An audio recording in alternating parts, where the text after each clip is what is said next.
government will conduct, talagang dumalo na po sila. Kasi ilang oras po ang nagugugol at inuubos po natin para pag-usapan ito when in fact we can already proceed to other pressing matters, but because of their defiance, at limbo yung ilang mga usapin na dapat po natin tinatalakay. So Mr. Chair, can I just request from the COMSEC? COMSEC, can you please give me a list of those invited and yet continued to defy our invitation? Can I request for a 1-minute suspension, Mr. Chair? 1 minute suspension is declared by the chair.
Committee hearing resumes.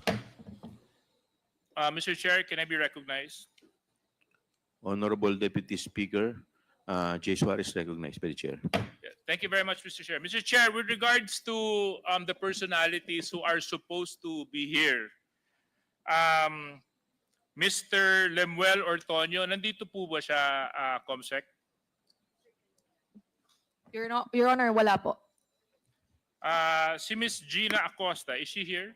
Wala rin po, Your Honor. She is the Special Disbursing Officer, tama po? For the OVP, sir. Yes. Alright. What about Attorney Sunshine Fajarda? Nandito po ba siya? Not present as well, Your Honor. What about Mr. Edward Fajarda? Is he here? Not present as well, Your Honor. Miss Juliet Villa del Rey. Confirmed attendance and present here, Your Honor. All right. Mr. Kevin Tenido. Present, Your Honor. Here. Confirmed, sir. Miss Edeline Rabago. Present here, Your Honor.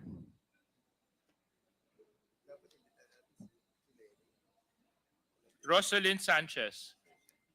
Present, Your Honor. Thank you very much. Mr. Chair, with that being said, for the individuals, Mr. Lemuel Ortonio, Ms. Gina Acosta, Attorney Sunshine Fajarda, and Mr. Edward Fajarda, I move that we cite in contempt these individuals for their continuous defiance to attend the committee hearings on good government. Second to the motion. Second, Mr. Seconded. Chair.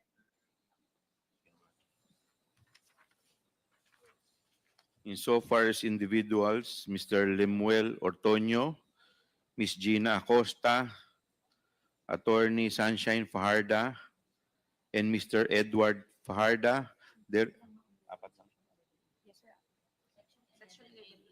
is a motion to cite them in contempt in accordance with Section 11A. Official to obey summon. Is there any objection? Hearing none, the motion is carried. Mr. Chair. Congressman Acop. Thank you, Mr. Chair. May I move that the four resource persons who are absent and disobeyed our summons, Attorney Lemuel Ortonio, Madam Gina Acosta, Asek Sunshine Fajarda, and Mr. Edward Fajarda, after being cited in contempt, be penalized and detained at the premises of this House of Representatives uh, for a period up to the time the final report of the committee is submitted for the plenary's deliberation. So move, Mr. Chair. Is there any second to the motion? Second, Mr. Chair. Duly seconded, hearing none. Is there any objection? Hearing none, the motion is carried. Thank you, Brad. Madam Comsec, please take note of the manifestation of Congressman Acop. Noted, Your Honor, the Secretariat is preparing the citation, the orders cited and the orders as well, Your Honor, for to take in full custody. Is it my understanding, Mr. Chair, that given that we have already acted on the motion to cite into contempt and the proper penalty will be issued to them, COMSEC, can the Sergeant at Arms be notified of the action of the committee? Yes, Your Honor. We will, Your Honor. Yeah. Now, Mr. Chair, I've also received a letter coming from Attorney Zulaika Lopez. Similar to the other individuals that we have cited in contempt, she also has continued to defy the invitations forwarded to her. Although we have in receipt a letter from her, which I hope we can discuss so that we can determine what the pleasure of the committee would be. So, Mr. Chair, can I ask COMSEC? COMSEC, lahat po ba nabigyan na nung copy ng letter ni Attorney Zulaika Lopez? Secretariat was able to produce 10 copies, Your Honor. So majority of the members present were provided, Your Honor, at least, Your Honor. We'll distribute more, Your Honor. Mr. Chair, can I ask for a 2-minute suspension while we go through the letter? 2-minute suspension is declared by the chair.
Committee hearing resumes. COMSEC. Your Honor, I would like to recognize additional members who are present in today's hearing. Honorable Edward Vera Perez Maceda from the 4th District of Manila. Honorable Ampario Maria J. Zamora from the 2nd District of Taguig. Vice Chairperson Honorable Jefferson F. Conghun from the 1st District of Zambales. And Honorable Arnon C. Panaligan from the 1st District of Oriental Mindoro. That's it. Thank you, Your Honors.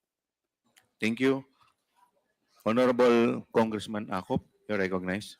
Mr. Chair, we have moved to cite in contempt Attorney Lemuel Ortonio, Madam Gina Acosta, ASEC Sunshine Fajarda, and Mr. Edward Fajarda. But I am in receipt of their letters stating therein that they have travel orders.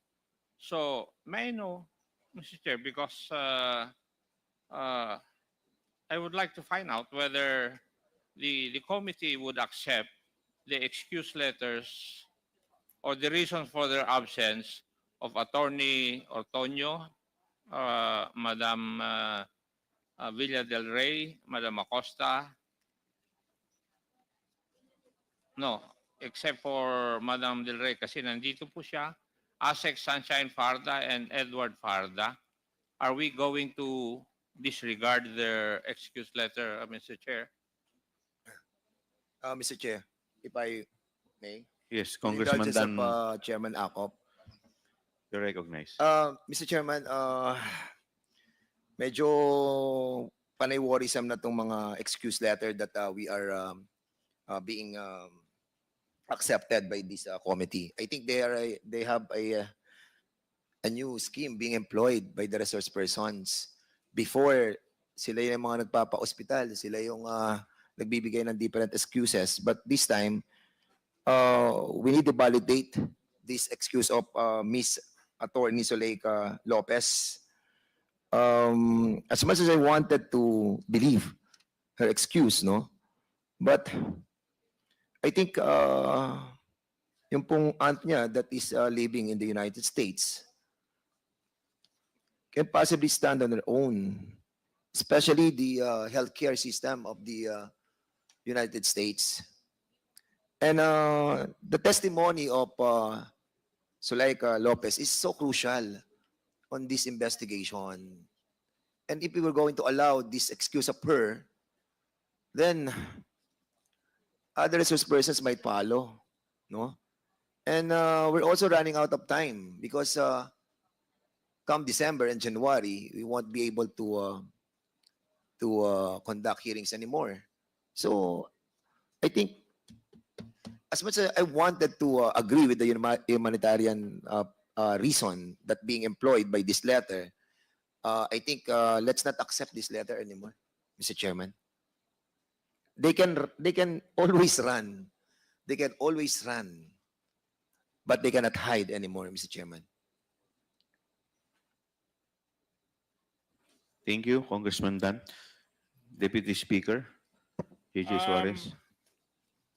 Actually, I am also one with the position of Congressman Fernandez, given that the committee has already exercised patience and understanding in these resource persons. I mean, wag din natin kakalimutan, Mr. Chair, na mga public officials po ito. Trabaho po nila yung umattend, dumalo, para may paliwanag kung paano ba nagastos yung ilang mga pondo na pinag-uusapan po natin dito. However, in the same way, Mr. Chair, when I was reading the letter of Attorney Zuleika Lopez, ang nabanggit niya po kasing dahilan doon ay ipinapakiusap ng kanyang tiyahin na makasama siya habang nasa ospital sa ibang bansa. At lahat naman po tayo, may mga pamilya po tayo, because of humanitarian reasons and you know, maybe we can extend a little bit more our understanding if my fellow committee members would accept my explanation. we can accept the letter of Attorney Zulaika Lopez, but only until our next committee hearing, Mr. Chair. Dahil ako naman po ay reasonableng tao, kasi lang siyempre may hangganan. Ngunit kung ang hinaharap naman po ng isang individual ay talaga namang isang dahilan na hindi maiiwasan, siguro po sa susunod na pandinig ng committee hearing, wala na po siguro siyang dahilan para hindi dumalo. Para po ito kay Attorney Zulaika Lopez, Mr. Chair. Thank you, Congressman, Deputy Speaker J.J. Suarez. Mr. Chair. Kasi natatawa po ako dito talaga sa dokumentong to. Siya lang ba po ba yung pamangkin ng tita niya? Wala na po ba ibang pamangkin? Wala na po ba siyang asawa na padadala? Because we are tackling so much issues about her. And this is a clear evasion, Mr. Chairman. Hindi po to justified, tong letter na to. And at the same time, I'm pretty confused with this caser permanente.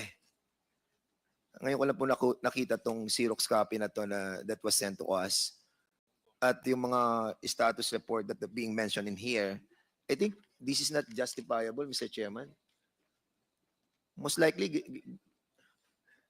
ginawa lang nila to or whatever. But I hope this is true. Because if this is not true, and we will be able to validate the truthfulness of this report, status report, di ba? Additional problem for her. So, anyway, dahil malaki rin po respeto ko kay DS JJ, sige po, I'll be, hindi naman po ako nag-motion. That is my manifestation, Mr. Chairman. So, I will agree with the position of the whole body, Mr. Chair. Thank you.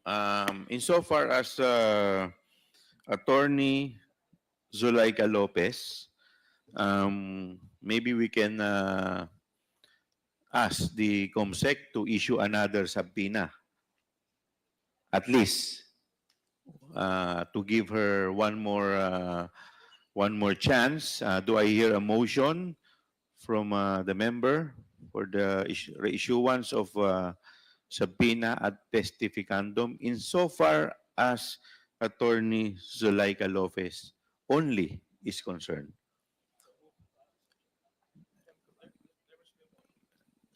Do I hear a motion?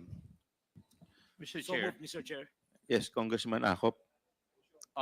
since we have discussed the situation of Attorney Lopez, No, we still have to yes, move for a and, motion. for humanitarian consideration, may I move that we issue another subpoena to Attorney Zulaika Lopez for the next hearing. So move, Mr. Chair. There is a motion by Congressman Acop for the reissuance of subpoena ad testificandum insofar as Attorney Zulaika Lopez is concerned. Is there any second to the motion? Duly seconded. Is there any objection? Hearing none, the motion is carried. Now, insofar as the four others witnesses or resource persons that we already cited in contempt, as far as Edward Fajarda, Attorney Sunshine Fajarda, at sino pa ba? Gina Acosta, and Attorney Limuel Ortoño, we find their excuse as unacceptable, considering the fact that, like for example, in the case of Edward Fajarda, according to him, he is on official travel to monitor inventories and documents on November 10 to 15.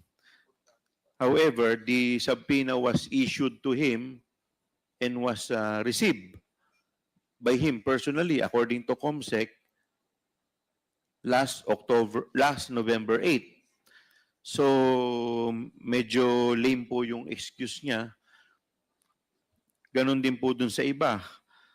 Mr. Chair, if I may be recognized. Yes, Congressman J.J. Suarez, Deputy Yeah. Speaker. Binabasa ko po itong pinadala ni Mr. Edward Fajarda. Hindi ko nga alam kung siya nagpadala nito. Basta ang nakasulat lang po dito ay travel order niya signed by Assistant Chief of Staff Lemuel Ortonio. Am I correct, Comsec, na ito lang po yung pinadala ni Mr. Fajarda? Yes, Your Honor. So, in other words, Mr. Chair, wala man lang siyang paliwanag personally or in writing to the committee as to why he is not available today. Rather, what was submitted to the committee was a travel order signed by the Chief of Staff, or does he also have a personal letter signed sent to the committee, Comsec? Your Honor, apologies, Your Honor. It is on the last page of the file that you are holding. There's a letter signed by Mr. Edward Fajarda himself. Last page, Your Honor. Dami kasing excuse, kaya... May I Medyo proceed to makapal read, eh. Your Honor, to make it easier for the members? No. We can get to that.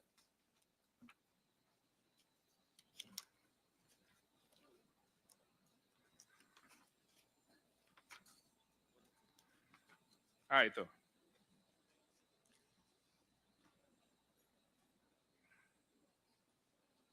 Yeah, so in the same purpose, Mr. Chair, well, thank you that he has sent a letter.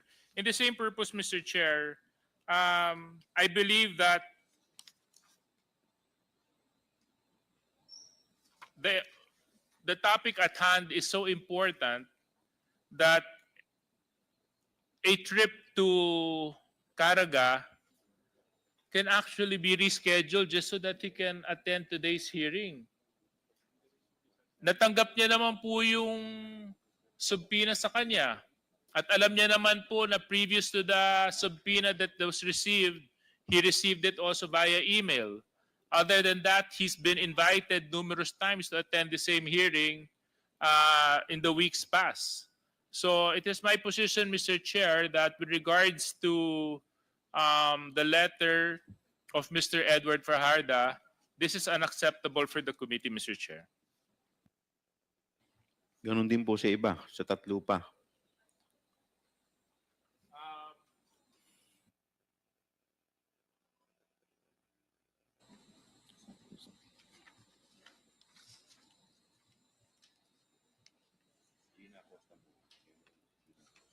Yeah. Mr. Chair.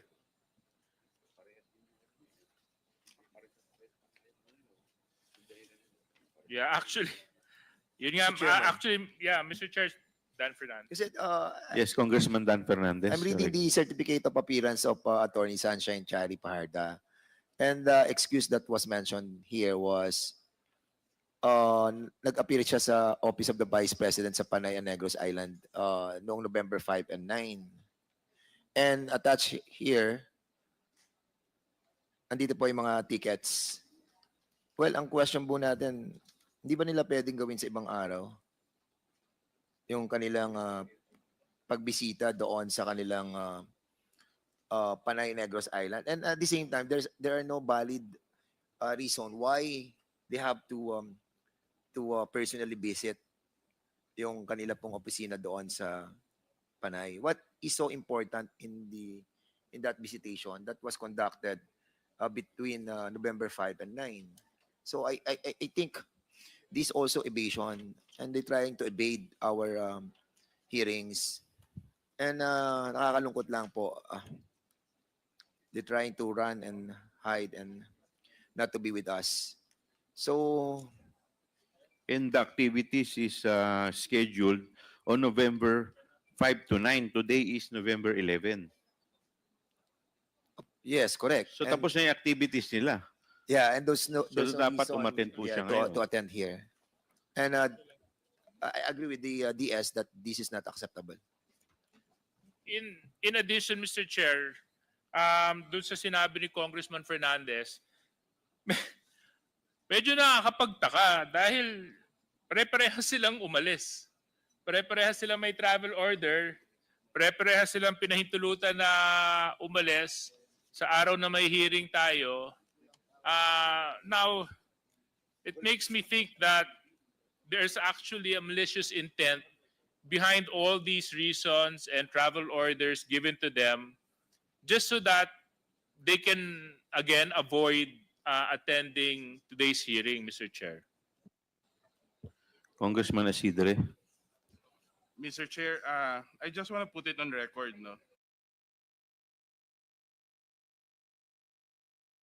Because I remember during the last hearing, the same persons that we've cited in contempt actually made a statement refusing to recognize this committee or refusing to attend to this committee for the reasons as stated in a statement that was read in the previous hearing.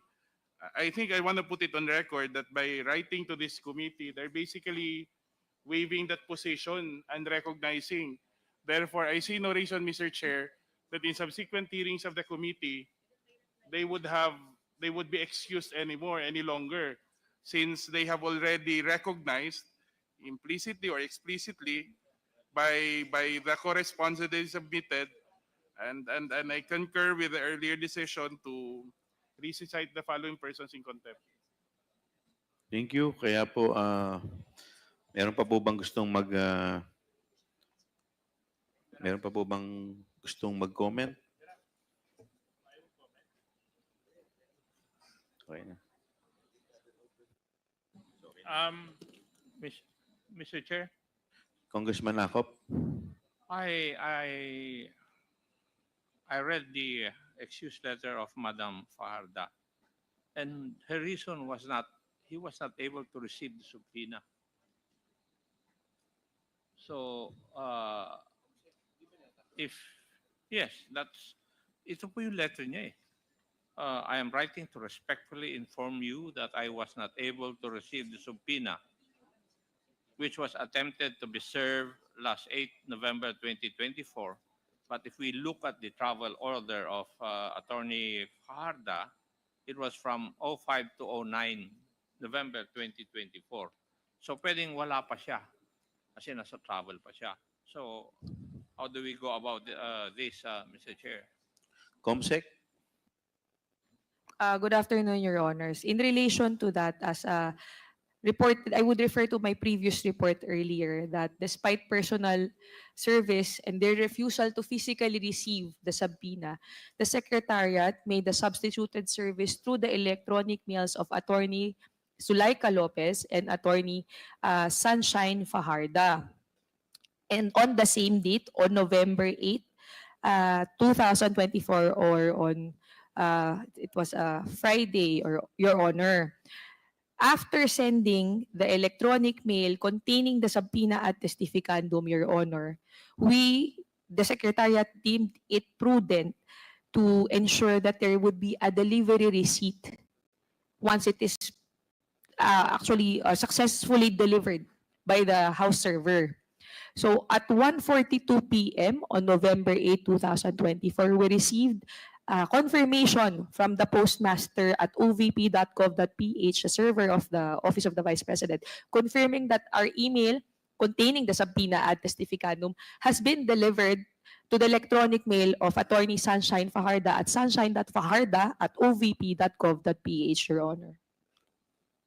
Mr. Chairman, with the indulgence of Chairman ako. Yes, Congressman Dan Fernandez. Lagi na pong practice yan eh. They refuse to accept the invitation. And this representation wanted to find out who that person is and who ordered him not to accept the invitation. May I, Your Honor? I'll just look into the report. On November 7, there was on November 8, the person who refused to receive the subpoenas for Attorney Zulaika and Attorney Fajarda, per the report of the Legislative Service Bureau, it was certain Attorney Emily Torrentina from the Legislative Affairs Division of the OVP. Mr. Chairman, can we invite that person as well? And for us to find out why babae ba siya? Oh ma'am, andito po pala kayo. why did you refuse to accept the Your Honor, oath has not been administered. Thank okay, you, Your Honor. Mr. Chairman, can we administer the oath of those first time that attended this hearing? Mr. Chair, if Ipautan I natin may. silang lahat. Comsec, pwede po ba paki-out na lahat sabay-sabay? Thank you, Your Honors. To all the resource persons, including Attorney Emily Torrentira, please stand up, including Attorney Emily Torrentira. But since you are willing to testify, Your Honor, and give your statements, Your Honor, it was requested that she will be giving her oath as well, Your Honor. Your Honor, if I may, respectfully, Please administer the oath first. Please raise your right hand. Do you swear to tell the truth, the whole truth, and nothing but the truth in this inquiry, Your Honor? I do.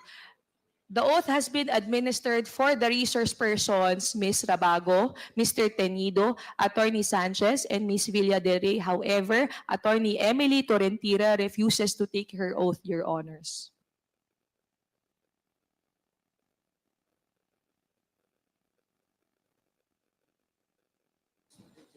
Mr. Chairman, I'm just wondering why attorney, what's the name of that that person? Attorney Emily Emily Torrentira, Your refused to Honor. raise her hand for the oath taking. Can we ask her why she refuses to take her oath? may I, Mr. Chair, You Your can all sit down, Honors. ma'am. Upo na po. Thank you. Bakit Your daw po Honor ayaw po. ninyo mag-take ng oath? No, Your Honor, I am not refusing to take the oath. Prior to being asked to take the oath, I was trying to explain, Your Honor, that I am not an invited resource person. Second, that I have only been asked now to explain why there was no receipt for subpoena for the persons who are not present here. That is what I am trying to say, Your Honors, respectfully. I just wanted to explain that as part of the Legal Affairs Division of the office, I wanted to explain why we did not receive. In accordance with the rules governing inquiries in aid of legislation, wherein the rules of court suppletorily applies. Rule 14 in relation to Rule 21 of the Rules of Court, Your Honors, personal service must be made to resource persons who are being issued subpoena. With that, Your Honor, they being not present in the office at that time, no person can receive on their behalf, and hence there will be no proper service. Respectfully, Your Honors.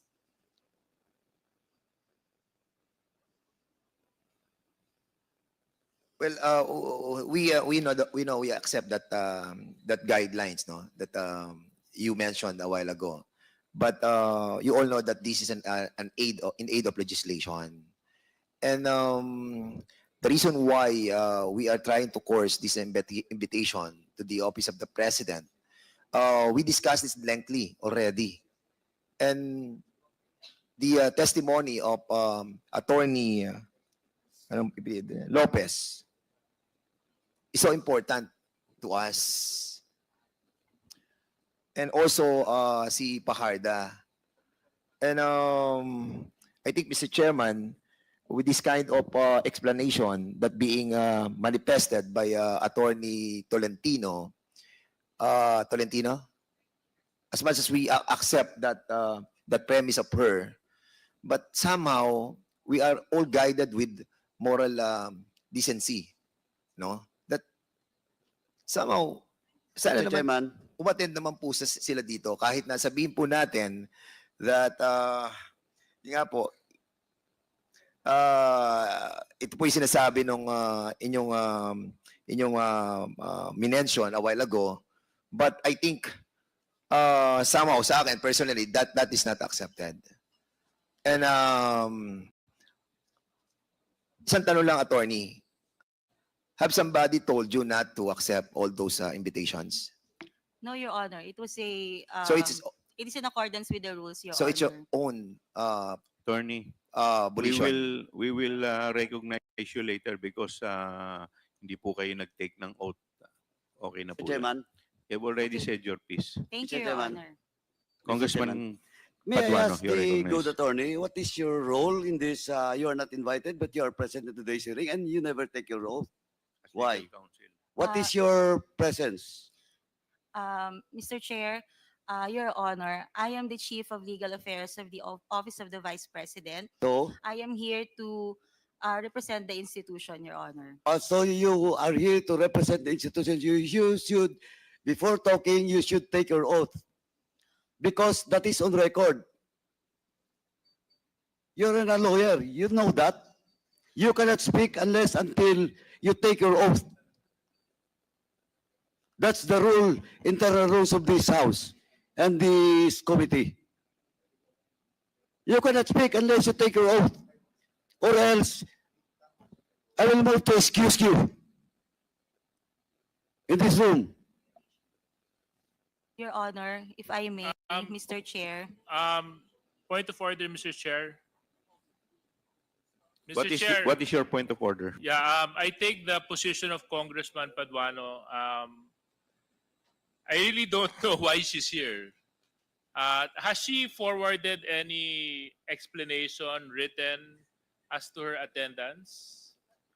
Hindi, Mr. Comsec. Chairman, No, Mr. Chairman, Mr. Chairman. Mr. Chairman, a while ago, she was trying to tell us that she is the representative of the Office of the Vice President. And if you are the representative of the Vice President, you have this reason to take your oath as well. No, but, yeah, but other than that, Mr. Chair, before we can even proceed to asking her to take her oath, has she communicated officially to the committee that she is indeed representing the office of the Vice President? Is there any letter that whereby Attorney Tolentino is given authority to represent the office of the Vice President, Comsec? None, Your Honor. Did you submit your authority?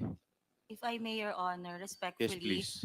Mr. Chair, can we just call for a 5-minute suspension? Kausapin muna natin kung ano ba talaga kasi 5-minute suspension Mr. declared by Chairman. the chair. Mr. Chairman,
Committee hearing resumes.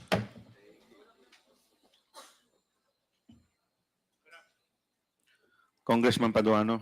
Thank you, Chairman. Anyway, Mr. Chairman, first and foremost, since the good lawyer has no written authority coming from the Vice President, second is that she never take her oath. So, Mr. Chairman, first, I move that we strike out all, on record, all the statement being made by the good attorney. Seconded.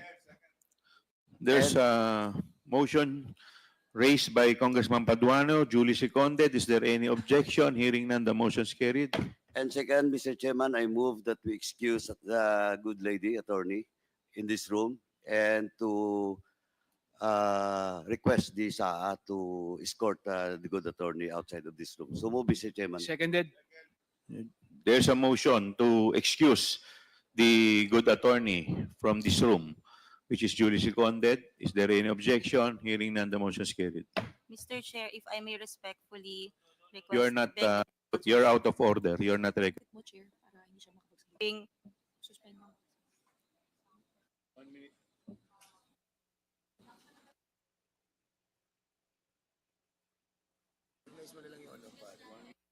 Suspend ko na lang. Your Honor, 1 minute suspension.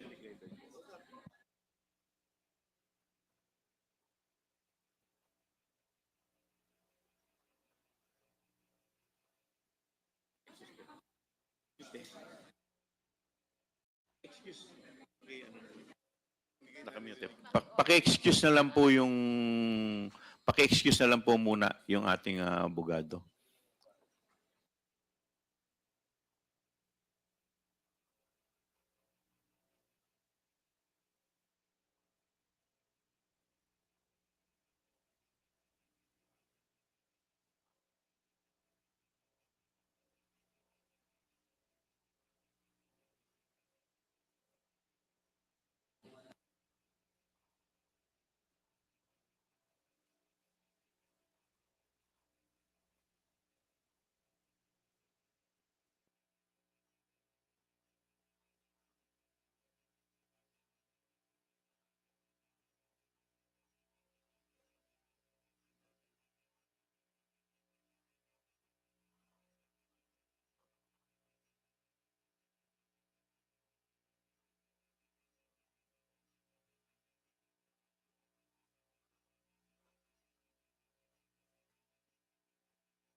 Committee hearing resumes.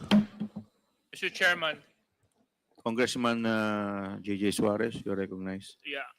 Mr. Chair, gusto ko lang po ilagay sa tamang perspective yung dahilan kung bakit po pina-excuse po natin yung isang individual na dumalo sa ating hearing. Baka po kasi magkaroon ng misunderstanding why she was excused from our hearing. Number one, she was not invited to attend today's hearing. Number two, she did not take her oath. So we don't even know the personalities and the circumstances to why she is here. And no communication was forwarded to the committee as to her attendance. For all we know, she can be somebody posing for somebody, and the committee cannot act on mere presentation without proper representation to the said committee, Mr. Chair. So para lang po maunawaan ng lahat kung bakit po natin pinakiusapan na ma-excuse yung isang individual na nagpakilala na Attorney Tolentino. Yun lang po, Mr. Chair. Thank you. Wala na po bang sasalita?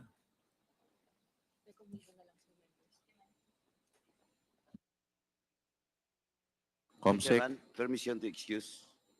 Chairman, permission to excuse. Yes, this, hearing. Congressman Paduano, your Example. excuse. Thank you. Thank you. Comsec? Your Honor, may we recognize Honorable Joseph Jojo Lara from the 3rd District of Cagayan and Deputy Majority Leader Honorable Frances Pumarin from the 3rd District of Quezon City. Thank you, Your Honor. Thank you. We will now proceed to the... I will recognize you later, but we will proceed to the item in our agenda. Good morning. Once again, we are here today in the 5th hearing of the House Blue Ribbon Committee for the continuation of the deliberations on the following matters. Number 1, privilege speech number 379 of Congressman Rolando Valeriano on September 3, 2024 on asserting the power of the purse of Congress. And 2, the motu proprio inquiry on the manifestation of Representative Jingy Luistro during the budget hearing of the Department of Education before the House Committee of Appropriation on September 2, 2024. Our ongoing inquiry was propelled by Representative Valeriano's demand to look into the Vice President's non-transparency and refusal to answer questions by the legislative on her utilization of public funds entrusted to her office, and the observation manifested by Representative Luistro concerning issues plaguing DepED's budget utilization. Unfortunately, in the past 4 hearings of the Blue Ribbon Committee, all of the public officials involved in the utilization of public funds in the OVP, including confidential funds that were granted to it in 2022 and 2023, have not graced us with their presence.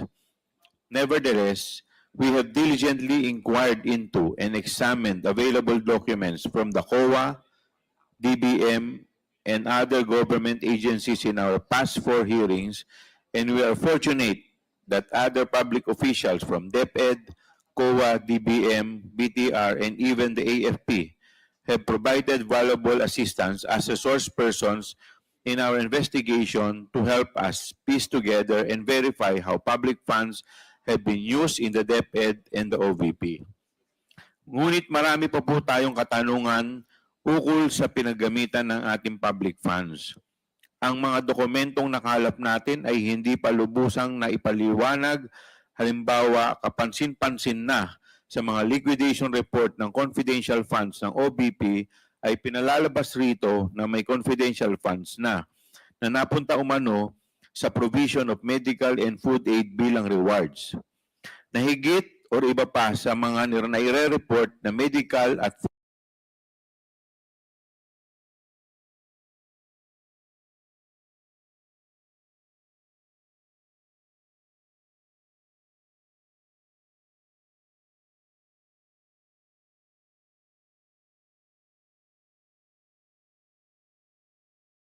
food aid ng OVP ng DepED na may ginamit na confidential fund sa mga youth leadership summits na kanilang regular na isinasagamit na confidential fund sa mga youth leadership summits na kanilang regular na isinasagawa.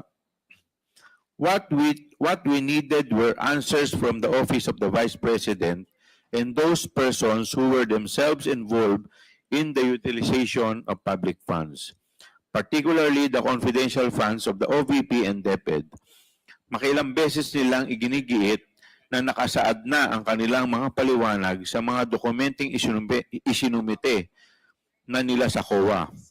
Ngunit sa ating mga nakita sa pagdinig na ito, hindi sapat na nagsumite lamang sila ng mga dokumento sa COA. Lalong-lalo na kapag ang mga dokumentong ito mismo ang kino-question or hinahanapan ng paliwanag. There are questions that the documents themselves can't answer. This is why we need the presence of these officials. Sila lang po makakasagot sa mga katanungan natin. Nais nating maging patas. Napakaraming pagkakataon na ang binibigay sa OVP, more than sufficient opportunity, ika nga. Ngunit hindi naman napapalampas ang anumang pagharang sa lehislatura na alamin kung saan ginastos ang pondo ng bayan. Sa panglimang pagkakataon ay pinatawag po natin uli ang mga concerned officials ng OVP, pati ang Special Disbursing Officer ng DepED na si Edward Fajarda upang magbigay linaw sa mga dokumentong nakalap ng ating investigasyon. Sa araw na ito, hindi po muna tayo nag-iimbita ng ibang resource person at nang mabigyan natin ng sapat na oras ang lahat ng mga katanungan sa mga pinatawag natin ng mga officials ng OVP. At magkaroon din sila ng sapat na oras para sumagot sa ating mga katanungan. Maraming salamat po.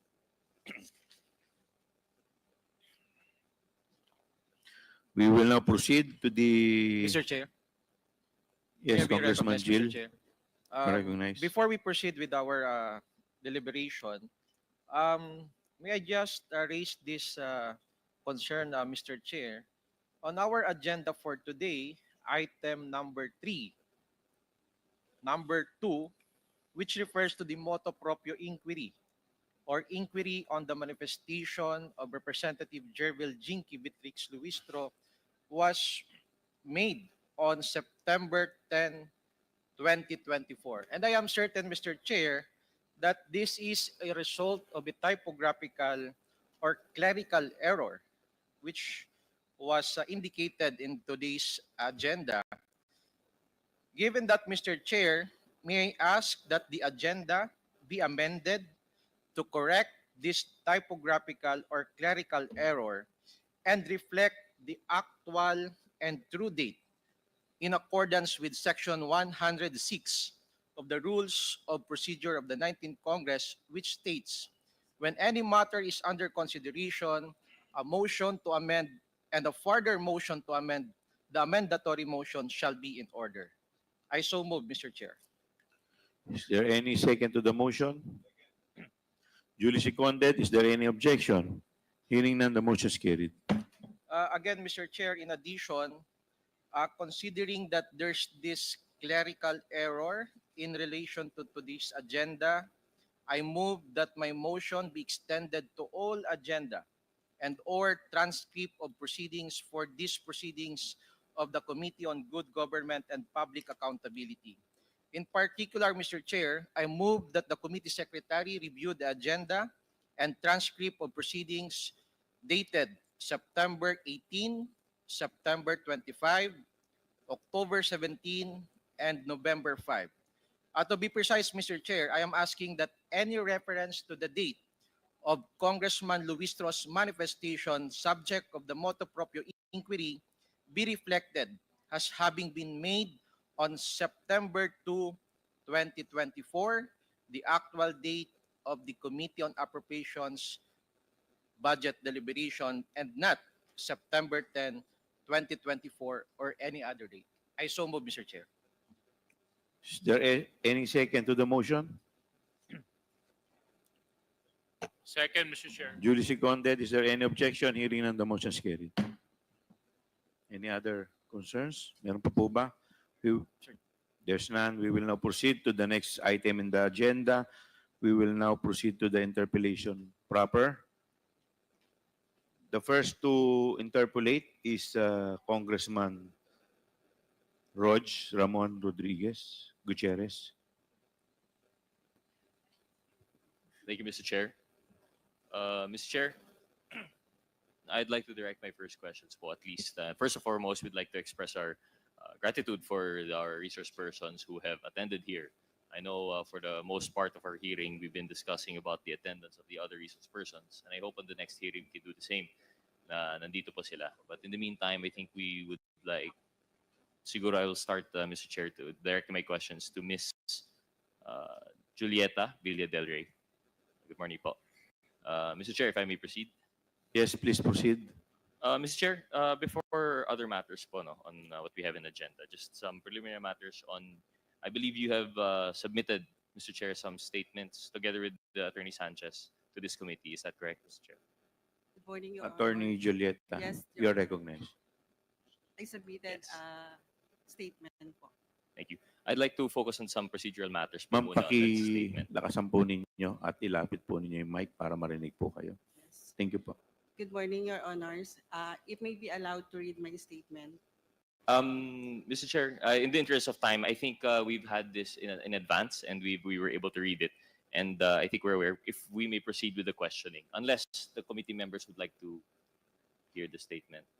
Parang hindi naman po.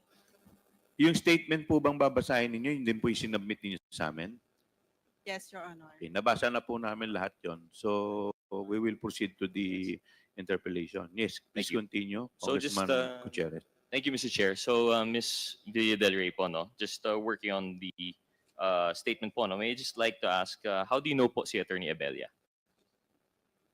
Attorney, Abella po. he is our counsel, Your Honor. He's your counsel? Abelia. Attorney Abella? I don't know Attorney Abelia, sir. You don't know an Attorney Abella. Attorney Rochelle Abella. No, sir. Sorry, Mr. Chair, may we ask you, Attorney Sanchez, do you know a Mr. Attorney Abella?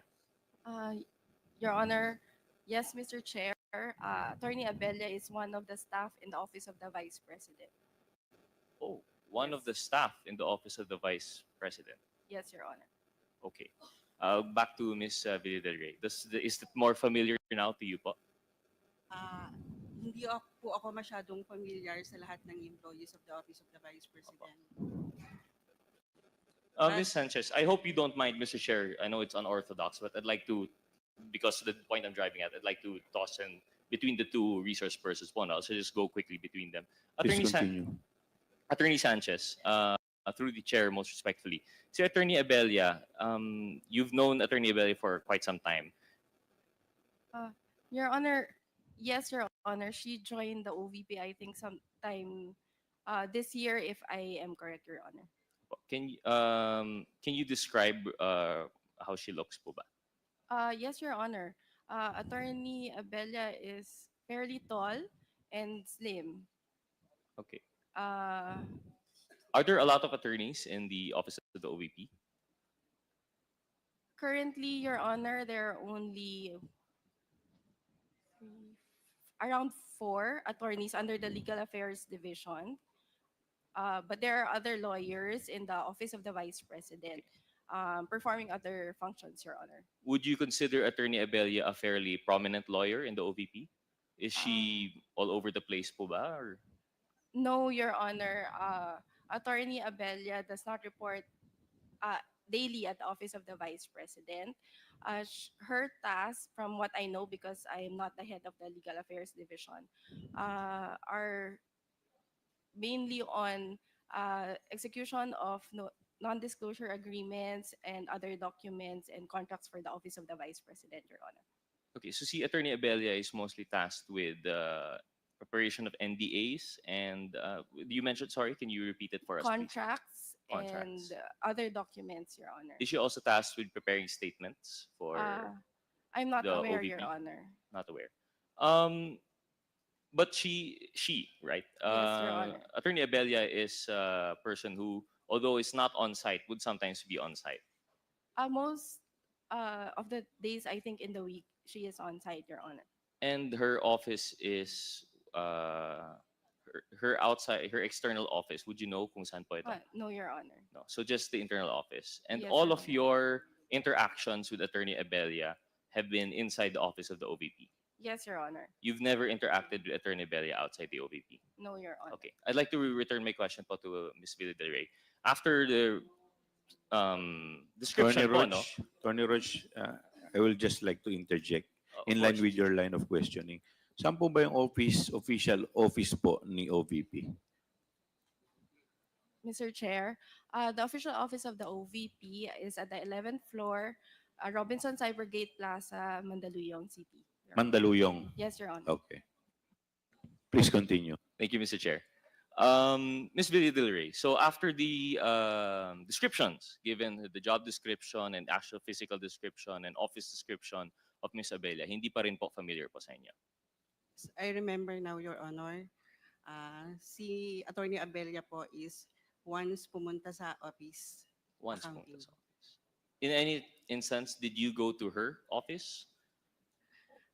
No, sir. She went to my office. To the office. What was the concern po kung why she went to your office? Ang natatandaan ko lang po naging interaction niya sa akin is kinumusta niya ako. Nothing official?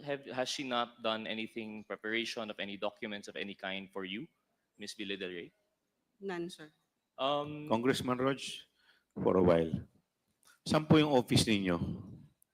Same office po, Cybergate Plaza, Mandaluyong. So doon din po. So doon din po yung office ni Attorney Abella. Tama din po. As staff of the OVP. Tama po ba? Attorney Sanchez, tama po ba?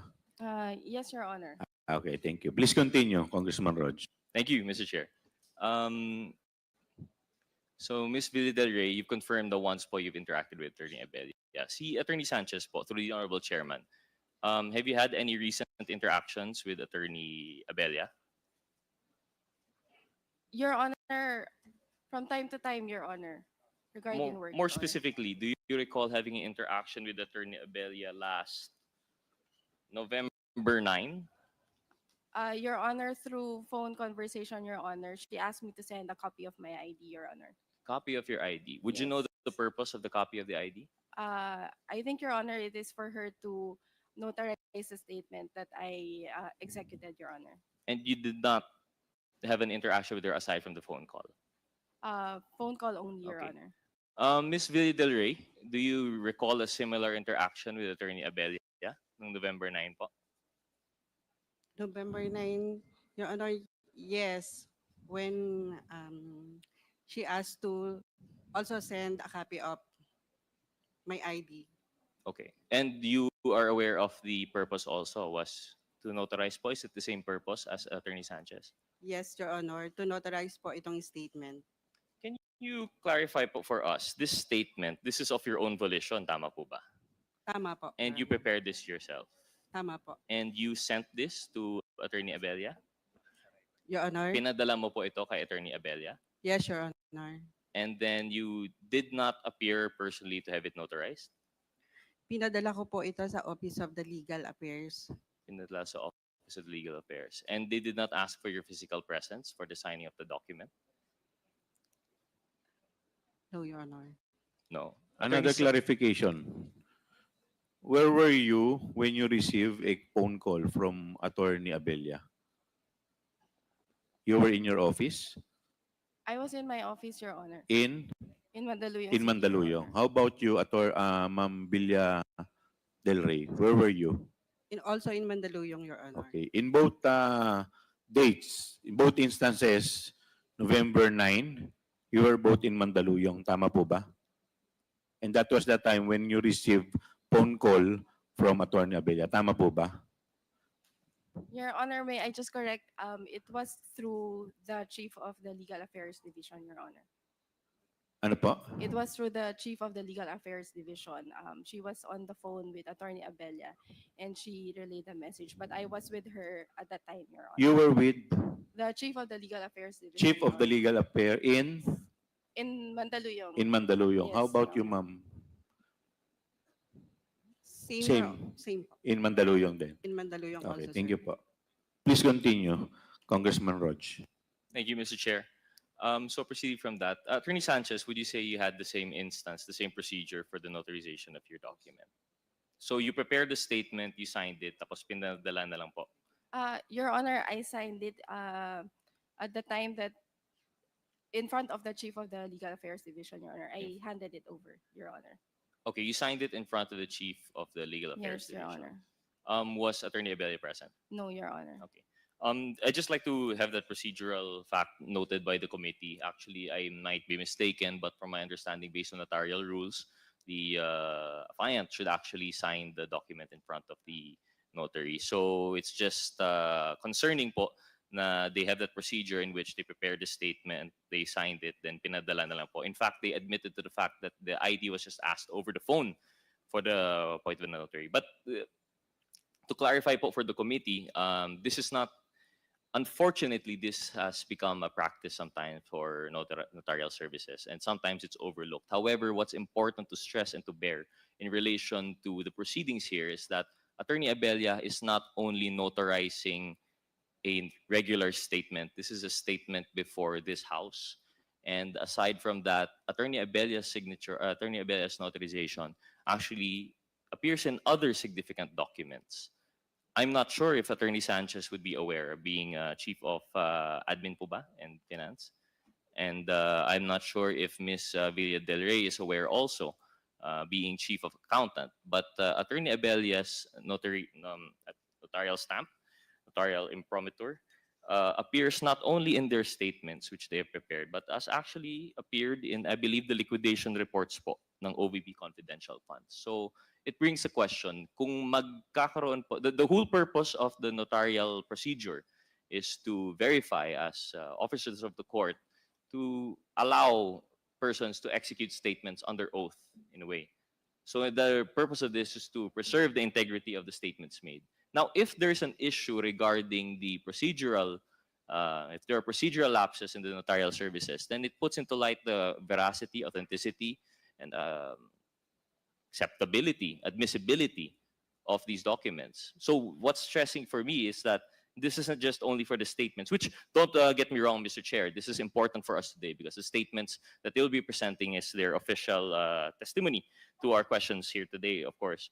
But more importantly, the fact that the same Attorney Abella is the lawyer who notarized the OVP confidential fund certification, the DepED. Sorry, Mr. Chair, Attorney Abella is in the office of the OVP. Tama po ba, Attorney Sanchez? Maybe clarify, since you're more familiar with Attorney Abella. Attorney Sanchez. Yes, Your Honor. Did she have a stint in the Department of Education?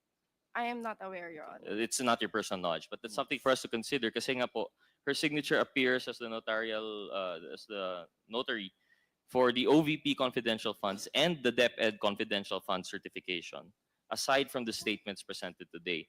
So I'm not sure, perhaps at the proper time with the proper motion, should this committee deem wise, we might want to invite the Attorney Abella. Although this is not usual practice, I understand that in the courts usually they would frown upon the act of having to present a notary as a witness. But given the fact that, for example, we can't even get the 9 OVP officials present, perhaps we can invite Attorney Abella, not only for her notarial stamp on the statements of Ms.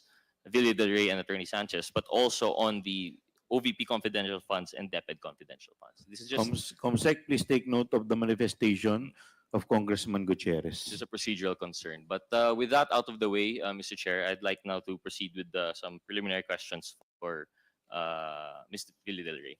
So, Yes, Mr. Chair, Ms. Villa Del Rey, kayo po yung Chief Accountant ng Office of the Vice President. Yes, Your Honor. How long na po kayo sa OVP? Your Honor, I've been in the OVP since 1990. During the last year of VP Laurel. VP Laurel pa po. So you are a career public servant. Yes, Your Honor. So from 1990, that would put you now at 34 years of service po. And in your 34 years of service, may you just quickly give us a rundown? Kailan po kayo naging chief accountant?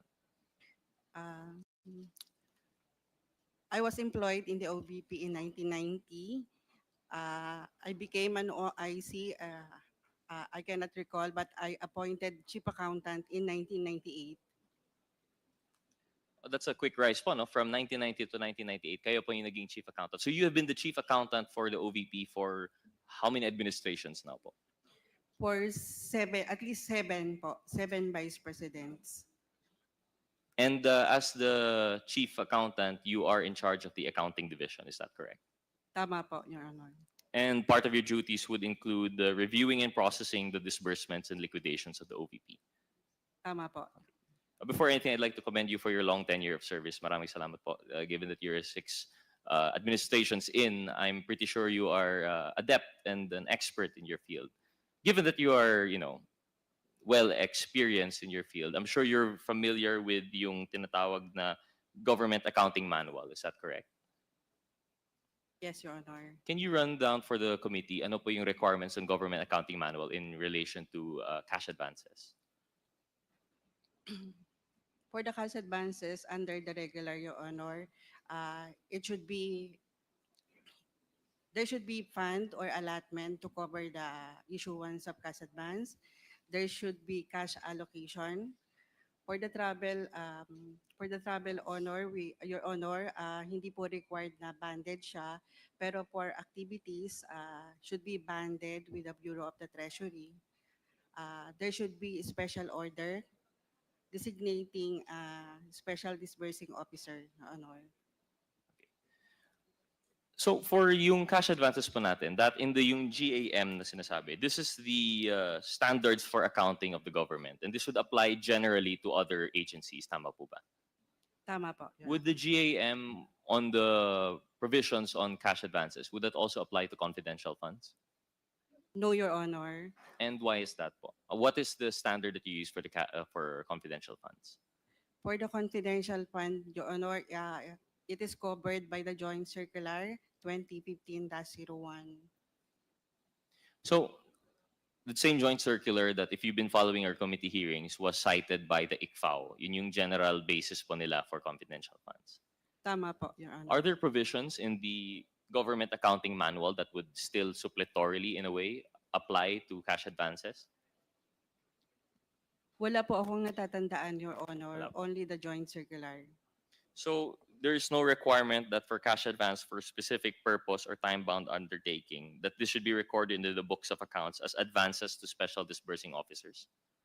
Wala po kayong ino-note na ganun po? Can you repeat, Your Honor? When you were talking of cash advances for specific purpose or a time-bound undertaking, I'm not sure, I'm not an accountant, but I think this is a very specific definition under the GAM. Tama po ba? Apo. Yeah, okay. So with that, do you record it in the books of accounts as advances to special disbursing officers? Tama po, Your Honor. So there are some provisions in the JM that would apply. It's not purely in joint circular. Tama po ba? This is a procedure that's outlined in the GAM. Tama po. So supplementary naman pala po yung JM, no? Nagagamit rin po siya even for confidential funds. Possible po, Your Honor. Pero nakapokus po ako sa joint circular when it comes to confidential fund. Okay. But do you recall recording yung advances ito to special disbursing officers? Yes, you do. And the relevant provisions actually for the JAM for confidential funds is Chapter 6, apparently. So the process of the cash advance, pagkatanggap po ng check, ini-encash po ito ng SDO. Tama po ba? As I recall, Your Honor. As you recall. In this instance, what is your participation po in the handing over of the check? Do you foresee the encashment? Do you oversee the depositing? Ano po yung inyong interaction with the SDO in relation to this? Your Honor, ang naging task po ng accounting sa issuance ng cash advance is only for processing. For Meaning, processing of disbursement voucher, not for issuance of check. not for the issues of the check, but the processing of the disbursement voucher. So ano po yung procedure for the processing of the disbursement voucher? In the processing of a disbursement voucher for confidential fund, it should be supported by all the required supporting documents as stated or as required in the Joint Circular 2015-01. So when you say po, hindi po kayo involved sa issuing of the check, are you somehow involved in the encashment or depositing of the check? For encashment and depositing of the check, it is the SDO, The Your SDO. Honor. So no participation required on your part doon sa SDO. They don't need any clearance from you. They don't need you to sign off on anything. It's purely the responsible of the SDO in line with the provisions of the joint circular. Tama po ba? Tama po, Your Honor. Okay.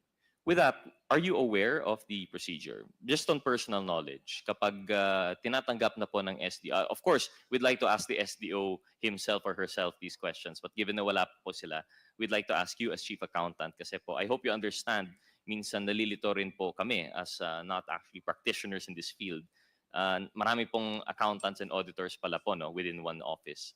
But it's understandable na special po yung confidential funds. So in relation to confidential funds po, Ms. Villa del Rey, you mentioned that you have no participation in the encashment and no participation in depositing of any sorts. But are you aware of the procedure of the SDO?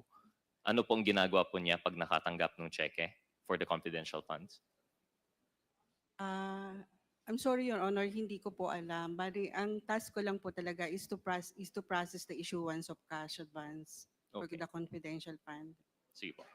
Ms. Villa del Rey, ayon po sa GAM, required pong mag-institute ng internal mechanisms or internal controls ng OVP to safeguard po yung mga cash advances. And I would assume this would also apply to confidential funds. Are you aware of any safeguards that are being implemented for the OVP's confidential funds?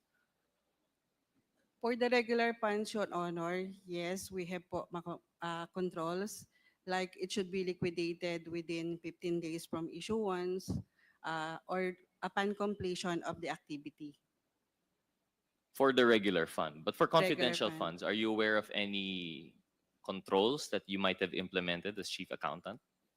Yes, Your Honor, according to joint circular, there should be reportorial requirements like for accounting, the issuance of cash advance is, or upon disbursement of the cash advance, it should be submitted to the audit team, resident auditor, within 7 days from issuance, to Your Honor, including all supporting documents. Ms. Villa del Rey, when you mentioned resident auditor, you're talking about the resident auditor of the COA? Tama po ba? Tama po. Okay. So, do you have any participation in the vetting or authentication or going through the supporting documents ng confidential funds? Supporting documents, Your Honor, for the issuance of cash advance. Issuance of cash advance only. Pero for the liquidation, wala na po kayong ginalaman. Wala na po, Your Honor. So you would not be involved with the documentary evidence of payment for yung mga acknowledgement receipts, etc., etc. No, Your Honor, based on joint circular, it should be the responsibility of the special disbursing officer. And never at any point, even procedurally, dumaan po itong mga SDs or DEPs sa kamay po ninyo. This is directly between the SDO and the resident auditor. Tama po ba? The DBs of the issuance of cash advance, yun po ang dumaan sa accounting sa akin. Other DBs na nagkaroon ang disbursement ng confidential fund, hindi po dumaan sa accounting, Your Honor. By DVs, you mean yung disbursement vouchers po? Tama. Yes, Your Honor. Do you, as Chief Accountant, are you required to review a journal entry voucher? Yes, Your Honor. Does this apply for confidential funds? Yes, Your Honor, upon recording of the issuance of cash advance. So upon the issuance of cash advance, this is still related to the disbursement voucher lang po. Yes, Your Honor. And when you review the journal entry voucher, you have to certify it. Is that correct? Yes, Your Honor. So ano po yung nalalaman ng certification na ito? For the certification of the issuance of cash advance, in the voucher, Your Honor, it is stated that there should be cash available and supporting documents complete and proper.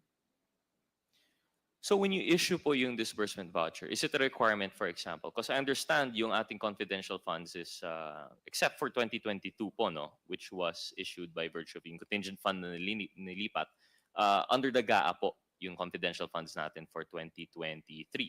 Tama po. Is it a requirement in the subsequent disbursement vouchers that you would have to certify na inubos po yung previous quarter? Yes, Your Honor, before the issuance of another cash advance. And how do you verify po na naubos yung previous disbursement voucher, yung previous cash advance?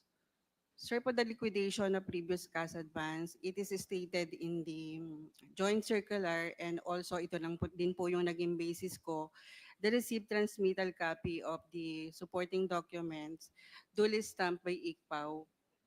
Okay, so ang procedure po natin is the SDO will submit the liquidation report to the resident auditor, the ICFA will stamp and then provide it po to you, Mr. Villidere. Is it provided to you by the SDO or by the COA po? By the SDO, sir. Si SDO. And when you receive this stamped copy po ng liquidation report, ministerial na lang po yung pag-issue po ninyo ng disbursement voucher for the next quarter. Tama po ba? Not the liquidation report, Your Oh, Honor, sorry. only the transmittal. Listing po lahat ng documentary requirements, all reports and certifications submitted to ICPAO. So yung listing na po ito, how many pages ang document na ito? I think, kung tama pa yung pagkaka-recall ko, it's 3 pages po. So manipis lang po. So talagang walang liquidation report, walang AR, walang SD. It's just the letter of transmittal lang po. Parang ganun. Tama po. Okay. So in that case po, in relation to the GAM and the joint circular, what is it that you would record in the books as chief accountant? It's really just disbursement to the SDO. Your Honor, ang recording ko po sa book is the issuance of the cash advance when issued to the SDO and the liquidation of the cash advance upon receipt of the transmittal duly received by ICPAO. Okay. Ms. Villidere, as chief accountant, you would confirm that there is a general ledger. Yes, Your Honor. And the general ledger, the purpose is to keep a record of all of these. Would that include the supporting documents? No, Your Honor. So before you make an entry in the general ledger, do you have to go through the supporting documents? Only for cash advance, Your Honor. So for cash advance. In this case po, sa confidential funds, this is one such cash advance po, no? So Yes. before you enter it in the general ledger, what documents would you be requiring before you make that entry in the general ledger? Before entering into to the general ledger, sir, we will the basis of our recording is the report of the checks issued from our cash division and the copy of the disbursement voucher together with the supporting documents. Okay. Checks issued, disbursement voucher, and supporting documents. Can you give us an example ano po yung SDs that are relevant to this entry? SD Anong supporting documents po Supporting na binabanggit documents. po ninyo? Yes, sir. Well, for the issuance of cash advance, supporting documents required are a special order of the disbursing officer designated by the HOA, approved banding from the BTR, copy of the SARO and NCA, specimen signature of all signatories in DBs and ORS. What else? That's all, Your Honor. Okay, thank you. So really, it's related to disbursement lang talaga. Ms. Villidere, can you, I'm sorry, we're not too familiar, pero can you distinguish yung general and subsidiary ledger? General ledger, sir, is the basis of the trial balance. Subsidiary ledger pertaining to the individual accounts. And do you maintain a subsidiary ledger for the confidential funds? For the SDO, Your Honor. For the office of the SDO. And ano po yung lalabas po dito sa subsidiary ledger? It's just per check, per Yes, entry. sir. The recording of the cash advance and upon liquidation, also the crediting of the cash advance. Does the SDO have to report to you for entry into the subsidiary ledger yung different tranches of which that they, whether they encash or deposit the quarterly confidential funds, or isang bagsakan lang po ito sa inyong ledger? Isang report lang po. Isang report lang from report of checks issued. Isang report lang po talaga of checks issued. So generally, in that subsidiary ledger for the SDO, ano pa po ang mga entries niyo aside from dun sa confidential funds? Are there any other transactions or accounts that you have to record that concerns the SDO? Your Honor, only the date of the check number, the details po, like if it is for the first quarter, second quarter, and the amount only. So it's a quarterly thing po talaga. I know you answered this earlier, but just to clarify, so ang magre-reflect po sa subsidiary record is yung one-time cash. Hindi po siya daily releases or disbursements. No, no, Who Your would have the Honor. record of any daily release or disbursement? Per JC, Your Honor, it is the SDO. The SDO's responsibility. And I know it's no longer part of your responsibility, but of your personal knowledge, nagpapatulong po ba yung ating SDO sa inyo, ang SDO ng OVP, when it comes to recording things in as per requirement of the joint circular? No, Your Honor. So just to clarify, and the process is yung interaction po ninyo with the SDO is purely upon receipt of the request po ba yun, or yung transmittal, you will then certify into the ledger. Sorry, can you repeat again to us? As a summary na lang po, no? Kasi I know chinap-chap na po natin, pero give us a summary of your interactions with yung SDO in particular. Actually po, wala po akong interaction sa SDO. Only the reports. When the disbursement voucher for cash advance is forwarded to accounting, wala po akong interaction sa SDO. When we recorded it in the books of accounts, wala din po. And when we liquidate it, wala din po because only through documents po kami nagbe-base.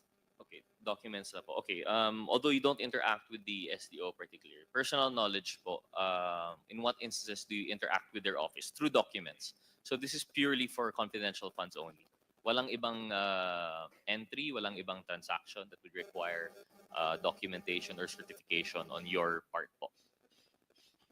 For the liquidation, Your Honor, I signed the liquidation report. Oh, you signed the liquidation report. And what is the purpose of your signature po sa liquidation report? For the liquidation report, Your Honor, I certify that all supporting documents in the issuance of cash advance are proper and complete. Also in the transmittal forwarded, sir. I understand po earlier you mentioned na as far as you're concerned with the general and subsidiary ledgers of the OVP, wala po kayong hindi po dumadaan po sa inyo yung acknowledgement receipts, documentary evidence of payment, and other supporting documents. Sabi niyo po yun earlier, tama po ba? Tama po. But now you're saying po na in the liquidation report, you certify that you have reviewed all of these supporting documents. The supporting documents, sir, that I mentioned is all supporting documents attached to the issuance of cash advance. But you mentioned you signed yung liquidation report itself. Only the liquidation report as annexed in the joint circular, Your Honor. So yung liquidation report as annexed in the joint circular, and Yes. what you're certifying there is that you've gone through all of the supporting documents. Tama po ba? So would this not include yung ating acknowledgement receipts and documentary evidence of payment? Sir, in the JC, hindi po included sa responsibilities ng accountant ang review of the documents evidencing payments. So, sorry, I hope you can forgive the confusion, no? Kasi earlier you mentioned when you go through the supporting documents and other, yung mga supporting documents lang, you were talking about for signing of the disbursement voucher to release the check po, no? The But- cash advance. The cash advance. But in this case of the liquidation report, this is already post-disbursement, tama po ba? The liquidation report is already talking about the quarter that has lapsed. So you are signing on supporting documents there. What supporting documents po are you certifying in that case? Sir, the supporting documents of the liquidation, not necessarily po yung documents evidencing payments. It is under the responsibility only of the special disbursing officer, and the audit of this is through ICPAO. No, I understand po what you're saying is that it's not necessarily your responsibility, but you do have a certification there that you have gone through all the supporting documents. So how do we distinguish which supporting documents are verified or certified or prepared by the SDO and which supporting documents are verified or prepared by the chief accountant? Could you please clarify to us po, which particular supporting documents are you certifying? Yes, the supporting documents I certified po as complete and proper is the supporting documents also to be submitted sa ICPAO, which is also the attached documents of the cash advance. The acknowledgement receipts and DEPs are also submitted to the ICFAO. Is that correct? Yes, sir, but it is through a sealed envelope signed by the SDO. Okay, so the documents that are not sealed in which you certify would be specifically, could you enumerate for us po? Sorry, Yes, sir. The special order, special order. the same attachment of the cash advance, special order, the approved banding, specimen signatures of all the signatories, the copy of the SBR, the physical and financial plan of the confidential plan. Um, Okay. that's I can remember, Your Honor. Thank you. Of course, marami po yan. So, Ms. Villadere, you mentioned that this is the same SDs that are in the disbursement voucher. Yes, Your Honor. So, kung ano po yung sinertify and sinubmit nyo for the disbursement voucher prior to the cash advance, yun rin po that is what you're referring to po na ina-attach ulit sa liquidation report submitting to the ICFAO. That is what you are certifying to. Yes, Your Although the Honor. terms in the certification are all documents, you are testifying now that it's only in relation to these particular documents that you have mentioned. Tama po. Tama po. Thank you po for the clarification, Ms. Villa Del Rey. Mr. Chair, if I would still have some time, I'd like to ask just a few preliminary questions to Attorney Sanchez. Yes, please continue. Thank you, Mr. Chair. Attorney Sanchez, kayo po ay dinesignate bilang officer in charge, Chief of Staff of the OVP na inaprobahan ni VP. Tama po ba? Mr. Chair, may I know the period covered, Mr. Chair? I'm just referring to the Office Order number 2024-56. But if you'd like to testify about any period, you are free to answer. Hindi naman po to yes or no.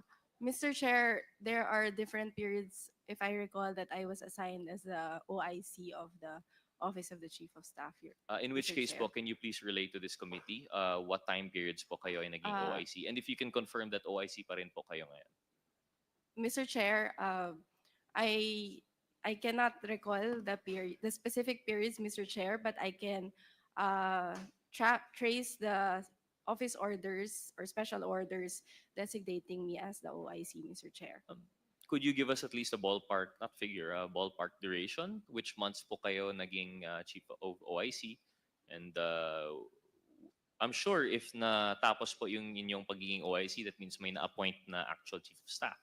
And then naging OIC naman po kayo. Am I understanding your story correctly? No, Mr. Chair. I would just like to clarify that I am only appointed as the OIC for the Office of the Chief of Staff whenever the Chief of Staff and the Assistant Chief of Staff are not available in the office, Your Honor. Okay, so it's a temporary thing. Yes, Hindi Your naman po Honor. siya yung dahil wala pa yung Chief of Staff. Yes, Your Honor.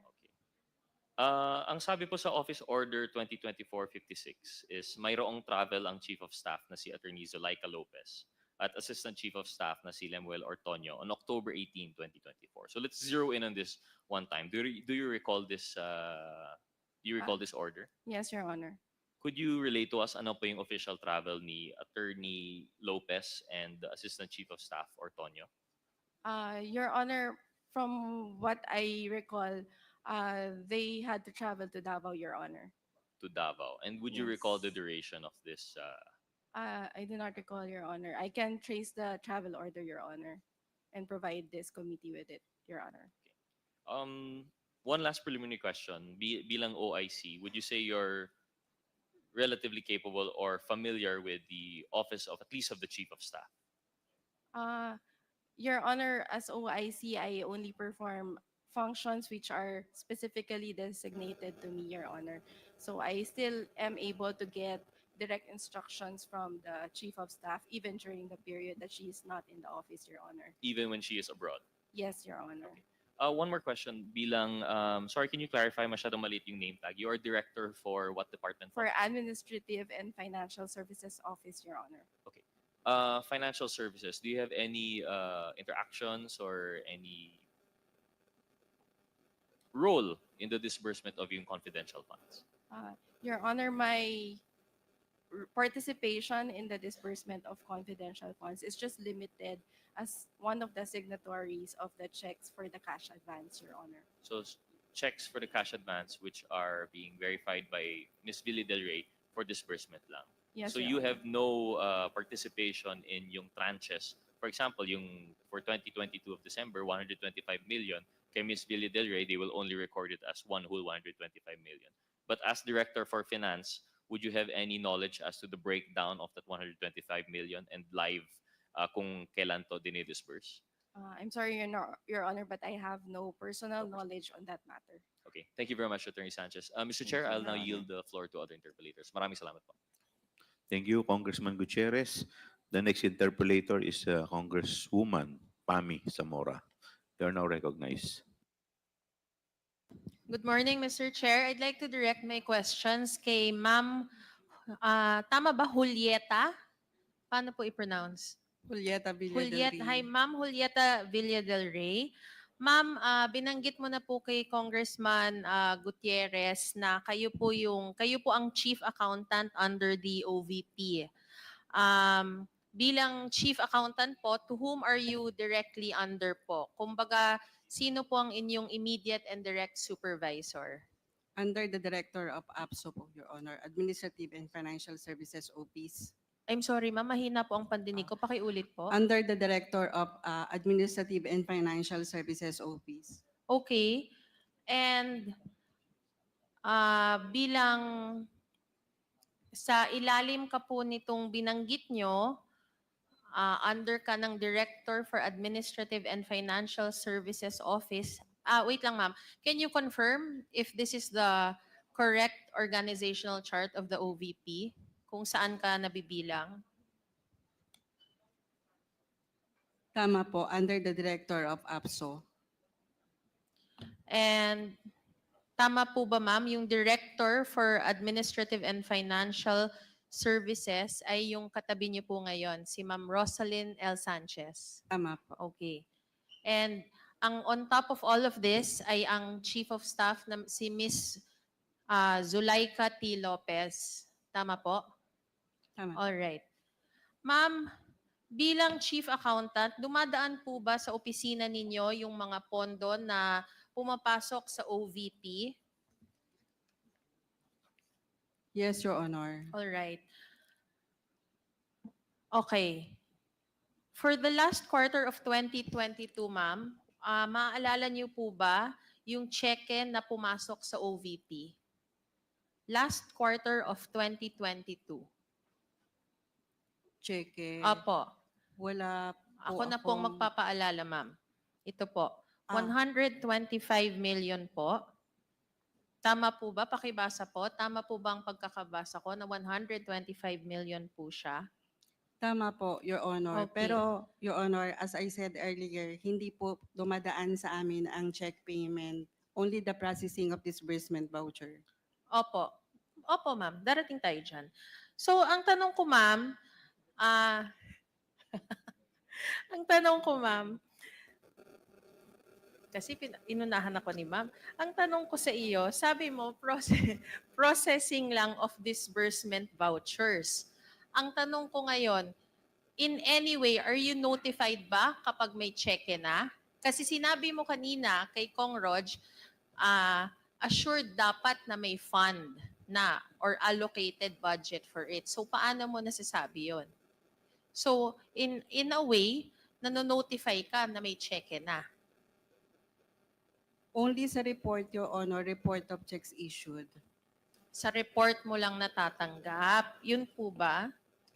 Tama po. So hindi mo po masasabi sa akin, ma'am, kung ang checking ito ay, kung anong pinagdaanan po ng cheque na ito, kung ito po ba ay in-encash, dineposit? No, Your Honor. Is there anybody here who can answer? Kung ano pong pinagdaanan ng cheque na ito? All right. Can we go to the next slide?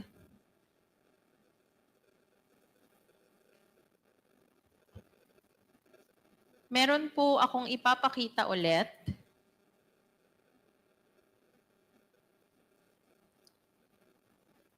Ma'am, magkano po yung nakasulat sa cheque na ito for the first quarter of 2023? 125 million, Your Honor. 125 million. And again, bilang chief accountant, sinasabi mo po kanina kay Congressman Gutierrez na hindi po dumadaan sa inyo to. At again, processing lang ng disbursement vouchers ang ang trabaho niyo po. Tama po ba? Tama po, Your Honor. All right. At wala po sa ating kahit sino ditong makakasagot kung papaano po lumabas ang cheque na ito. Okay. Can we go to the next check, please?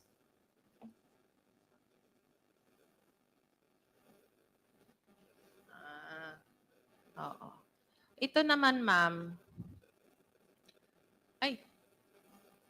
For the next check, again, of 125 million, kay Ma'am Villa del Rey, again, so hindi po ito again dumaan sa inyo.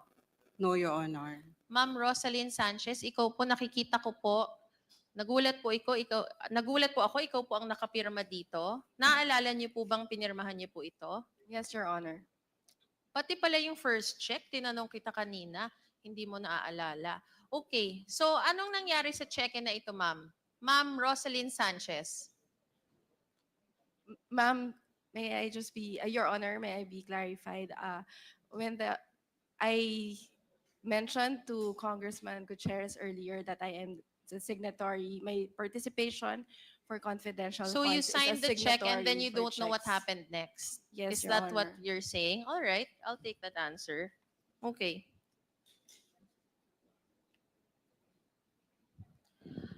Mabalik ako kay Ma'am Villa del Rey. Ma'am Villa del Rey, as the Chief Accountant ng OVP mula early on, nakailang Vice President ka na po, sinabi niyo po sa amin. Particular po kayo siguro talaga. In fact, nabanggit niyo kanina dun sa Joint Circular ng 2015. Tama po ba? Tama po. And you are very much aware of your responsibilities as agency accountant under the joint circular, particularly under section 6.3.3.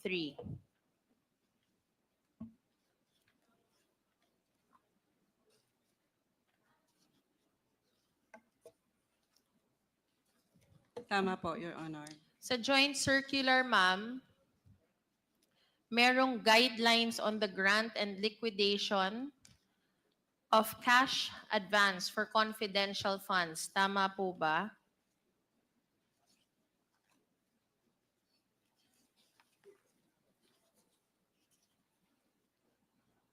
Tama po, Your Honor.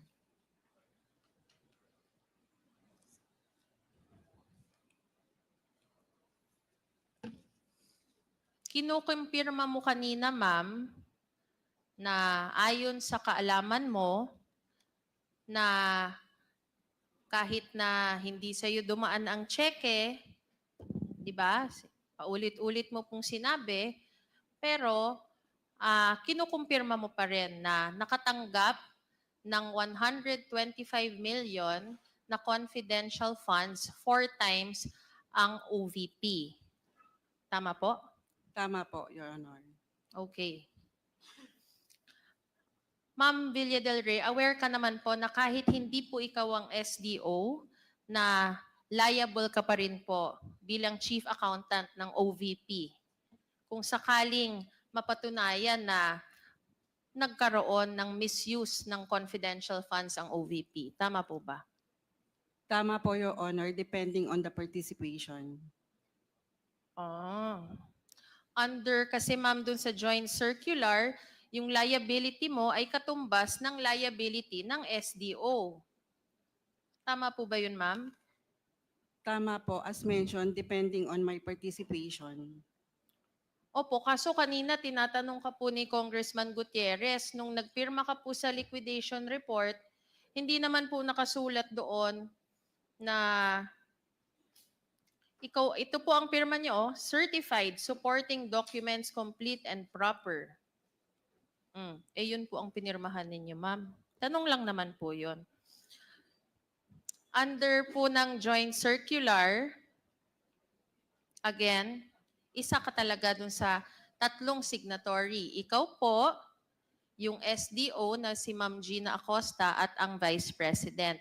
And dahil po sinacertify mo ang dokumento na isinumite at ay kumpleto, sapat bilang Chief Accountant, ikaw ay naging isang accountable officer. Tama po ba? Tama po, Your Honor.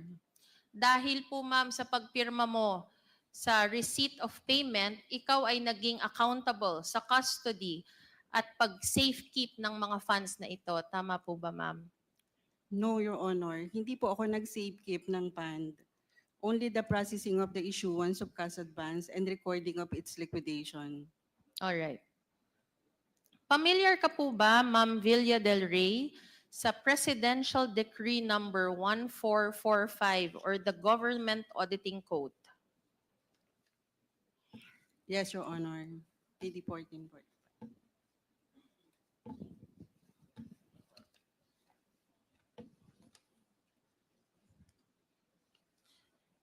Sa mga hindi po familiar dito, we will flash it.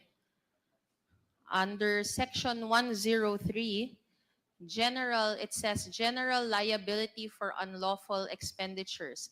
Expenditures of government funds or uses of government property in violation of law or regulations shall be a personal liability of the official or employee found to be directly responsible therefore.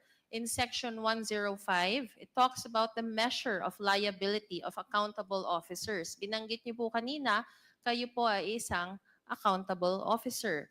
It states, every officer accountable for government property shall be liable for its money value in case of improper or unauthorized use or misapplication thereof by himself or any person for whose acts he may be responsible. We shall likewise be liable for all losses, damages, or deterioration occasioned by negligence in the keeping or use of the property, whether or not it be at the time in his actual custody.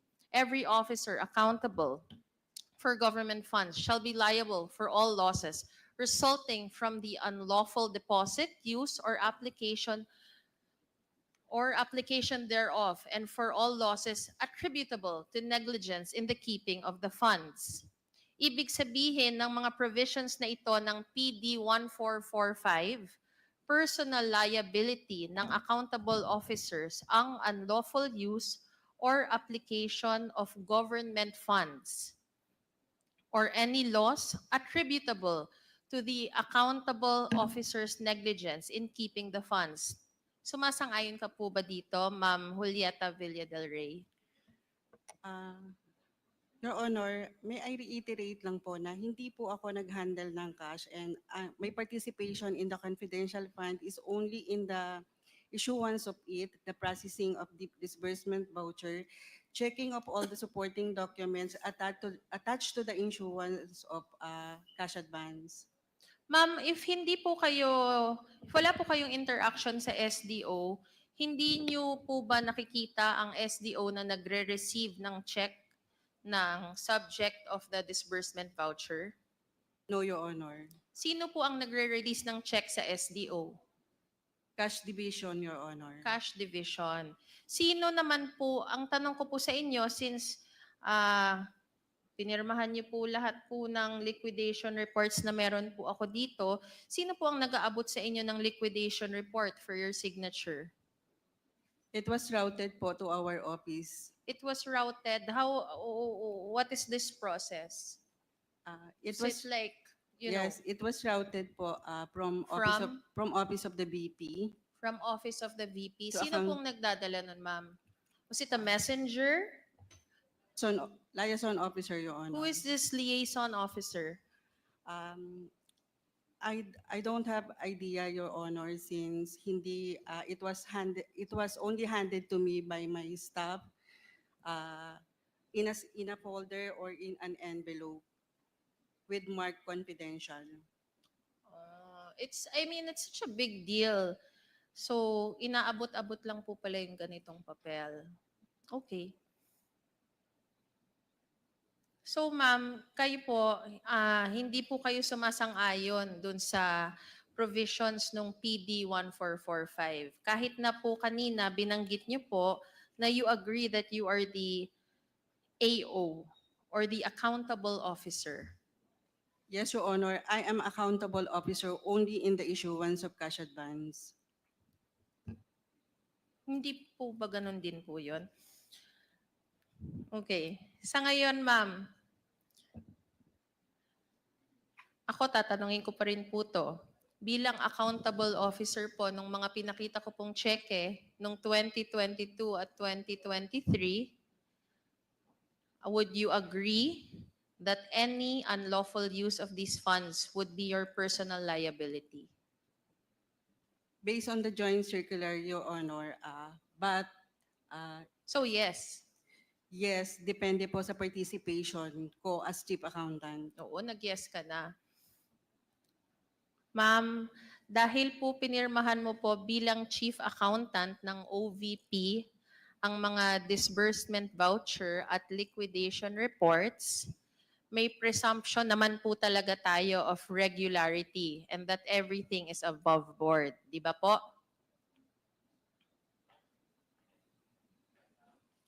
Yes, Your Honor.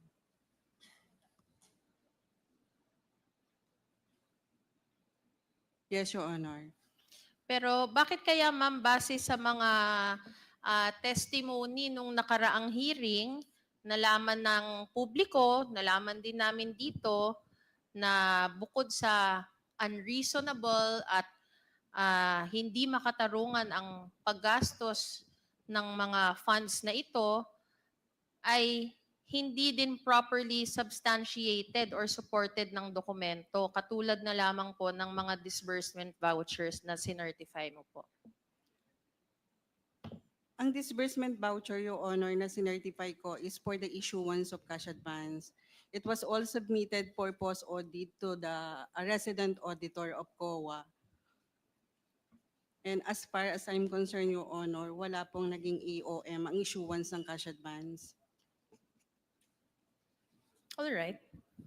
Mr. Chair, we can confirm no bilang yung chief accountant na si Ma'am Julieta Villa del Rey, kahit po she devoids herself of responsibility dun sa cheque, hanggang dun lang siya sa disbursement voucher, nandun talaga siya. We can confirm that she is part of the process ng naging paggastos at liquidation ng confidential funds ng OVP. And as we continue our deliberations, Mr. Chair, on the issue, I hope that Ms. Villa del Rey will continue to be very diligent in cooperating with the committee para po mas mabigyang linaw ang ating mga katanungan. Yun lamang po, Mr. Chair. Thank you very much, and I yield to the next interpellator. Thank you, Congresswoman Zamora. The chair would like to recognize the Honorable Deputy Speaker, J.J. Suarez. Thank you very much, Mr. Chair. Magandang tanghali po, Ma'am Julieta Villa del Rey. Magandang tanghali po. Ma'am, gaano katagal na po kayo naglilingkod sa ating pamahalaan? I started, Your Honor, 1990, about 34 years already. 34 years. Tama po ba ang rinig ko? 34 years. Tama po. So you've been committed to public service for a great part of your life. And you've been assigned to the office of the Vice President only, or have you transferred to other offices? To Accounting Division, Your Honor, of the Office of the Vice President. Doon lang. Doon lang po. So doon kayo nag-umpisa at hanggang ngayon nandun na rin pa, nandun pa rin po kayo. Tama po. So, ma'am, sa nabanggit nyo, simula nung panahon ni Laurel, nandun na po kayo? Yes, Your Honor. Last 2 years po ni VP Laurel. Okay. So sa maraming vice presidents na pinaglingkuran po ninyo, ngayon lang po nagkaroon ang Office of the Vice President ng malaking halaga para sa confidential funds. Tama po ba ito? As I recall, Your Honor, tama po. So never in the past has a vice president received this large amount of confidential funds. Not at this amount, Your Honor. Thank you very much. Now, Ms. Villa del Rey, kanina nababanggit po yung halagang 125 million na natanggap nung fourth quarter of 2022, first quarter of 2023, second quarter of 2023, third quarter of 2023. Tama. So, kung di po ako nagkakamali, that's 4 na cheque. Tama po. Yung apat na cheque pong yun ay aabot ng 500 million pesos. Tama po ba yun? Tama po. Okay.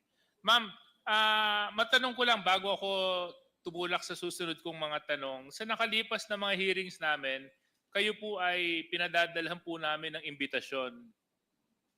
Tama po. Bakit kayo lang po kayo nag-desisyon na dumalo? Sir, as I mentioned po sa aking statement, the first invitation nakasama ako, I was only from September 23 to October 14. And then, for the second invitation po, nakasama rin ako because of the matagal kong absence is marami po akong backlog. So, I have to attend to many tasks, Your Honor. Kaso lang alam niyo naman po yung kahalagahan ng mga pandinig na ito. Bakit hindi niyo po binigyan ng sapat na importansya para po makadalo sa Committee ng Good Government? Sir, that is the reason po na nag-attend kami ngayon. But after receiving a subpoena. Yes, Your Honor. So I think, ma'am, sa 34 years niyo na pong paglilingkod, hindi na dapat maabot sa subpoena. Dapat on mere invitation pa lang, nakakadalo na po kayo. Dahil sa totoo lang, hindi naman siguro dapat tumagal ng ilang hearing kami dito kung dumadalo po yung mga resource persons namin. Given that career official pa po kayo, 34 years binanggit ninyo. Ngayon, ma'am, patungkol po dun sa confidential funds, before you issue another check, documents have to be submitted to your office with regards to how this was utilized and how it was liquidated, correct? No, Your Honor. Ang basis lang po ng liquidation sa books of accounts is the received transmittal letter from ICPAW. Hindi, kunyari, humingi sila ng 120, nag-release kayo ng cheque ng 125, di ba? For 125 ng fourth quarter of 2022. For you to issue another disbursement document, they have to submit the necessary requirements as to how the previous 125 was utilized, correct? Hindi po. Ang basis po ng liquidation, once receive ang transmittal letter, duly stamp received by ICPAW, yun po yung time na iti-take up ko ang liquidation sa books of accounts. So, liquidated po yung cash advance. Upon request of the next issuance of cash advance, I will issue po certificate of unliquidated cash advance for the STO. Okay, kasi tulad po kasi nung nabanggit ni Congresswoman Zamora, nakasulat po kasi dito, supporting documents are complete and proper. At naka-affix po yung signature nyo dito. Yes, Your Honor, that is pertaining to the supporting documents for the issuance of cash advance. Yeah. So when it comes to the supporting documents, can you just enlighten me and educate me? What are these supporting documents that need to be complete and proper before you issue another cash advance? For the issuance of cash advance, Your Honor, the disbursement voucher and the ORS should be supported with special order of the designated SDO, the approved banding from the BTR, the physical and financial plan of the fund, the specimen signature of all the disbursing officers of the ORS and DB, the SBR or the copy of the GAA, and the notice of cash allocation, Your Honor. If it is a succeeding cash advance, it should be supported with certification of no unliquidated cash advance of the SDO. At lahat po ito natatanggap ninyo? Yes, Your Honor. At bago po kayo mag-issue ng disbursement, dapat tinitiyak nyo na kumpleto lahat. Tama po. At hinihimay nyo lahat ng mga dokumento, lahat ng mga papeles, lahat ng mga pinadadala sa inyo. Tama po. Sino po nagpapadala sa inyo ng mga dokumentong ito? Nanggagaling po ang mga documents routed from Office of the BP. Saan po galing? Office of the BP po. Galing sa Office of the Vice President. Sino po ang nagdadala sa inyo ng mga dokumentong ito? It was routed po through administrative officer. And who is this administrative officer? Hindi ko po kilala since tinatanggap din po siya ng AO ng Accounting Division. And once received in the Accounting Division, ira-route po ito sa table ko. So, hindi nyo po kilala yung nagpapadala ng mga dokumentong ito sa inyo? It's only through AO po, Administrative Officer. So, who is this administrative officer? Sir, hindi po ako nakapag-interact sa Administrative Officer since ang document is pino-forward lang sa akin ng accounting staff mismo. Hindi, kaso lang considerable yung amount, ma'am eh. Ang laki. At dahil nga nabanggit din na, administratively and for whatever cases that may be filed or be seen na may liability, kasama po kayo sa mga liable. So I would assume that a certain level of consciousness on your part when it comes to the documents being submitted to you will be exercised, especially in the manner of who is submitting to you those documents. Yes, Your Honor, it was routed through a sealed envelope or in a folder with marked confidential on it. At sino po sir. ang nagpapadala sa inyo nito? Sa Office of the BP po. Sino would the OIC COS be able to verify who this administrative officer is? Your Honor, I'm sorry, but I cannot identify the specific administrative officer as we have several administrative officers. No, in but the okay, office, so Your but Honor. you may have several. How many administrative officers do you have? 20? 30? I will, 50? yes, I will check, Your Honor, but No, I mean, ma'am. it's more than 10 administrative officers Okay, or so you have staff 10 in the- administrative officers. How many administrative officers do you have tasked to handle confidential funds? I have no personal But you're knowledge, Your Honor. the chief of staff. You should know. Your Honor, I was only the OIC. of Before the Office acting of the as Chief of OIC, what was the position that you held in the office of the vice president? I am the Director for Administrative and Financial So Services. therefore, as Office, Your director Honor. for administrative and financial, you would know who the administrative officer is in handling the confidential funds. I mean, it's a big fund, and it's very delicate in its nature.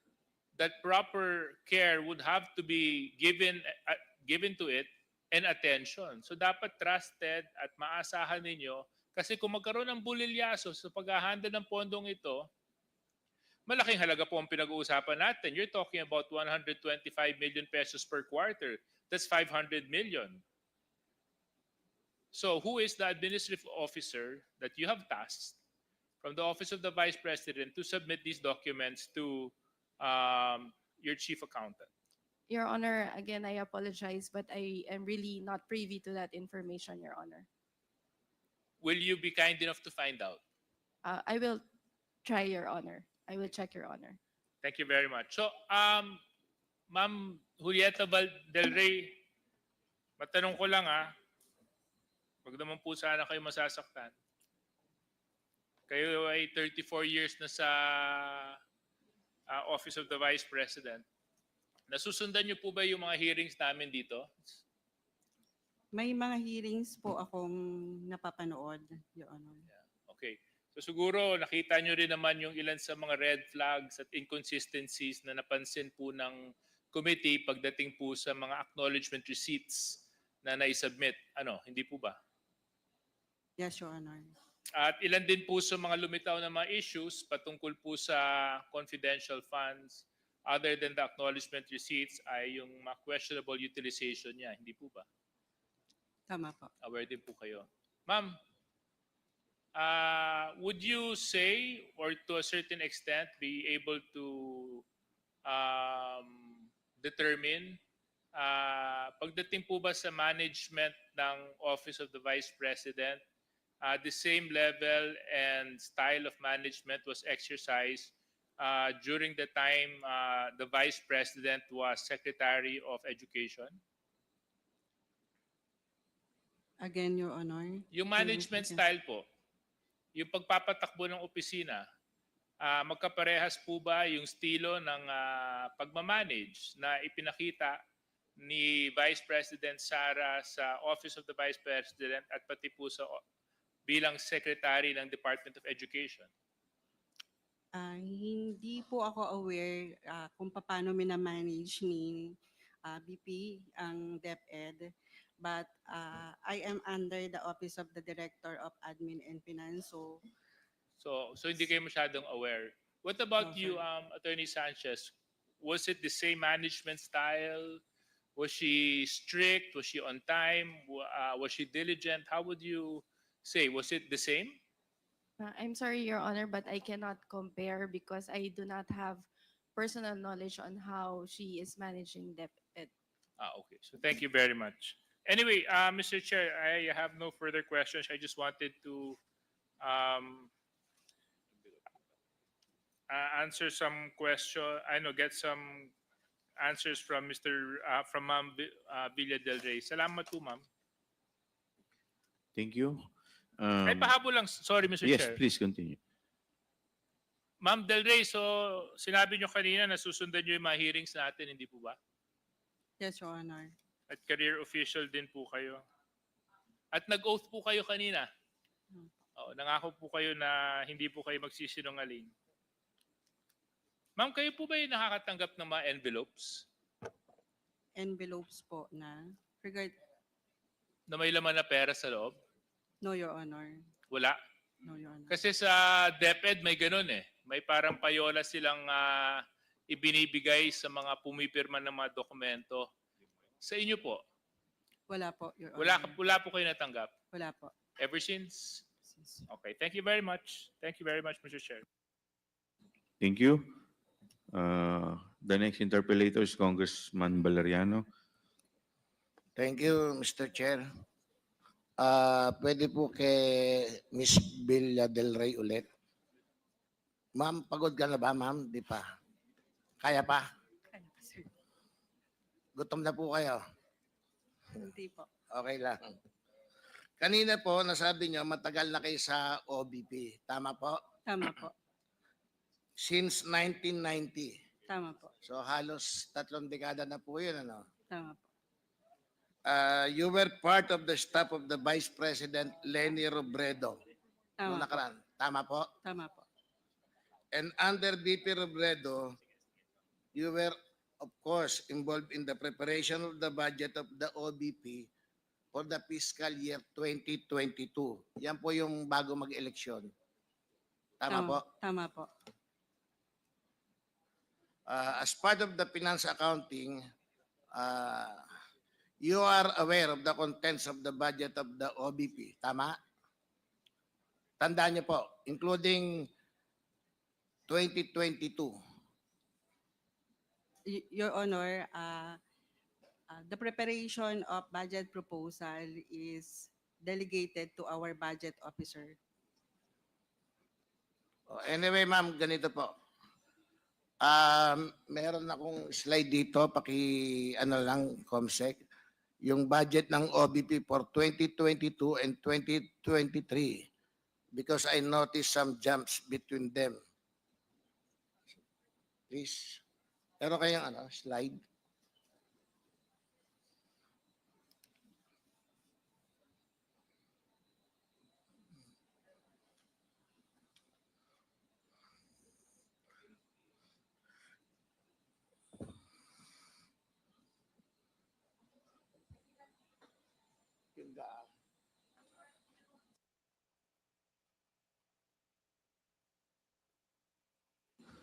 Mr. Chair, habang inantay po natin, 1 minute recess, please. 1 minute suspension is declared by the chair.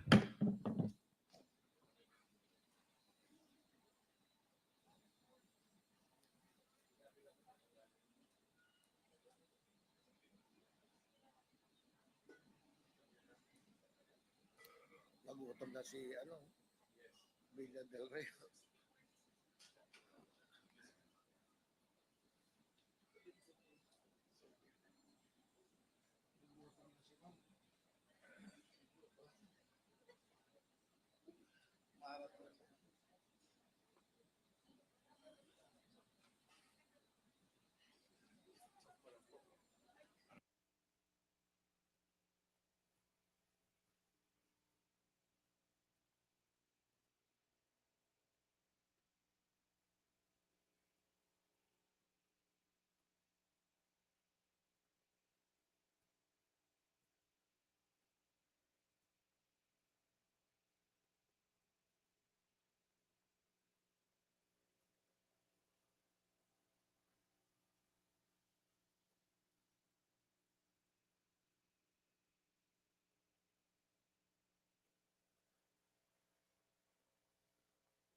Committee hearing resumes.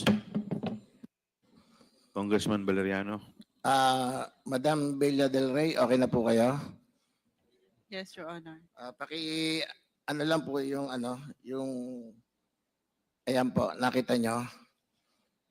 We can observe po na may significant jumps from line item appropriation between for the year 2022 saka yung 2023 for the OVP. Of course, yung 2023, prepared na po yan ng present BP natin. As the chief accountant, would it be fair to say na nagkamali ang OVP nung panahon ni BP Robredo when it prepared the budget for fiscal year 2022? Kaya mukhang maliit, ma'am, yung budget nila ng 2022.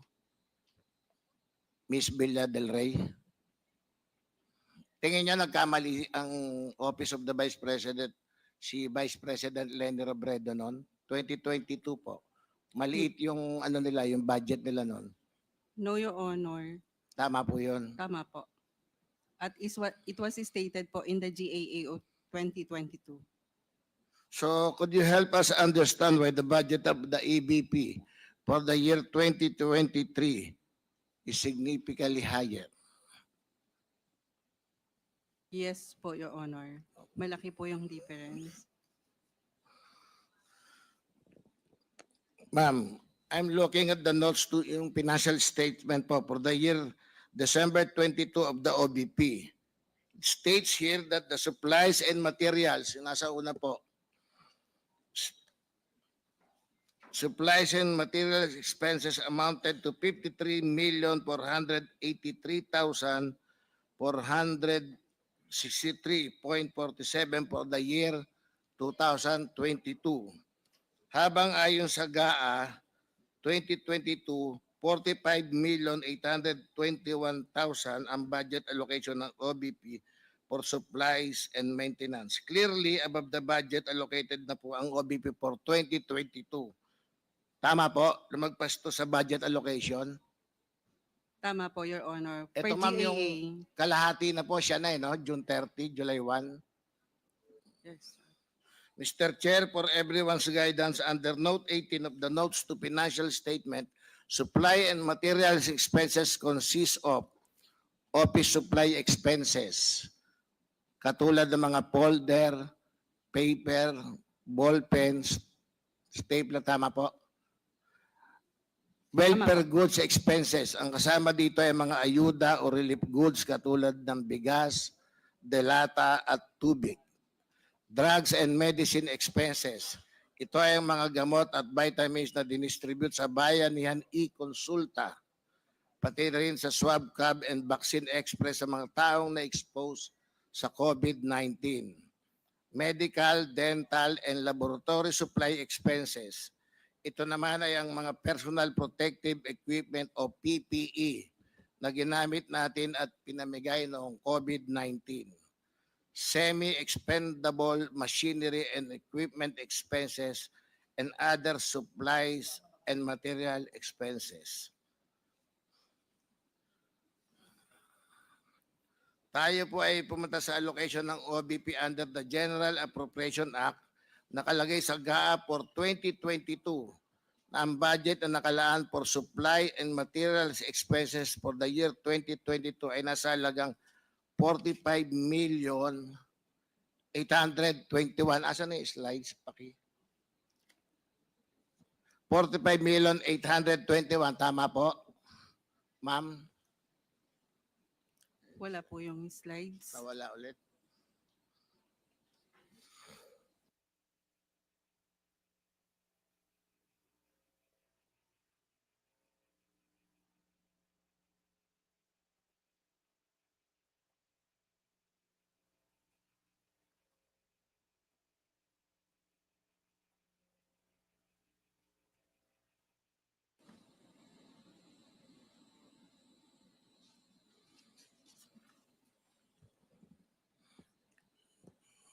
Yung unang slide.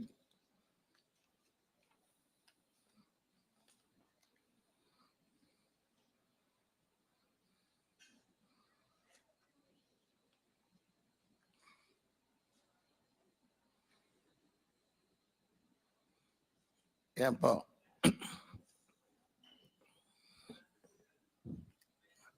Ayan na, ma'am.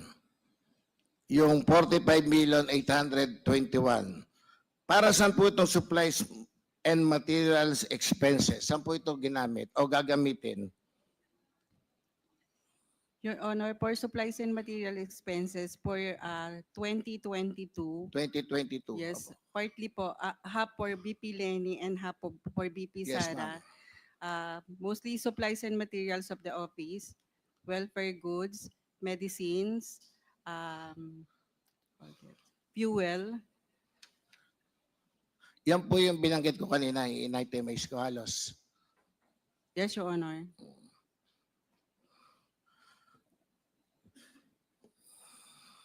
Kapag tinignan mo yung GAA o yung General Appropriation Act for 2023 naman, ma'am, ang nakalaan na budget for supplies and material expenses for the year 2023 ay nasa halagang 272,230,000. Tama po ba yun? Tama po, Your Honor. Ibig sabihin, tumaas ng approximately 494%, halos 500% po ang pondo na inallocate para sa naturang supplies and material expenses. Tama po? Tama po. Almost 5 times more money was allocated for the same expenses. Bakit tumaas ang halaga ng supplies and materials expenses for the year 2023? Ma'am, can you please give us an explanation to this item? Sir, can I Sige po. endorse it to our budget officer for the explanation of the 2023 GAA? Mr. Chair,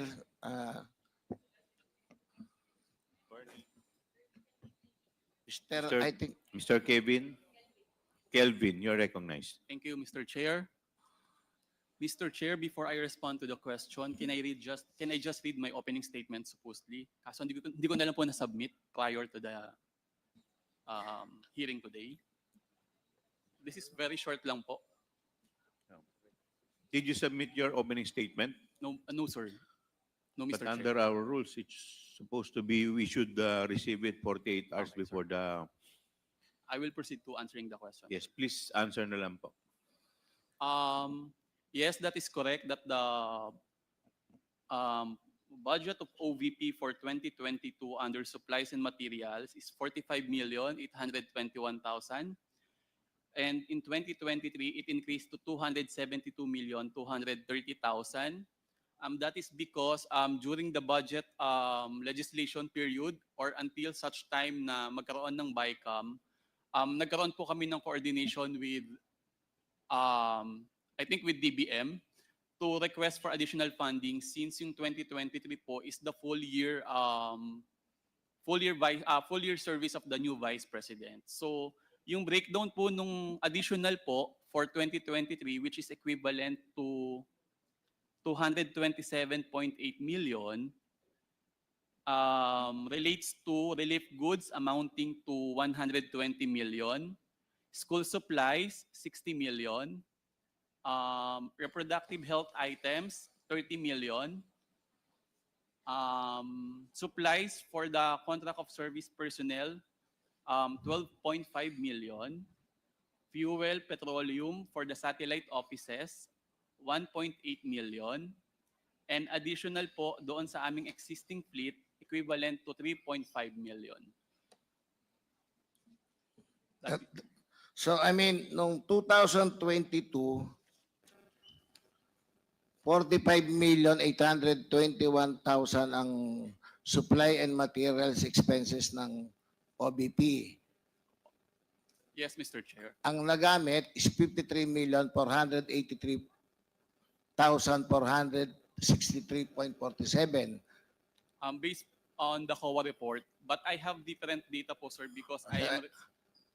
Sige, sir. Anyway, pagdating ng 2023, ang nirequest niya na is 272,230,000. So, hindi naman siguro to pwedeng i-attribute sa inflation, di po ba? Yes, sir. Yes, Mr. Chair. That's correct. Sige. So, kay Ms. Villa del Rey po ulit.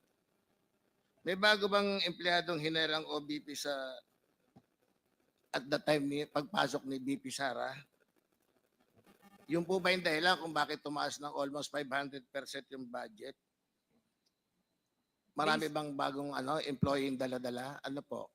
Yes, based on record, sir, may mga additional employees ang Office of the Vice President under VP Sara.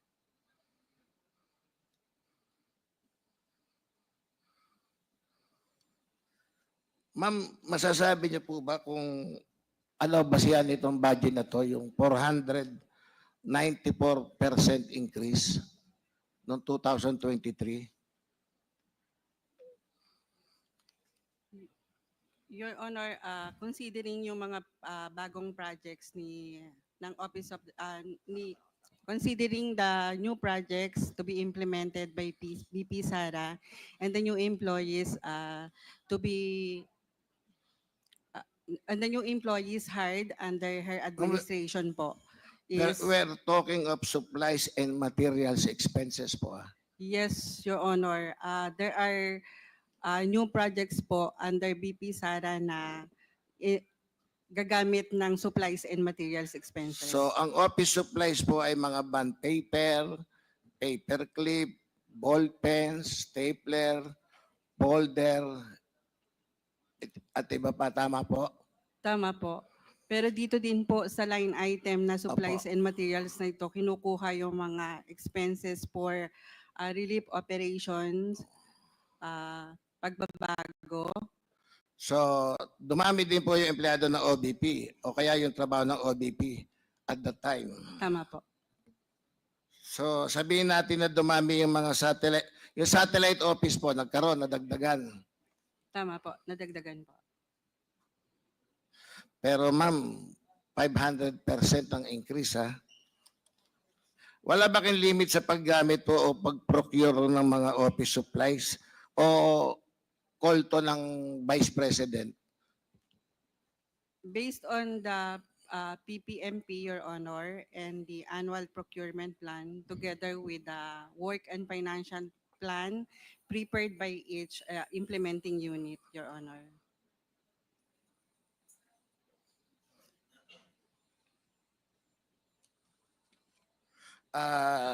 Second, ma'am, may na-allocate ba na budget para sa welfare goods expenses? Yes, Your Honor. Magkano po ang na-allocate para dito? I do not have my records, Your Honor, as of now.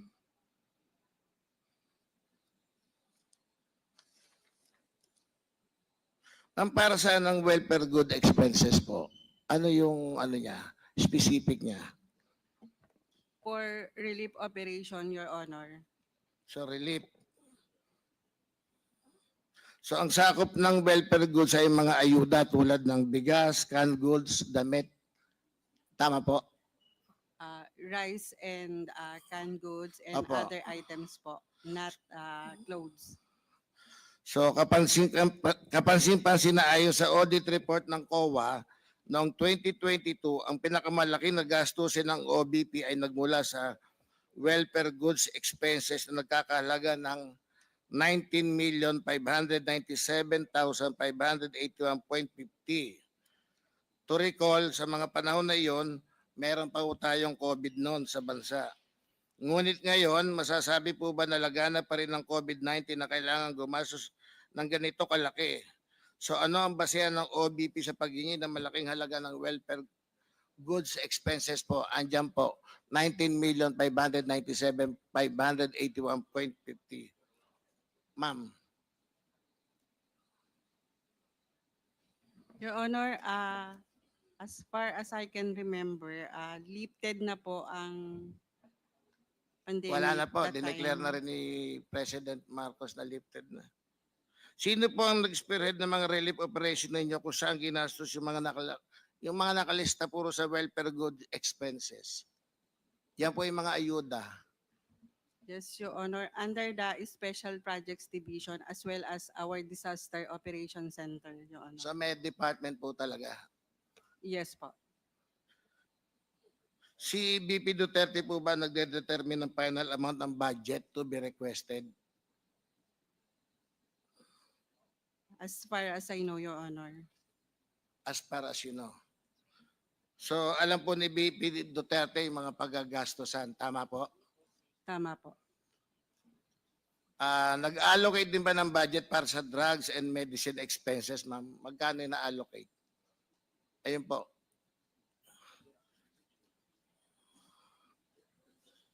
May I refer your question to our budget officer, Your Honor, Sir Kelvin? Mr. Chair.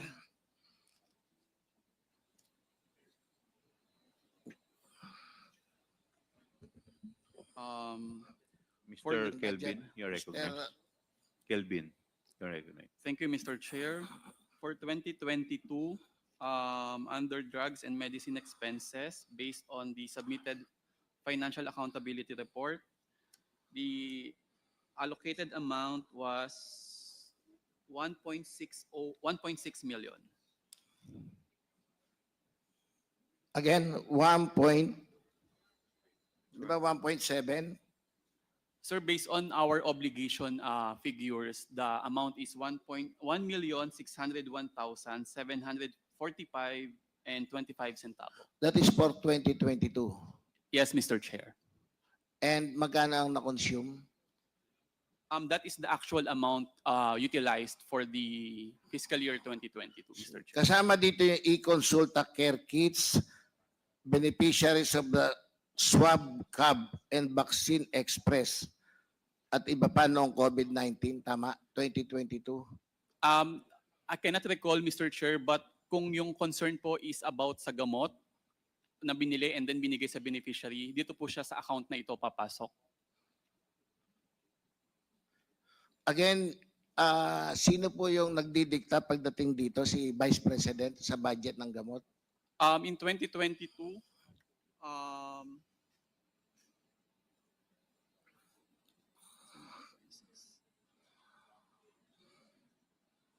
the bulk of the out of 1.6, sir, Mr. Chair, 1.57 million was utilized or obligated From January to June 30, magkano na-utilize doon sa 1 point?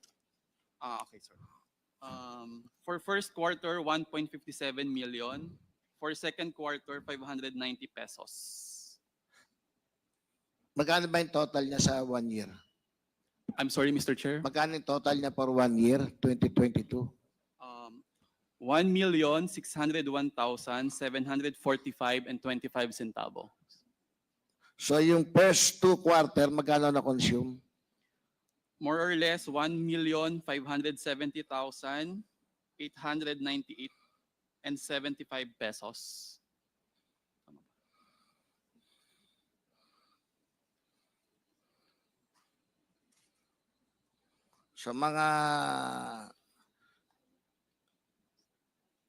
So yung 12 million na consume ng 2 quarter, July to December, tama? July to December, yung remaining po na 13,874 and 16,981.50 centavos. Okay. May nakalaan na pondo yung medical, dental, and laboratory supply expenses. Magkano po hiningi ni OVP para dito? In the year, sir, ang naging allotment available po for medical, dental, and laboratory supplies is equivalent, this is for fiscal year 2022, 11,259,400 pesos and 33 centavos. Again, 11 million. 11,259,433 centavos. Ito yung yung PPE, personal protective equipment, sinuot natin nun sa COVID-19. Yes, sir. Tama? Kasama po iyon. Sige. Ayon sa notes to financial statement for the year December 2022 ng OVP, kabilang sa medical, dental, and laboratory supply expenses ang PPE. So, noong 2023, wala ng COVID-19, tama? Sige, sir. Mr. Chair, noong 2023, wala na po kaming COVID operations within So, the OVP. ano ang basis ng OVP sa paghingi ng ganito kalaki na pera again? Yung 2023 budget nila.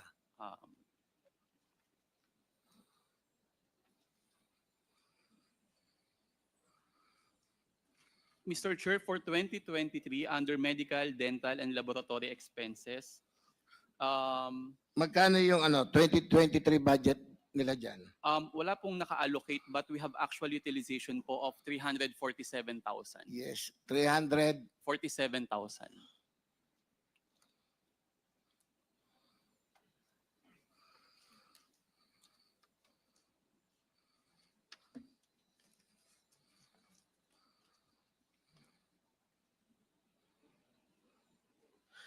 Yun doon naman tayo sa fuel, oil, and lubricant expenses. Magkano nakalaan na budget dito?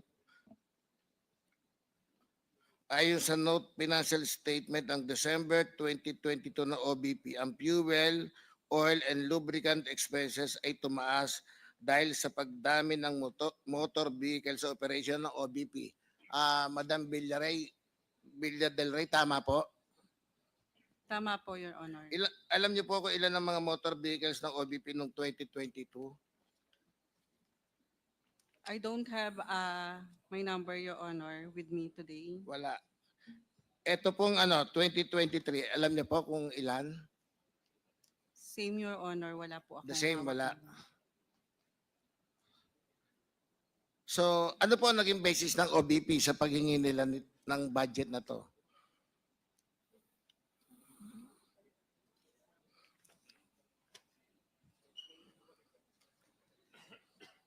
Your Honor, in 2023, there are procurements po of transportation equipment. Again, ma'am? There are procurement po of transportation equipment, motor vehicles, Your Honor. Kotse.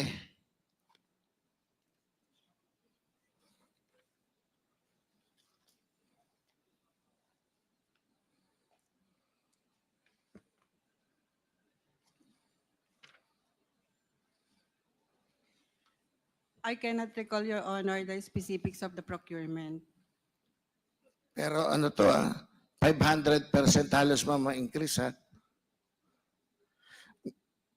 Meron pa bang ibang items na nakapaloob doon sa supplies and material expenses maliban doon sa na-itemize ko po? Your Honor, under supplies and material expenses, as mentioned po, office supplies expenses, welfare goods expenses, drugs and medicines expenses, medical, dental, and laboratory supplies expenses, fuel, oil, and lubricants expenses, semi-expendable machinery equipment expenses, and semi-expendable furniture, fixtures, and books expenses, and other supplies and materials expenses, Your Honor. Then, ma'am, sino po ulit ang nagre-request ng budget sino nag-request ng budget for year 2023? Si BP Duterte po, tama? Under the administration po of BP Sara. Sino ang nag-approve ng budget for year 2022? Si BP Duterte ulit, di po ba? Final say.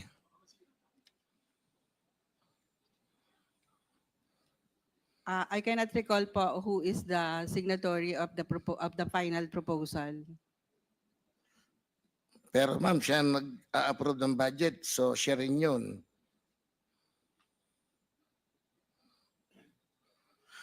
Clearly, hindi naman po historical data ang naging basehan ng OVP upang ma-justify yung 272,230,000 or almost 500%. To be exact, ma'am, 494% increase in budget allocation for 2023. Kasi kung historical data ang magiging basehan, sobrang laki ng difference between the amount actually spent by the OVP in supplies and material expenses in 2022 from the amount allocated po ng OVP to the same line item in 2023. Ano kaya yung dahilan, ma'am? Ba't ganun kalaki yung allocation ng 2023? Meron kayong idea? Your Honor, based on the new projects of the Vice President as well as for the creation of the 10 satellite offices. Because of the new projects, New projects to be implemented under the administration of VP Duterte as well as the creation of the 10 satellite offices. mga satellite offices. Tama po.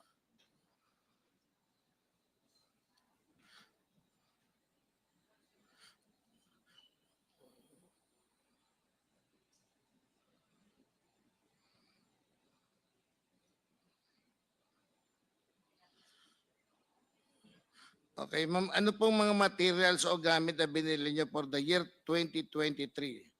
Under what category niyo binili yun?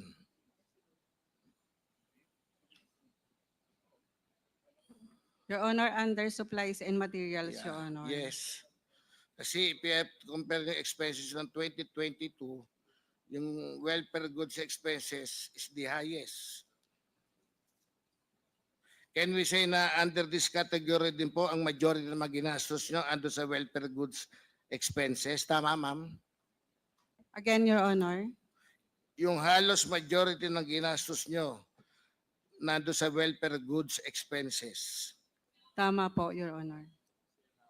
Ano naman yung mga materyales o gamit na binili sa dating budget for year 2022 na hindi nagamit noong hindi na magamit noong 2023? I mean man, meron bang natira noong 2022? For the budget, Your Honor, Yes. remaining budget of 2022 ay naging continuing appropriation to be added sa 2023 GAA. I mean ma'am, wala ba natira yung mga medicine, medical, dental, and laboratory supply expenses 2022 going to 2023? Siguro naman kahit kaunti ma'am, merong mga ginastos na makikerry over from 2022 to 2023. Tama po? Most of the 2022, Your Honor, medical, dental, and laboratory supplies are utilized for COVID operation under BP. So walang natira. Again ulit ma'am. Most of the medical, dental, and laboratory supplies expenses disbursed in 2022 are utilized for COVID operation, Your Honor. So walang carry over, wala pong napunta ng 2023. Ubos. Hindi po ako sure, Your Honor, pero wala na rin po kaming, nag-stop na rin ang COVID operation at the time of the new administration, Your Honor. Sige po. Nasabi nyo kanina ma'am, kaya 494% yung increase kasi sa project na bago. So substantially different ba yung mga initiative and programa ninyo sa OVP noong 2023 kesa sa 2022 na kinailangan yung bumili ng bagong materyales? Kasi bigla po nag-jump ng 494% yung budget eh. Gaano ba kaganda yung programa na yan, ma'am? Sir, since 2022 po is pandemic pa, so wala pang movement, wala pang masyadong mga projects na pwedeng i-implement.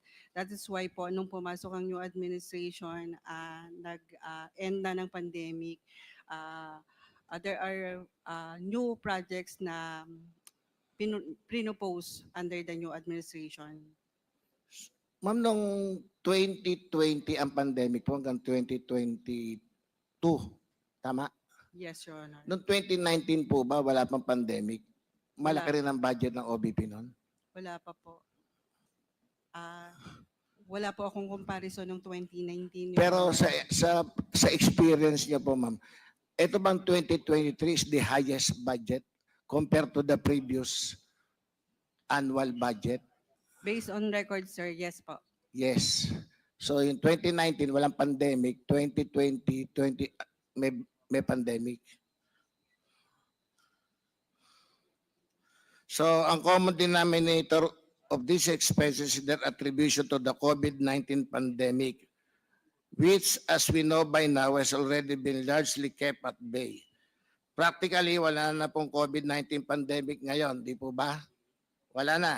Tama po. Required pa ba tayo mag-mask strictly, social distancing, in person naman? Wala na po, ano? Voluntary, Your Honor. Yes, yun yung sinasabi kanina. Through Proclamation 297 issued last June 21, the President has lifted the state of public health emergency due to COVID-19. Tama po, ano?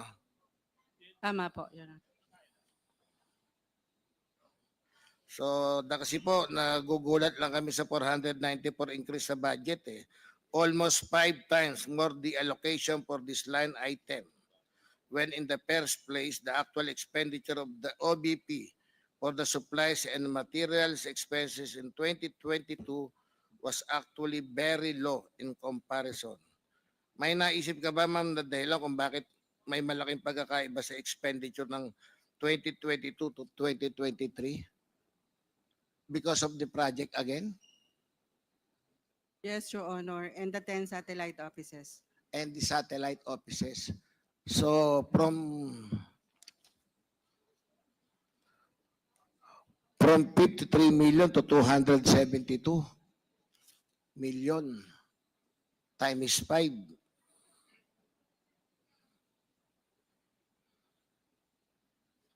Ma'am, what are the different materials that year 2023 needed to procure from the materials procured from by the year 2022 budget? Was there a significant price difference between then and now? Sir, Your Honor, may I refer your questions to our Director for Admin and Finance? Mr. Chair. Attorney Sanchez, Thank you, Mr. Chair. you are recognized. Thank you, Mr. Chair. Your Honor, as mentioned by our Chief Accountant, there were new projects of the OVP in 2023, namely the Pagbabago Campaign, A Million Learners and Trees Program. For the That- Pagbabago Campaign, Your Honor, Slowly, ma'am. Ano yung bagong project po? Pagbabago Campaign, Your Honor, Pagbabago, campaign, A Million Learners and Trees Program, Your Honor. a million Learners and Trees. and it costs 150 million. For the Pagbabago Campaign, Your Honor, around around 90 million. I'll just confirm, Your Honor, from the Ma'am, ano exact tong amount. pagbabago campaign? Ano po ito? Sir, for the Pagbabago Campaign, the OVP has a target of giving school bags with school supplies and dental kits to school children. For at least, the target is 1 million school children for the entire term of the Vice President, Sara Duterte, Your Honor. So Ma'am, for we are talking of 2023 budget Yes. lang. So for 2023, Your Honor, the target was set at 200,000, Your Honor. 200,000 beneficiaries, Your Honor. 200,000 bags in short. Yes, Your Honor. And yung million, ano yung million learner? Yun po yung component nung program, A Million Learners program po yung target. And then may counterpart po siya, that is the A Million Trees campaign. But for the A Million Trees campaign, very minimal expenses lang because it only entails tree planting po. And the target is 1 million trees as well. So 200,000. So yung dalawang project po yun, tama Yes. bang parang it worth 220 million per year? Your Honor, for Almost. it's just one of the new programs of the OVP. So marami pang project. Yes, Your Honor.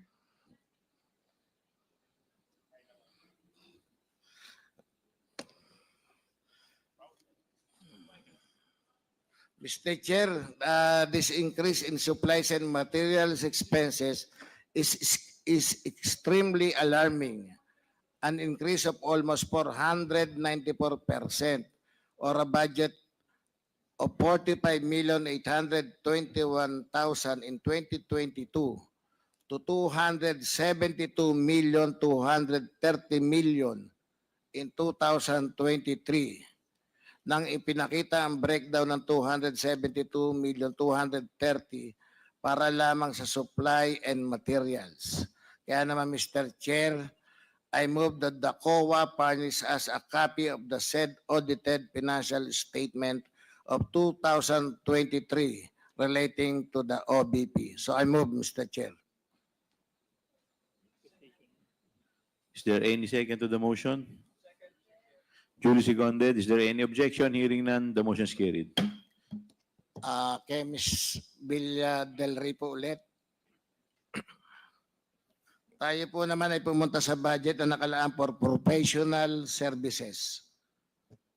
Ayon sa GAA for 2022, ang budget na nakalaan po for professional services ay nasa halagang 41,777,000 for the year 2022. Ma'am, para saan po itong professional services na to? Your Honor, professional services comprised of auditing services, Consul- consultancy services, and other professional services, Your Honor. Okay. So, sino-sino ma'am yung mga auditor nyo? Di po ba meron ng COA ang auditor ng, di ba COA ang auditor ng OVP? Meron pa po bang internal? Yes, Your Honor, COA resident auditor. Regarding ma'am sa consultant, sino-sino naman po yun? Meron kayong mga consultants din? Yes, Your Honor, they are the consultants under the new administration, Your Honor. So, yun po yung sa 41 million. Ma'am, sino-sino yung mga dating auditor at consultant ng year 2022? Meron po kayong listahan pa dyan? For the resident auditor, Your Honor, as detailed by COA is Sir Joshua Palitic, and I think ATL po is Joshua Palitic for 2022. Okay, so gaano kadalas nag-audit at nag-hire ng consultant ang OVP, ma'am? Ilang beses? Same number of time ba as of year 2022? Tsaka 20? Gaano kadalas po sila pumupunta ron? For auditing services, sir, they are resident in the OVP. They have office in the OVP. So for the auditing services, these are the expenses incurred by the auditing services like communication, fuel. Nakalam po ito under one account, auditing services. Comsec, meron pang slide dyan regarding professional services. Pakita lang po sa monitor.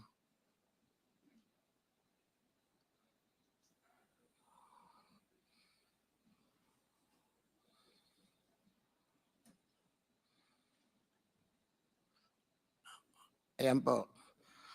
For the benefit of this committee, ma'am, would you kindly enlighten us to what these expenses were for?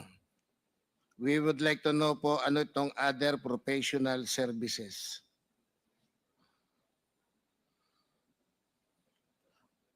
Madam Bella Del Rey. Yes. Your Honor, for a total of 56,140,892.26, this is pertaining to 2022 expenses of the Office of the Vice President for professional services. For the 74,990,000, Your Honor, it is not the amount indicated in our audit report. Magkano po yung sa audit report niya? For 2023, Your Honor, the total professional services, 62,698,445. 600. 62,698,445.41.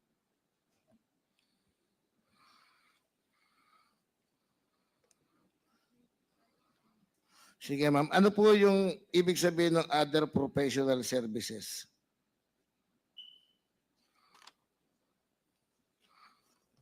Ano po yung other professional services? Meron na kayo auditing services, consultancy services. Ano yung other professional services? Other professional services, Your Honor, includes the payment of service fees, premium and gratuity pay to contract of service personnel. It also includes the payment of the service personnel of the libreng sakay buses. Personnel of the libreng sakay buses? Yes, Your Honor. Ano po to? Driver ng bus? Driver and conductor, Your Honor. So, 44,689,743,743.30 for 2022? Tama po, Your Honor.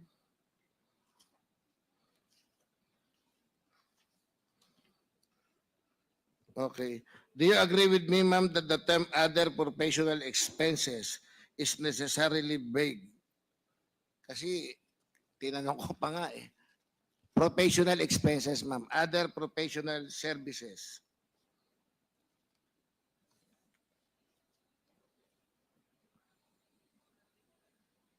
Ma'am, ano pagkakaiba ng auditing services and consultancy services? Auditing services, sir, pertaining to our resident auditor from COA.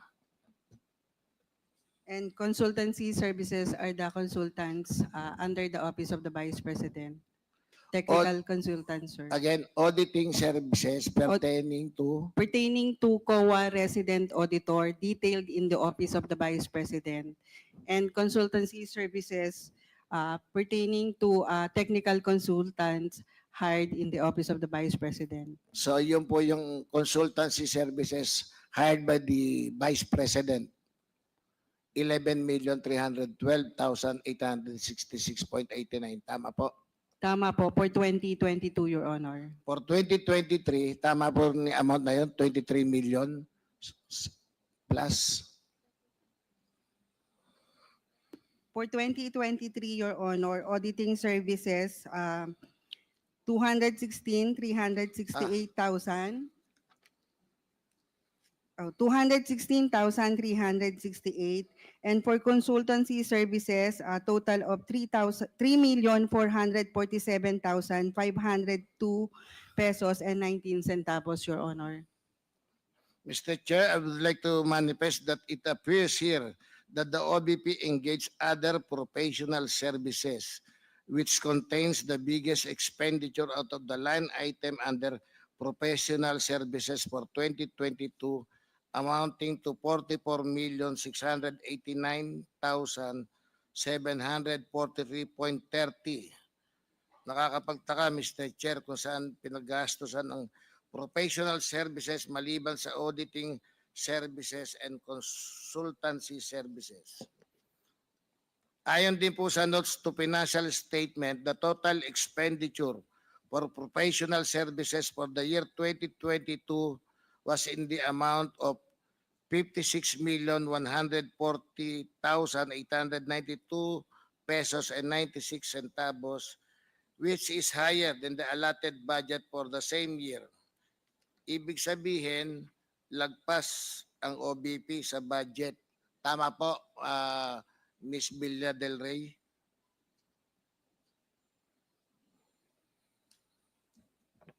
Your Honor, hindi ko po siya ma-compare since wala ako nung ibang figures. Paano nyo pala hinahanda po itong budget? Base ba sa historical data to? May I refer your question, sir, to our budget officer? Mr. Chair. Mr. Kelvin, you are recognized. Thank you, Mr. Chair. Mr. Chair, with regard to the preparation of budget, one of the consideration is the historical cost of the Historical OVP. data.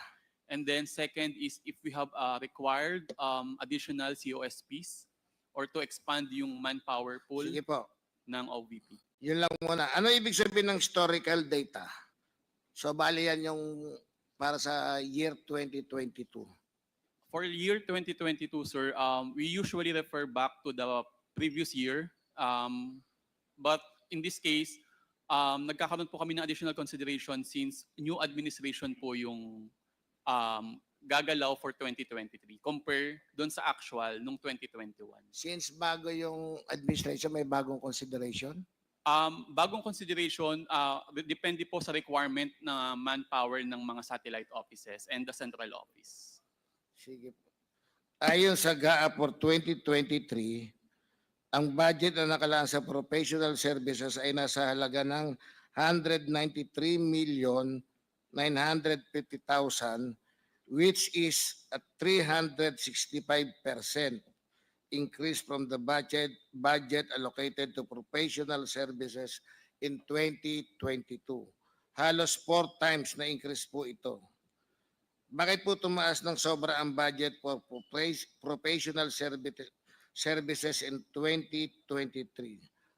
Ms. Villa del Rey, please give us an explanation po dito. 365% ang tinaas. Your Honor, our budget for 2023 is based on, as mentioned by Sir Kelvin Tanido, is based on the requirements of the Vice President. of the Vice President with the implementation of new projects and creation of 10 satellite offices.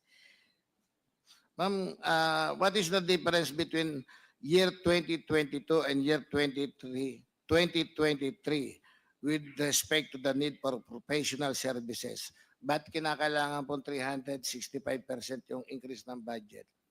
Malaki ba yung pangangailangan ng 2023?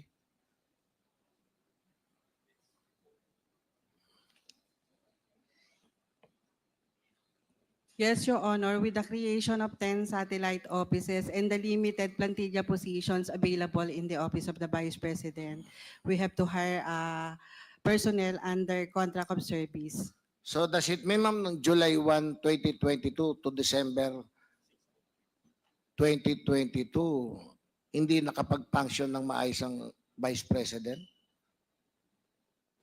Kasi maliit lang po nun yung professional services.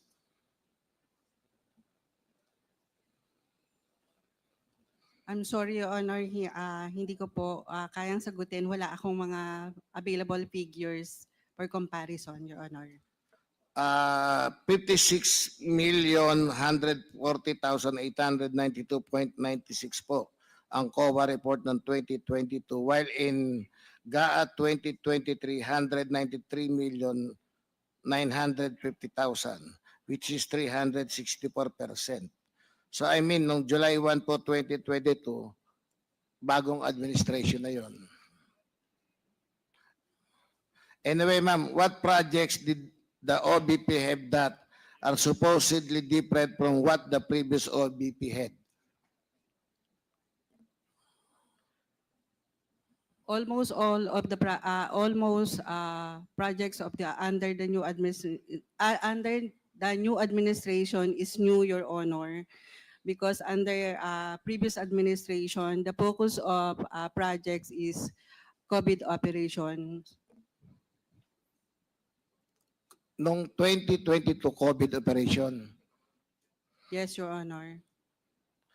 So noong 2023, maraming project, kaya 365% increase in professional services, or will cost around 3 times more than what was actually spent in 2022. Tama ba, ma'am? Tama po. Bakit marami po kayong na-hire na consultants noon? Noong 2023? 2023, sir, is few consultants only, more on contract of service personnel, Your Honor. Again? For consultancy, Your Honor, only few consultants were hired. Most charges under the professional services are from personnel under contract of service. Contract of service.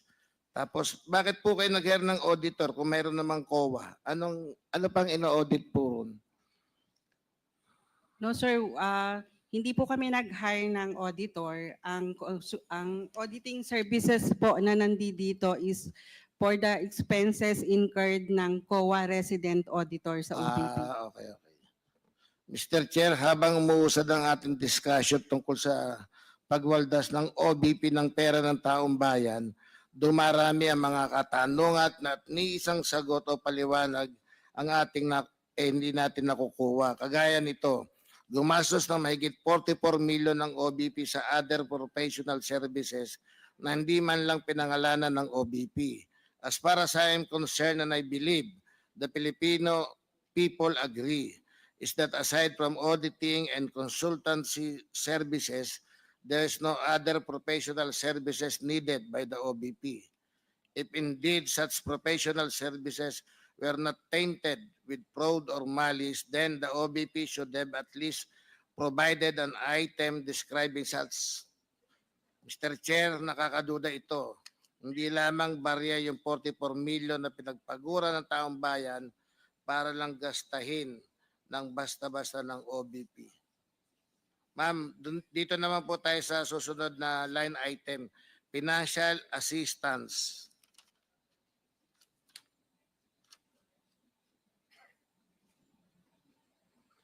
Sa 2022 ga, ang nakalaan na budget para dito ay halagang 357,600,000. Tama po?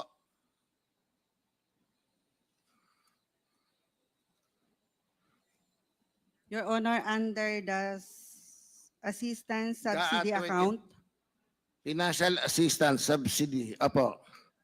GAA 2022. there's 357,600,000. for 2022, Your Honor, our records is 378,820,757 pesos and 65 centavos, Your Honor. Yan po yung na-consume. Yes po, Your Honor. Pero yung nasa GAA 2022, 357,600,000. Tama po, Your Honor. So, Comsec, ano yung slide para makita rin po ni Miss Villa Del Rey.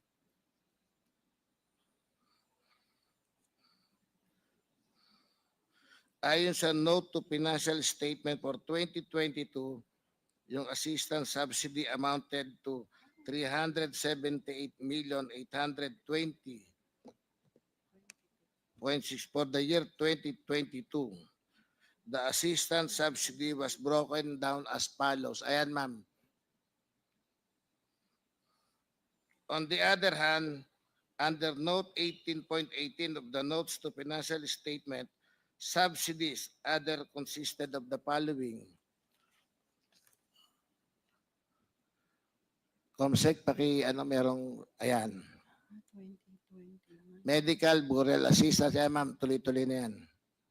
Mr. Chair, once again, an examination of the figures clearly indicates that the OVP exceeded its budget allocation for 2022 on the item of assistance subsidy.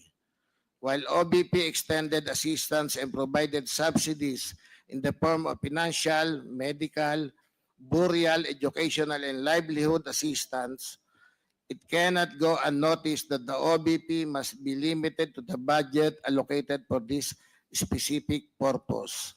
The sole discretion on the part of the OVP cannot be misconstrued to be an act of liberality or generosity, as it cannot decide whimsically on how to spend the people's money, especially considering that it is beyond what is allocated.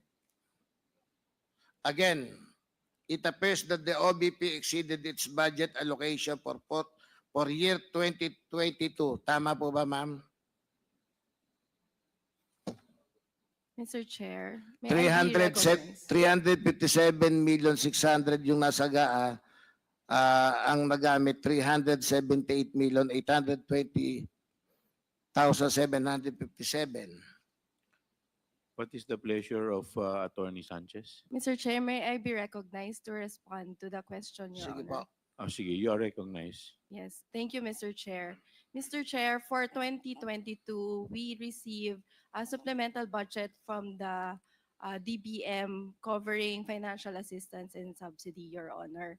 In addition, Mr. Chair, under the GAA, the government agency has the authority to modify a certain amount of up to a certain extent its budget, provided that we stay within the PAP of the account, Your Honor. Hindi ma'am, wala naman pong problem doon. Sinasabi ko lang po, nung GAA 2022, ang original budget is 357,600,000.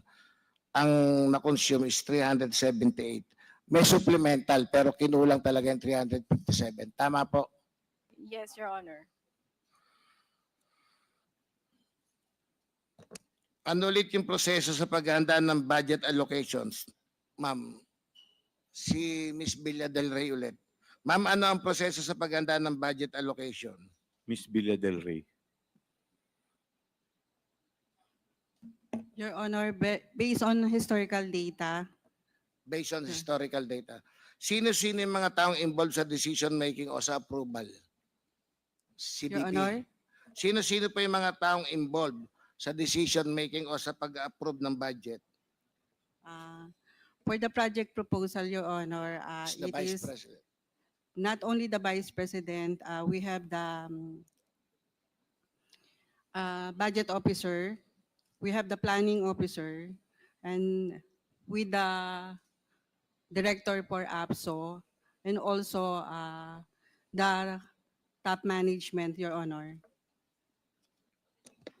For the year 2023, the budget allocated to financial assistance subsidy ay tumaas sa halagang 920,800,000. This is almost 157% increase o halos 2 times na increase po ito. Tama, ma'am?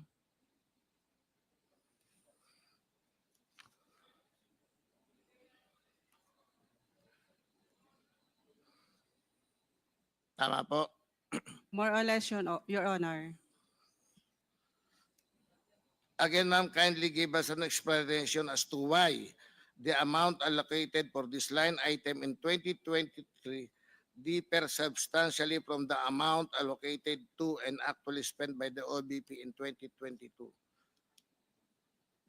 Masyadong malaki.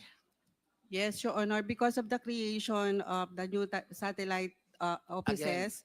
Yes, sir. And the implementation Of new of project. medical and burial assistance also to be implemented in satellite offices, not only in central office, and also other projects under the subsidy account, Your Honor. So that is the reason kung bakit substantial increase yung budget from 2022 to 2023. Tama po? Yes, Your Honor. Dito naman tayo sa representation expenses, ma'am. Under the GA 2022, the OVP was allocated an amount of 29,752,000 in representation expenses. Ayon sa Note 18.19 of the Notes to its financial statement, these representation expenses refer to expenditures for the representation expenses of the Vice President, including regular and special meetings, including local security augmentation during travel of the Vice President into provinces. Tama? Tama, ma'am? Tama po, Your Honor. Mr. Chair, I understand that the representation expenses are incurred when the Vice President attends regular and special meetings, including the security details she needs while she travels. It seems that as if the OVP through the item of representation expense is charging a talent fee in every meeting she attends. This is akin to a talent fee paid to a celebrity for every public appearance or guesting in TV show. This absurd, Mr. Chair, again. Public office is public trust. Holding a seat in government, the second most powerful in the country to be exact, is not a golden ticket to spend mindlessly.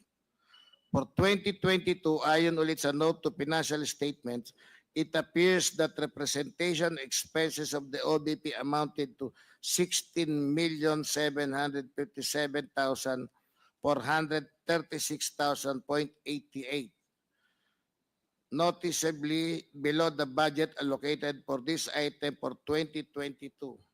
Tama, ma'am? Ibig po ba sabihin hindi nagastos lahat ng budget allocated for representation expenses? Yes, Your Honor. 16. Meron pong 12,994,563.12 na hindi ginastos ng OVP for representation expenses noong 2022. Tama, ma'am? 12,994,563.12.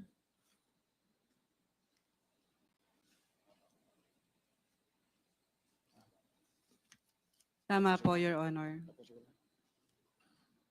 Nevertheless, despite the fact that OVP did not spend what it anticipated to spend in 2022, sa GAA 2023, ang nakalaad na budget for representation expenses became 79,310,000 or an increase of approximately 168% from last year's budget.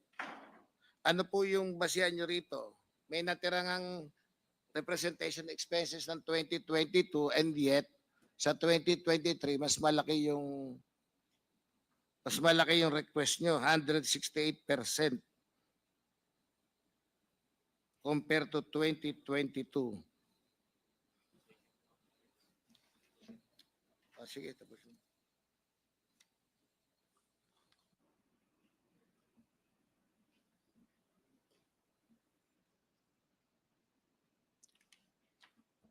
Yes, Your Honor.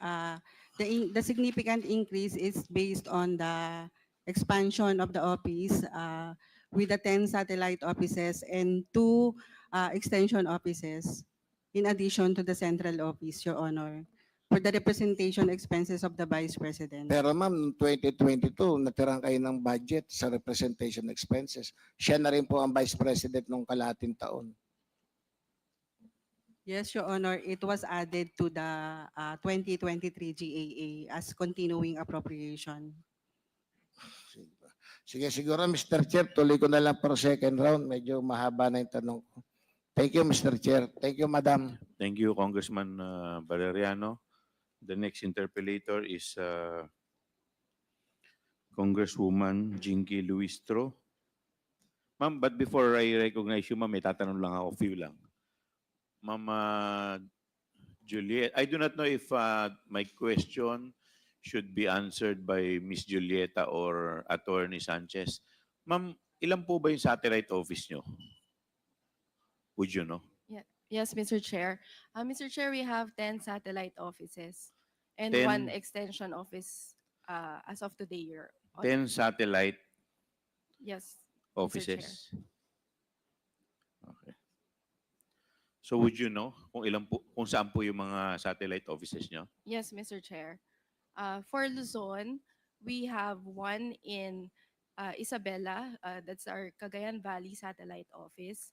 Isabela, and Yes. then We also have in Pangasinan, in Pangasinan. Dagupan, Your Honor. We also have in Region 5 in Bicol, Your Honor, in Legazpi ano pa? City. Bicol. Bicol, Your Honor, in Legazpi City, So Your tatlo Honor. po sa Luzon. Yes, Your Honor. And then And then for Visayas, we have one in Cebu City in Cebu, and that covers Cebu, Bohol, and Siquijor area. Cebu, Bohol, and Siquijor, but the office is located in Cebu City. Cebu. Okay. Yes, and we also have one for Panay and Negros Islands, and that is located in Bacolod City. Panay Negros, and then Located in Bacolod City. Bacolod. Yes. And we also have for Eastern Visayas located in Tacloban City, Your In Honor. Tacloban. Tacloban. And then in Mindanao, In Mindanao, Your Honor, we have 4 satellite offices. For Southern Mindanao Satellite Office, it's located in Davao City. Davao, For Caraga, it's located in Butuan. Butuan, And for Western Mindanao Satellite Office, it's located in Zamboanga City. Zamboanga, And the last one is for BARM. It's located in Cotabato City. Cotabato. And Okay. in addition, Your Honor, we have an extension office in Tondo, Manila. Tondo, Yes, Manila. Your Honor. So all in all, 11. 10 satellite offices and 1 extension office. Your Honor, there was also a period of time wherein we operated an extension office in Lipa, Batangas. Lipa, Batangas. Yes. Okay. So never na nangyari po na ang inyong satellite office ay naging 34? No, Wala Your pa. Honor. Okay, sige. Thank you po. Thank you, Mr. Chair. Ah, Mr. Chair. Can I just interject? please, the COMSEC would like to recognize. Good afternoon, Your Honors. Welcome to the hearing, Vice Chairperson Honorable Crispin Diego Pingiremulla from the 7th District of Cavite and Honorable Micaela Angela B. Swansing from the 1st District of Nueva Ecija. Thank you, Your Honor. Thank you. With the indulgence of Congresswoman Luistro, the Chair would like to recognize Deputy Speaker J.J. Suarez. Yeah, Attorney Sanchez, good afternoon. Attorney Sanchez, earlier you were enumerating your satellite offices and special satellite office. Is that correct? Uh, Mr. Chair, Extension it's office. Extension Office, Your Yeah. So anong pinagkaiba nung special? Is that the Extension Office, Your yeah. Honor. The satellite offices, Your Honors, Mr. Chair, perform or rolls out all the projects of the central office, Your Honor. So all the projects that includes the medical and burial assistance program, the Pagbabago a Million Learners and Trees campaign, the Pansarap, Your Honor, libreng sakay for the 3 satellite offices, Your Honor, because we Yeah. only have a limited buses. Thank you, ma'am. Thank you. I just wanted to get an idea. And then you mentioned you have a one in Tondo. What is that? Yes, that's an extension office, Your Honor. The function is limited to receiving applications for medical and burial assistance, Your Honor. And I'm sure that all these satellite offices, given the funds that have been allocated to the office of the vice president, are properly manned, operated, maintained, Yes, Your Honor. complete with staff and security guards. Your Honor, the security guards, we just started in 2023, Your Honor. But we only started assigning security guards in 2023, Your Honor. But yes, Your Honor, you are correct. So up to present, nandun pa yon. Yes, Your Honor. Okay. Pati yung mga satellite offices nyo sa Tondo, ganun. Yes, Your Honor. Are you aware of an incident that happened in August 8, 2024? Your Honor, are you referring to the incident in Tondo, Manila, Your Honor? Where? Yes. Yes, Your Honor. Yeah. Can you enlighten the committee as to the incident that happened in August 8, 2024? Your Honor, based on my knowledge, there was a looting incident in Tondo, Manila, Your Honor. There was a Looting incident. incident A robbery incident, Your Honor. na nilooban yung office ninyo, di ba? Yes, Your Honor. Na kanina sinabi mo lang sa akin, properly manned, properly maintained, properly operated, and since 2023, may security guard. Tama? Your Honor, I stand corrected, Your Honor. For the Tondo Satellite Office, initially we did not assign a security guard because, as I mentioned, the operations of the satellite Earlier, I asked you, and you confirmed. Now, when I asked you about this incident in Tondo, you cannot be adjusting your answers and you know. I apologize, Your Honor. But in any case, so about this looting incident, what was lost in that incident of burglary in Tondo? From my knowledge, Your Honor, the report that I received is that there were just food items which were lost. Initially, the CCTV was stolen, but as far as I know, Your Honor, it was already recovered. So yun yung isang pinagtataka ko, Mr. Chair, kasi nabanggit po ni Attorney Sanchez, no, na maintained, operated, well-funded yung kanilang mga opisina, extension offices. In fact, one time, the issue of security personnel deployed to the office of the vice president was an issue. And then you also mentioned that security guards were also deployed in your offices. And yet, you know, we have incidents of this na isang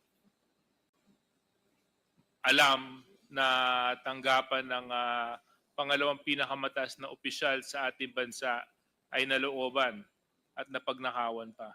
So I just wanted to stress that point, Mr. Chair, so that we can take due notice of that incident. Thank you very much. Thank you, Deputy Speaker J.J. Suarez. The chair would like to recognize Congresswoman Luis. Thank you, Mr. Chair. Mr. Chair, I wish to raise my questions to Ms. Villa Del Rey. Ma'am, you confirm that you are the chief accountant of OVP? Yes, Your Honor. May we know how long have you been working at the office of the Vice President? I was started in the OBP since 1990, Your Honor. I'm already in my 34th year. 1990. Yes, Your Honor. Can you please share with us who was the Vice President then? It was still Vice President Doy Laurel, Your Honor. Doy Laurel. Salvador Laurel. My question for you, Miss Villa del Rey. Would it be correct to say that during the time of Vice President Duterte, there are two kinds of key officials? One are those who have been with the OVP for so long a time, like you. And the other kind are those who came along with the Vice President, either from Davao City LGU or from her electoral campaign. Would that be correct? Tama po, Your Honor. Kapag sinabi po ba natin na key officials who have been with the OBP for so long a time, tama po bang tawagin to na career officials?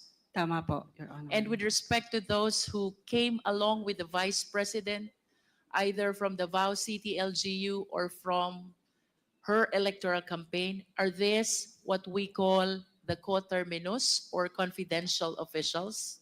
Tama po, Your Honor. Just for the enlightenment of the committee, Ms. Villa del Rey, can you please cite at least some names of the key officials of OVP who are career officials? From SG24 Division Head, Your Honor, down to rank and file, Your Honor, all other officials are coterminous or appointed officials. You said SG24 down to rank and file are career officials.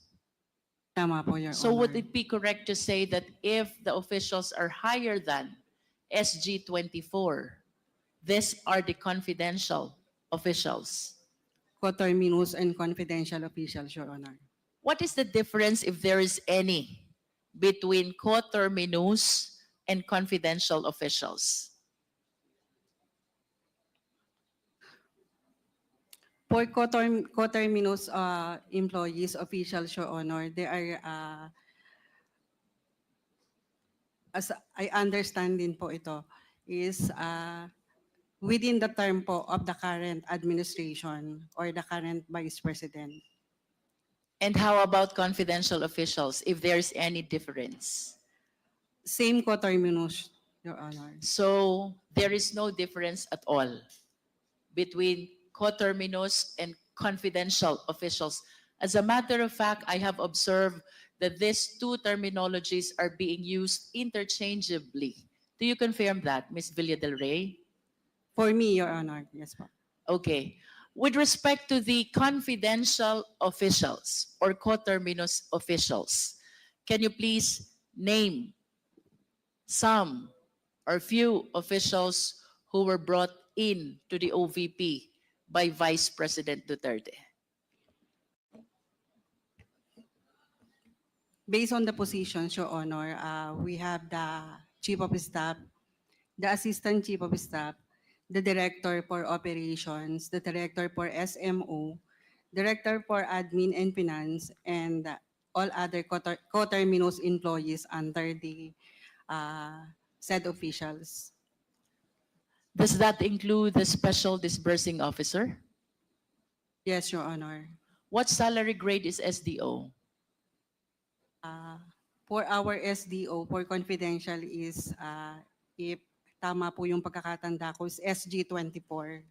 SG24, but earlier you said if it is SG24 down to rank and file, that is career officials.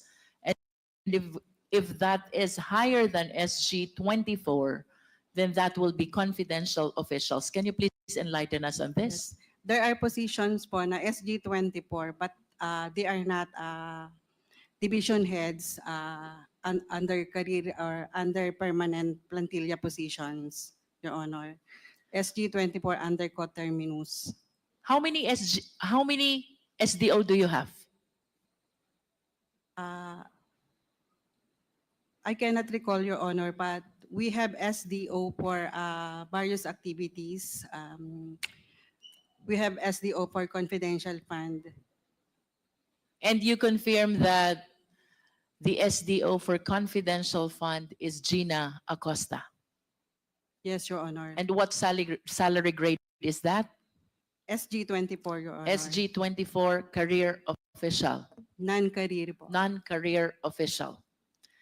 Ms. Villa del Rey, I understand that in August 2022, the Office of the Vice President requested for augmentation fund, which includes confidential fund. Do you confirm this? Your Honor, may I refer your question to our budget officer? Yes, please. Mr. Kelvin, you're recognized. Thank you, Mr. Chair. Mr. Chair, I confirm that there was a request to DBM for the augmentation of fund of OVP in August FY 2022. May we know, sir, how long have you been connected to the OVP? I have been with OVP since 2014, since former Vice President Binay, ma'am. Mr. Vice Chair. President Binay. So I believe that you are in the best position to answer whether during the time of Vice President Leni Robredo, mayroon din po bang confidential fund nung time ni Vice President Leni Robredo? There was no confidential fund during the term of Vice President Leni Robredo. There was no confidential fund during the time of Vice President Leni Robredo. How about during the time of Vice President Jejomar Binay? I am not a budget officer during that time, ma'am, so I have no knowledge. But per records, I think earlier years of his term, meron pong confidential fund. Would you be able to enlighten us how many times did Vice President Binay requested for confidential funds during his term? I cannot give definite answer, ma'am, but upon checking the documents available in the office, there was a series of correspondences regarding confidential fund. However, there is also correspondences reflecting to return or to revert back the release of confidential fund. There are sources which say that Vice President Jejomar Binay had confidential fund only once. But of course, this is subject to your verification. I will check, Madam Mr. Chair. I wish to go back to Ms. Villa del Rey, but I would not mind, Kevin, if you will continue answering my questions. She's temporarily out. Would it be correct to say, sir, since there are no confidential funds during the time of Vice President Robredo, and Vice President Jejomar Binay only had once, would it be correct to say that the career officials of Vice President of the Office of the OVP during the time of Vice President Sara are not used or inexperienced with respect to confidential fund? I would agree, Mr. Chair. However, we are always guided by certain circulars or guidelines. And if you agree that the career officials are inexperienced with respect to confidential fund, there being no confidential fund during the time of the former vice presidents, to be particular, Robredo and Binay, would it be correct to say that it is the confidential officials of Vice President Duterte who are experienced with respect to confidential funds? I have no information, Mr. Chair, with regard to the experience of the coterminous or confidential employees of this administration. Do you know Yusek Sulaika Lopez? Yes, Mr. Chair. Would you know where she came from before she assumed her position at the OVP? During that time, I think she was previously she was the city administrator of. And would you know how long she was employed as city administrator in Davao? No, Mr. Chair, I have no information. But at least would you know how long Was she connected with the Davao City LGU prior to OVP stint? I cannot remember, but during the first, I think payroll, of course, attachment of those documents are the service records, but I have no exact or number of years to tell the committee of Attorney Suleika Lopez as employee of the Davao LGU. How about Miss Gina Acosta? Do you know her? Yes, Mr. Chair. Would you know where she came from? Same from Davao LGU. And would you know how long she was connected to the Davao City LGU prior to her assumption of office at the OVP? No, Mr. Chair. Mr. Chair, I just want to manifest that during the previous hearings, we were able to present already before the committee the confidential funds of the city of Davao since 1988. And if my memory serves me right, during the time of then Mayor Sara Duterte, the confidential fund was 420 million, and then it was raised to 460 million until she finished her term as mayor of Davao City. Having this in mind, sir, Yes, Mr. Chair. would you agree with me if I would say that Yusek Suleika Lopez and SDO Gina Acosta are well experienced with regards to confidential fund? I cannot surmise, Mr. Chair, because I have no knowledge of their position or participation in the Davao LGU. Let us proceed to the fiscal and financial plan. I hope you are in the position to answer this. May we request the secretary to please flash the fiscal and financial plan.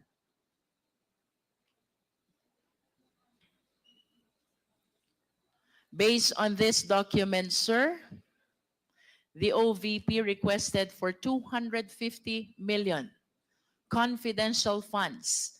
This is for the fourth quarter of 2022. Kaka-assume lang po ng opisina ng ating Vice Presidente. And this is for the implementation of the Good Governance Program. Do you confirm this?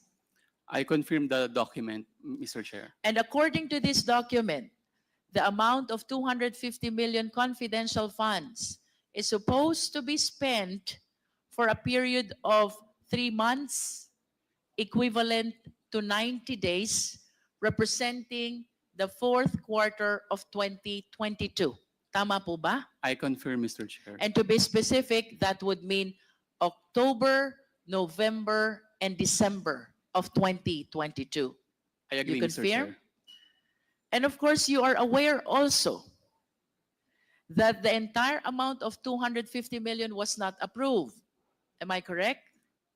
Yes, Mr. Chair. And what was approved by the DBM only was 125 million. Tama po? That's correct, Mr. Chair. Considering that the program that was presented to the DBM for that 250 million is 3 months, equivalent to 90 days, representing the last 3 months of the year 2022.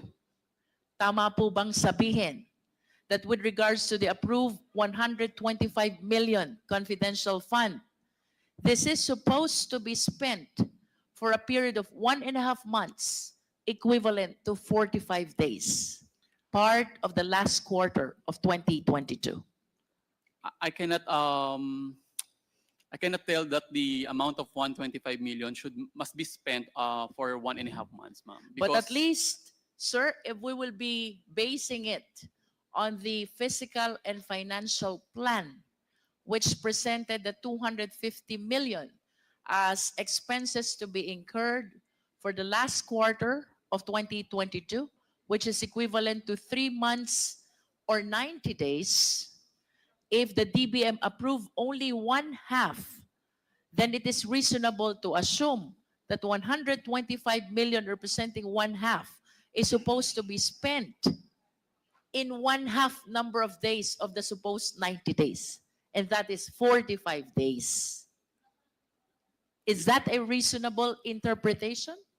Yes, Mr. Chair. I think It that is a reasonable interpretation. Of course, we wish to manifest to the committee 250 million po ang request na confidential fund under the Good Governance Program. This is supposed to be spent during the last quarter of 2022. That is 3 months, equivalent to 90 days, and to be specific, the month of October, November, and December of the year 2022. Considering, Mr. Chair, that what was approved was only one half of the requested amount, that is 125 million, I wish to believe that this is supposed to be spent in one half of the presented period, that is 45 days or 1.5 months of the last quarter of 2022. Nonetheless, Mr. Chair, during our previous hearings, it was established already, and I wish to confirm this from our resource speaker, that 125 million confidential fund of the OVP was spent only within the period of 11 days. If we will base it on the date of check, I think it is equivalent to 11 days, ma'am, Mr. Chair. Yes, and can we please flash the next slide? There. The utilization of confidential fund, 125 million, December 21 to December 31, 2022, and that is equivalent to 11 days. Do you confirm this, sir? I confirm, Mr. Chair.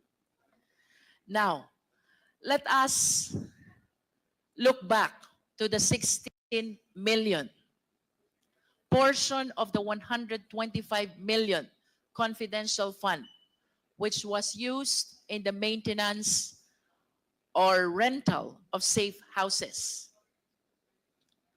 This was liquidated by the use of 34 acknowledgement receipts. Do you confirm this? I cannot confirm, Mr. Chair, because I have no participation or knowledge with regard to the disbursement or the liquidation of the I confidential understand. funds. Can we go back to Ms. Villa del Rey?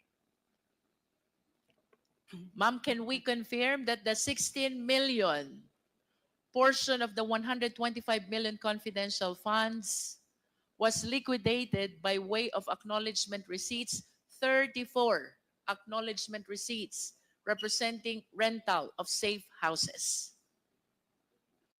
I cannot confirm, Your Honor, since I have no personal knowledge on the disbursement and utilization of confidential fund. Do we have a resource speaker who have knowledge about this acknowledgement receipt? There is none.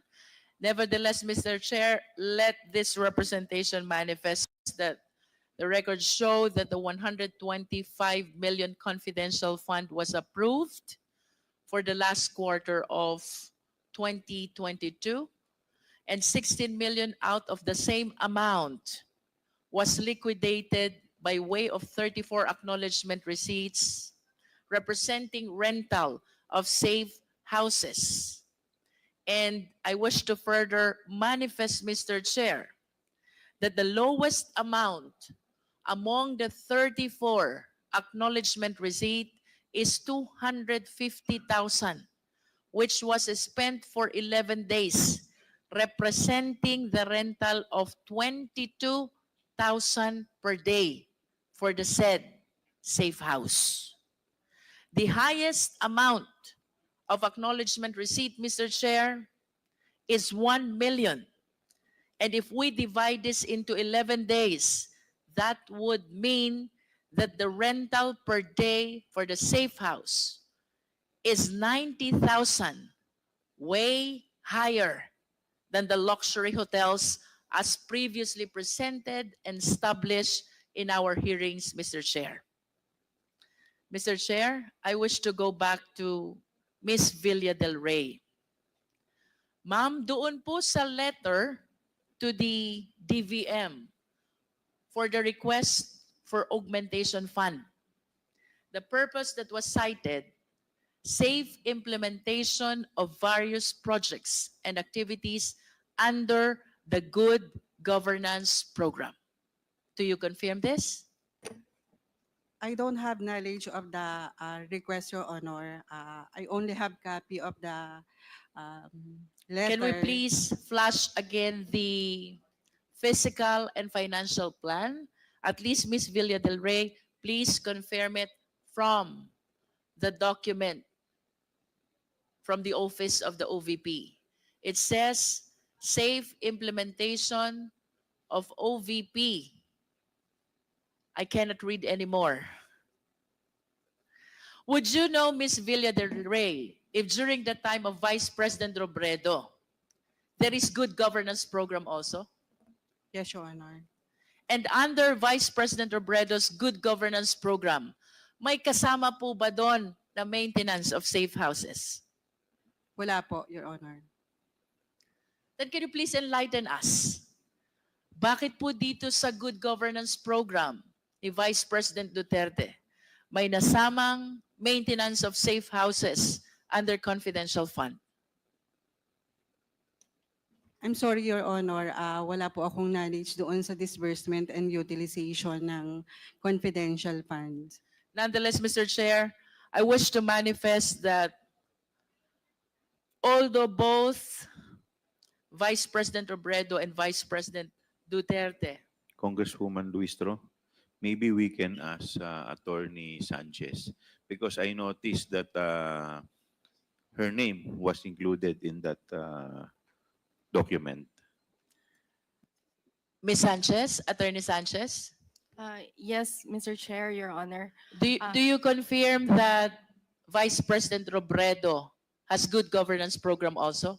Yes, Mr. Chair. Would you Your Honor. confirm that under Vice President Robredo's good governance program, there is no confidential fund? Yes, Mr. Chair. And Your would Honor. you further confirm that under Vice President Robredo's good governance program, there is no maintenance of safe houses? Yes, Mr. Chair, Your Honor. Please enlighten us. Bakit po pagdating sa programa, same program, good governance program of Vice President Duterte, biglang nagkaroon ng confidential fund, biglang nagkaroon ng maintenance of safe houses? Your Honor, the budget was proposed by the Office of the Vice President. And it would be for different programs, Your Honor.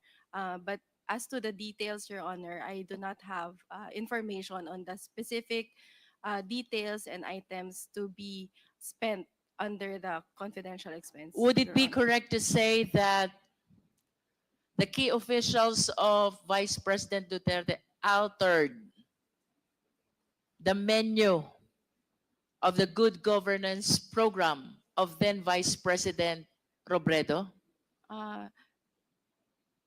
Mr. Chair, Your Honor, I think that would be a possible explanation, Your Honor.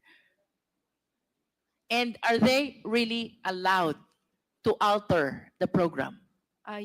Mr. Chair, Your Honor, from my understanding, Your Honor, yes, that may be allowed because in the budget of the OVP, there is a general item, Your Honor, only, which is the good governance program. In other words, Attorney Sanchez, that good governance program is just a nomenclature. It's like And as to what will be the menu under the good governance program, that will depend on the Vice President. Am I correct? Mr. Chair, Your Honor, that is my understanding, Your Honor. And who therefore prepared the program of the good governance program under the time of Vice President Duterte? Mr. Chair, Your Honor, that would be the Office of the Vice President, Your Honor. Can you please cite the name? Who in particular among the key officials prepared? Your Honor, I do not have the specific information on who the particular persons who prepared, but the request was submitted to the Budget Division, Your Honor. Nevertheless, Mr. Chair, in spite of the admission of Attorney Sanchez that they can alter, what is clear, the program Good Governance under Vice President Duterte suddenly include confidential fund and maintenance of safe houses, items which were never seen and which were never included in the program of Vice President Robredo. Am I correct, ma'am? That is correct, Mr. Chair. Another important observation, Mr. Chair, Attorney Sanchez. Last quarter of December 2022, OVP spent 16 million for maintenance of safe houses. Do you confirm? I have no personal knowledge, Your Honor. May we know if any one of you has personal knowledge about this? Ms. Villa del Rey? None, Your Honor. Nevertheless, let me finish this manifestation. 2022 last quarter, the OVP spent 16 million for maintenance of safe houses. This was followed by 2023 first quarter, another 16 million for maintenance of safe houses. This was followed by 2023 second quarter, another 16 million for maintenance of safe houses. And finally, 2023 third quarter, this time 5 million maintenance of safe houses. The only conclusion that I can derive from 2022 last quarter to the third quarter of 2023, meron kayong informants or assets whom you are keeping in the safe houses that the OVP is renting.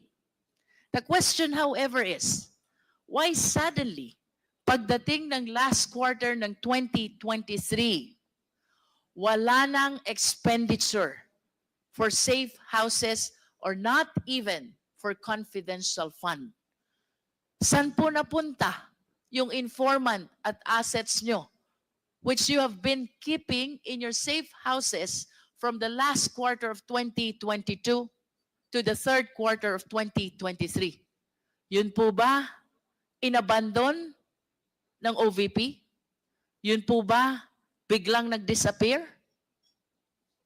I understand that you have no personal knowledge, but at least please give us a reasonable interpretation of what happened. Why suddenly, in the last quarter of 2023, nawala ang maintenance ng safe houses, which means nawala din ang informants at saka assets. Where did they go? Ms. Villa del Rey? I'm sorry, Your Honor, I cannot answer the question since I don't have really knowledge of the utilization of the confidential fund. Attorney Sanchez? Your Honor, I also apologize, same as the answer of Ms. Villa del Rey, Your Honor. Mr. Kevin? Same, Mr. Chair. I have no knowledge or participation in the utilization of the confidential funds. Ms. Rabago? Same, Mr. Chair. I don't have a personal knowledge on the utilization of the confidential Ms. funds. Villa del Rey, can you at least tell us who has the personal knowledge over these matters? Based on the JC and based on the issuance of cash advance, it is the special disbursing officer Who as is? the accountable officer. Can you please cite the name of the special disbursing officer? As shown in the check, Your Honor, it is Miss Gina Acosta. And apart from Ms. Gina Acosta, who else has personal knowledge over these matters? I don't have idea, Your Honor. I And you don't have confirm knowledge. that Gina Acosta, the special disbursing officer, whom you described earlier as confidential official with salary grade 24, is one of those who were subpoenaed and who did not appear. Tama po ba? Tama po, Your Honor. Thank you. I have nothing further, Mr. Chair. Thank you, Congresswoman Luistro. Mr. Yes, Chair, Deputy Speaker I just J.D. wanted Suarez. to ask a question. Attorney Sanchez, yung binanggit po ni Congressman Luistro na Special Disbursement Officer, ano pong pangalan niya? Gina Acosta. Yeah. She was the one cited in contempt, correct? Yeah. Along with Fajarda. Okay. Okay. I just wanted to get that clear. Thank you very much.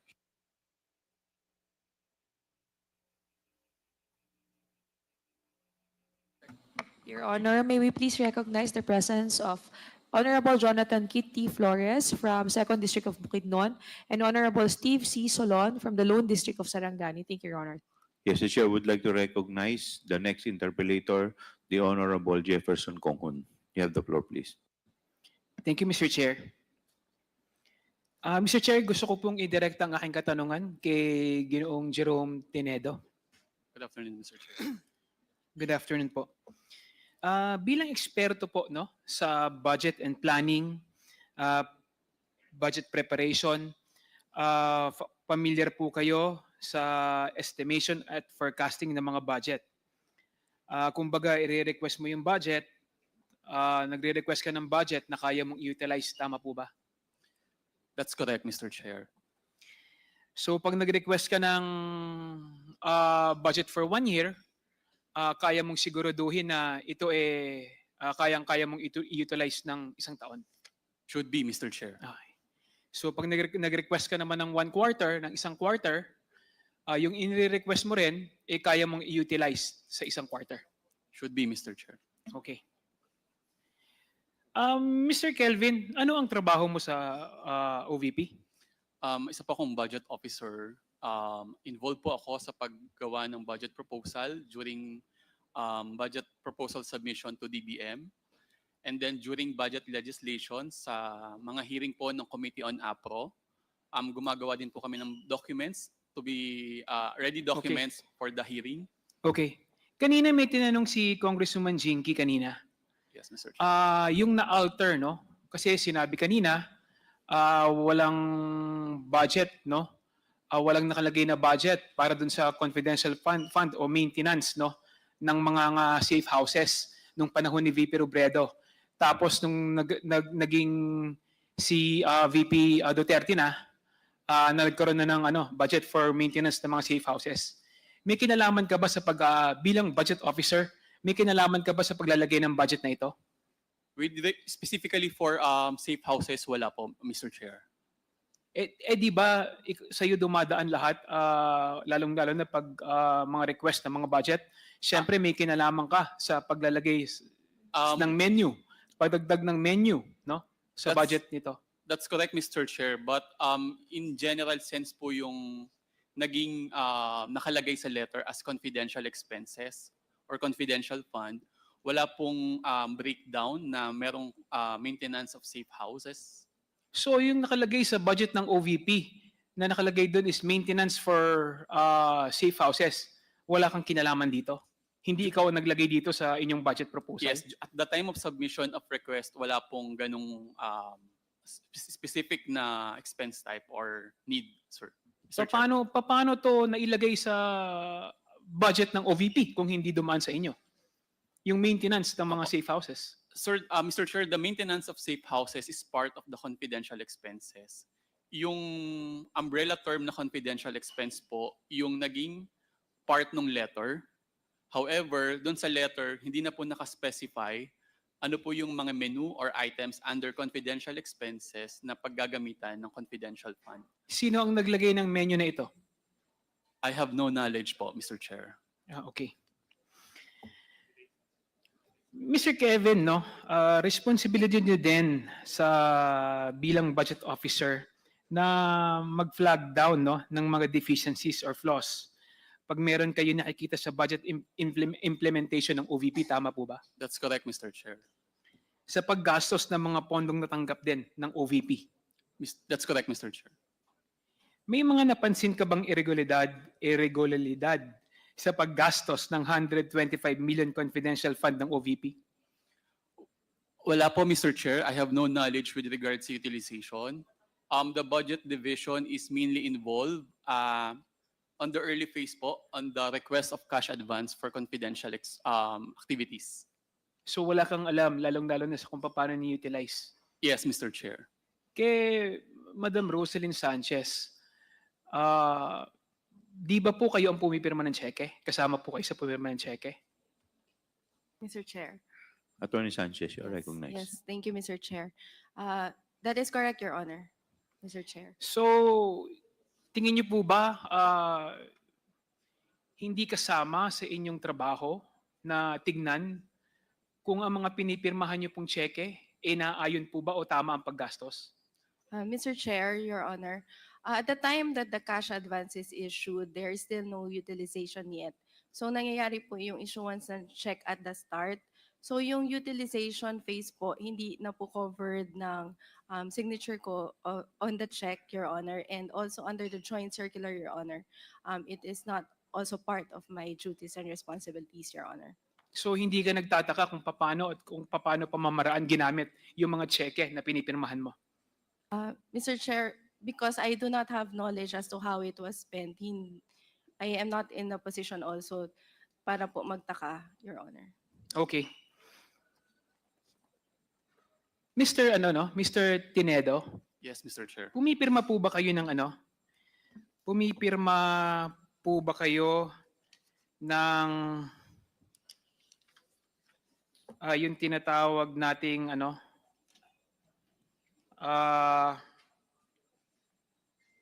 FAR o yung FAR? Yes, Mr. Chair, the Financial Accountability Report. Yes, Financial Accountability Report. Pumipirma po ba kayo nun? Yes, Mr. Chair. Meron po ba kayong pinipirmahan nun pagdating sa confidential fund? Part po ng FAR, sir, is yung line item na or expense type na confidential expenses, sir. Mr. Chair. So, nagsicertify ka, tama?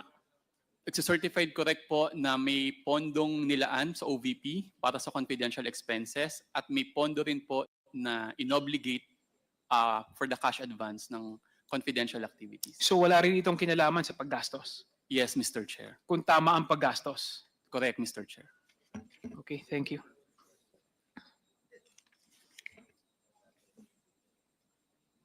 Napansin ko din, Mr. Tinedo, na hindi kayo nakapag-disburse ng confidential fund, ang OVP, noong fourth quarter of 2023. Tama po ba? Tama po, Mr. Chair. Dahil dito ay may remaining balance o undisbursed balance ang OVP na 125 million. That's correct, Mr. Chair.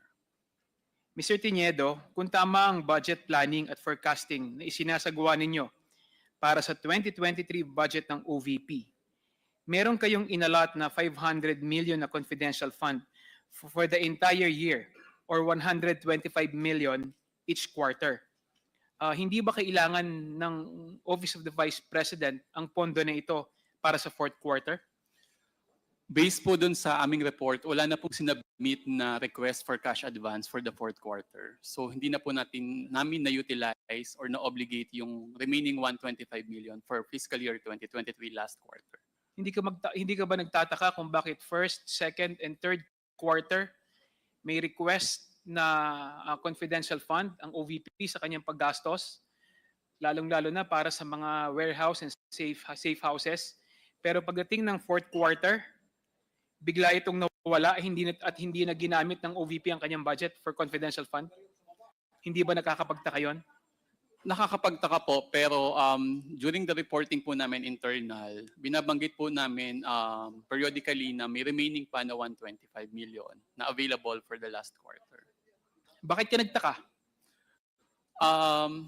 There is a program budget na po for the entire year. So, and yung 125 million is for the last quarter of 2023. Significant siya na pwedeng makaapekto sa budget utilization status or rate ng OVP. Hence, kailangan ko pong i-report na may available pa. Hindi ka ba nagtaka dahil kawawa naman yung mga nasa mga safe houses and warehouses ninyo sa mga binibigyan nyo ng allowance ng mga intelligence officers? At hindi ka ba nagtaka para doon?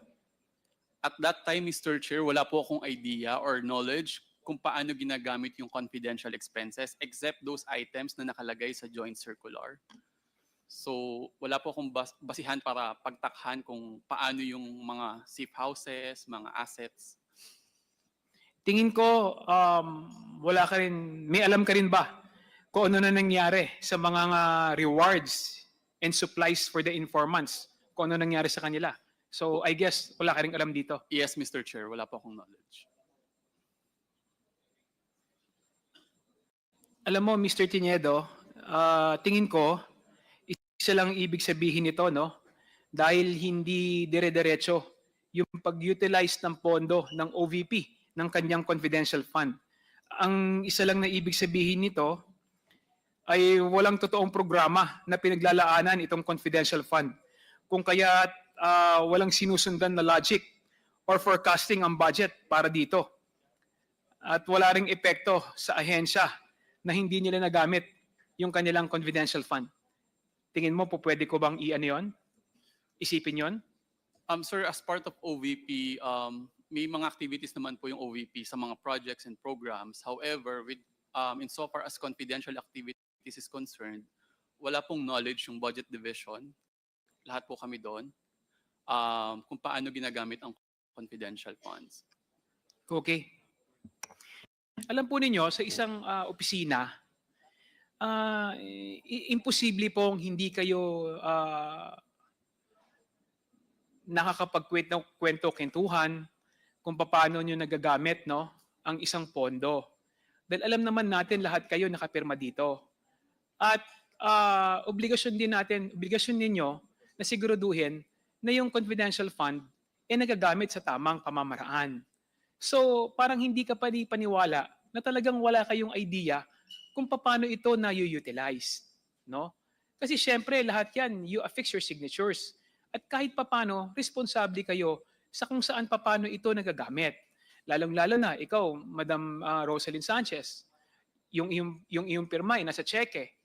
Ikaw, Madam Villa del Rey, kayo po ang accountant, no, ng Office of the Vice President, na kahit paano inaalam nyo rin, sigurado ako, kung paano na-utilize at nagagamit yung mga pondo na ipinagkakatiwala sa Office of the Vice President. Maaaring sinasabi ninyo na wala kayong direktang information o walang nagpupuntang mga papeles na dumadaan sa inyong opisina. Pero kahit paano alam ko na dumadaan sa inyo yung impormasyon kung paano ito nagagamit. Mr. Tiniedo, sa tingin ko, ikaw ang least guilty kung sakasakaling may nangyaring irregularidad dito sa paggamit ng confidential fund ng Office of the Vice President. At sana, no, kung may nalalaman ka, mas maganda, sabihin mo na. Kasi hindi naman titigil ang committee na ito na para mag-imbestiga, lalong-lalo na kung paano at ginamit, kung saan ginamit ang confidential fund ng Office of the Vice President. Nakita nyo naman, may mga ilang tao na nakapirma, pero iba-iba yung pirma. Hindi alam kung saan, paano ginamit, or kulang yung information, lalong-lalo na sa acknowledgement receipt. Patong-patong na red flags, no? Yung nauungkat tungkol sa Office of the Vice President Confidential Fund for 2022 and 2023. Tila ba ginagamit ang confidential fund bilang sistema, no, para mag-commit ng plunder or manguha ng pera sa pamahalaan. So, kailangan nating malaman kung saan nang napupunta o paano nagagamit ang confidential fund na ibinibigay natin sa ating mga opisina. Yun lang po, Mr. Chair. Maraming salamat po. Thank you very much, Congressman Konghun. With the permission of the chair, I just want to clarify something. Please continue, Deputy Speaker. Ms. Rabago, tama po ba? Kanina tinanong po kayo kung meron po kayong knowledge tungkol sa confidential funds, and your answer was? I don't have any personal knowledge on the utilization of the confidential fund, Your Honor. Kayo po, Mr. Tenido. Yes, sir. I have no personal knowledge insofar as the utilization and the liquidation of confidential funds. But in the preparation, meron? Yes po, during budget request, budget proposal. Okay, but pagdating sa actual disbursement, wala ka nang kinalaman? Wala doon? na po, Mr. Chair. Sa pagplanning, sa detalye, kung paano mabubuo yung utilization, wala na po, kang Mr. kinalaman? Ha? Wala na po, Mr. Kasi Chair. ng part ng planning yun, hindi po ba? Part lang po ng planning yung physical and financial plan. Once po may ganun na, sir. So lump sum siya, in other words? Opo, Okay. ganun. Sa inyo po, Attorney Sanchez. Same, Your Honor, and as mentioned earlier, my participation is limited to the issuance of the, signature on the check for the cash advance, Your Honor. And kayo po, Ma'am Villa Del Rey, accountant. Yes, same din po, Your Honor. Ang participation ko is the issuance of cash advance and processing of disbursement voucher. So, accountant, budget officer, finance officer, tapos ngayon OIC chief of staff, correct? Your Honor, I am not the OIC Chief of Staff at the moment, Your Honor, and I only held that position for a few days, Yes, Your yes. Honor. Okay. And I'm just making sure that my memory serves me right. So the the finance officer, the accountant, and the finance, and the budget planning, all of you are of the position na wala kayong kinalaman. No personal knowledge, correct? Therefore, only two people have knowledge about the confidential fund.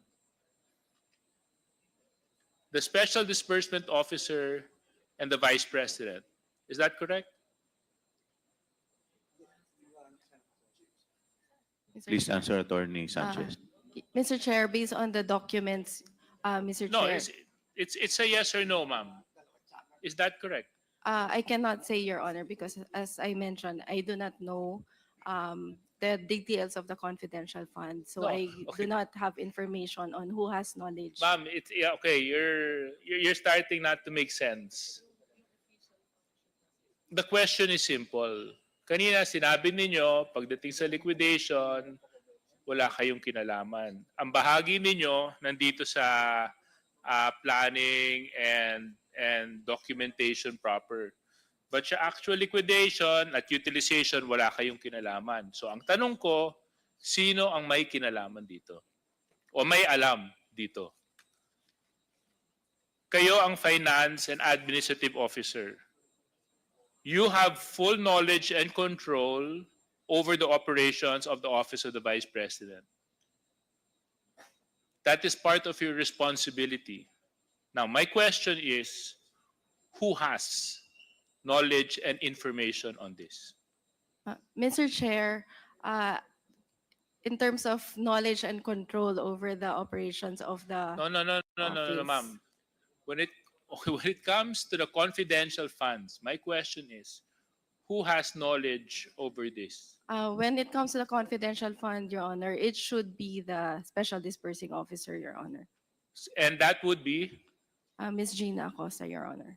okay, under the office or under the supervision of She is assigned under the Office of the Chief of Staff, Your Honor. and the chief of staff being, That is Attorney Zuleika T. Lopez, Your Honor. and who does the chief of staff answer to? The Vice President, Your Honor. Being whom? Vice President Sara Duterte, Your So Honor. nandun yung hierarchy. Yes, Your Kasi, Honor. kasi kung wala na sa inyo, si SDO, Chief of Staff, at saka si VP na. Correct? That is correct, Your Honor. Okay, thank you very much. I just wanted to get that straight, Mr. Chair. Mr. Chair, Thank you. Yes, just an additional Congressman question, Congon. Mr. Chair, sandali lang. Kay Mr. Tinedo, no, nakalimutan ko lang itanong. Sino sa staff ng OVP ang involved sa budget preparation ng confidential fund kung hindi ikaw? Sorry, Mr. Chair, kindly repeat. Yung sa Office of the Vice President Confidential Fund, kung hindi ikaw yung nag-prepare ng menu, sino yung nag-prepare ng menu for the confidential fund? During the budget request, sir, wala pong menu. Just Yes. that a confidential expense, then the amount. But based on the, if we are going to discuss na po the utilization, the disbursement, that is the SDO, sir. Siya rin ang may kinalaman, Yes, sir, being the accountable officer. which is si Gina Acosta. Yes, Mr. Chair. May alam ka ba tungkol sa kanyang mga projection? Tungkol Wala. dun sa budget utilization ng, Wala. ng confidential fund? Wala po, Mr. Chair. Ang document lang po na pinorward sa amin is the physical and financial plan na flash Okay. po kanina. Thank you, Mr. Chair. Thank you. The chair would like to recognize the next interpellator, Congressman Jill. Thank you, Mr. Chair. Good afternoon to our resource persons. I would like to direct my questions to Attorney Rosalyn Sanchez. Can you please confirm kailan niyo po na-receive yung subpoena na in-issue po ng committee ito? Mr. Chair, I received the subpoena on 8 November 2024 at around 10 o'clock in the morning. At dahil na-receive niyo po yung subpoena, you prepared a statement, correct? Yes, Mr. Chair. Sino po yung gumawa nitong statement po ninyo? Ikaw po ba or may abogado po na gumawa ng statement? I niyo? personally prepared my statement, Mr. You Chair. personally prepared this statement, correct? Yes, Mr. Chair. And that statement that you are referring to was notarized on November 9. Mr. Would Chair, that be correct? I am not aware, Your Honor. You are not aware. But you are aware of the content of your statement. Yes, Mr. Chair. There appears a signature over and above the name of Attorney Rosalyn L. Sanchez. Is that your signature? Well, I signed the statement, Your Honor. Do you confirm and affirm the statements mentioned in this statement? Mr. Chair, may I be allowed to read the statement, Your Honor? We already have the copy. We read this already. I'm just asking if can you confirm and affirm the statements you have mentioned in a notarized statement dated November 9, 2024? Your Honor, since I did not personally send the statement because I sent it through our No, kanina sabi mo office. ikaw yung personal na naggawa mismo nitong statement. So I'm I- just asking you if you can confirm and affirm the veracity and the truthfulness of your statements as indicated in this notarized document dated November 9, 2024. Your Honor, Mr. Chair, I confirm that I prepared the statement and that I submitted the statement through our office, but I am not sure if it is the same statement that reached your office, Your Honor. Comsec, could you please show Attorney Sanchez the letter as mentioned by Congressman But do Jill? you have a copy of your draft statement? Yes, Mr. Chair.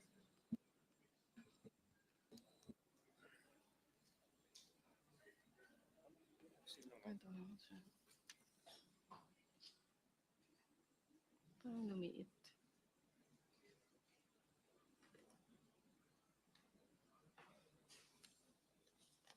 Yes, Mr. Chair, it is the same statement that I prepared. So just for the record, it is the same statement that you have prepared and notarized on November 9 of 2024. Your Honor, as mentioned, I only prepared the statement and signed it and submitted it to our office, Your Honor.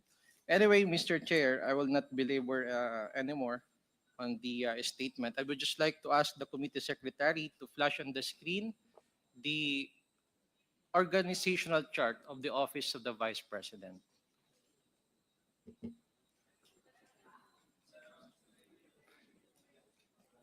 So as flashed in the screen, Mr. Chair, this is the organizational chart of the Office of the Vice President. May I ask Attorney Sanchez if she can read the contents of this organizational chart? Yes, Your Honor. And as mentioned in your statement, you are the Director for Administrative and Financial Services Office. Is that correct? That is correct, Your Honor. And may I know kung saan po dyan sa organizational chart yung pinag-uusapan natin kanina, yung Special Disbursing Officer? Mr. Chair, the Special Disbursing Officer is assigned to the Office of the Chief of Staff, Your Honor. So the Special Disbursing Officer or the SDO is assigned or under the Office of the Chief of Staff. And who is the Chief of Staff of the Office of the Vice President? Mr. Chair, the Chief of Staff is Attorney Zuleika Lopez. Attorney Zulaika Lopez. Yes, Correct. Mr. Chair. So being the director for Administrative and Financial Services Office, may we know basically what are the tasks or duties and responsibilities of a director for admin and financial services? Mr. Chair, generally it is to supervise the operations of the 5 divisions under my office. So as stated in the organizational chart, those are the budget division, accounting division, human resource and development division, cash division, and general services division. So in other words, you have this supervisory authority or power over the general services, accounting, cash, budget division, including human resource development division. Is that correct? That is correct, Mr. Chair. So, Mr. Chair, this is with regard to the confidential funds for 2022 and 2023. So sa pagkakaalam mo, nakatanggap ang OVP ng nagkakahalagang 125 million na confidential funds taong 2022. Is that correct? That is correct, Mr. Chair. And the OVP received the funds by check on December 20, 2022. Is that correct?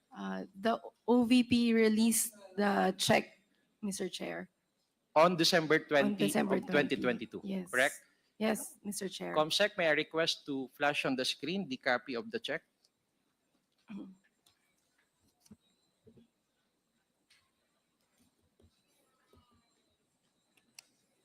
Check dated December 20 of 2022.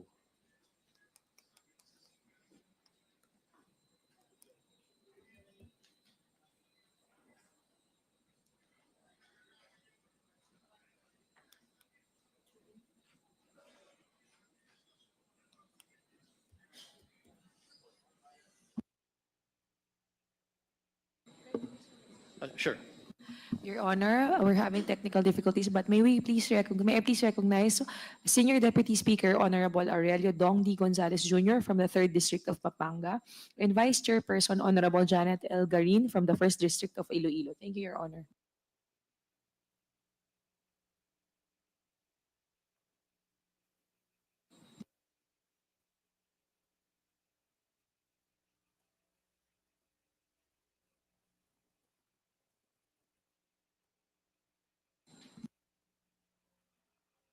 All right.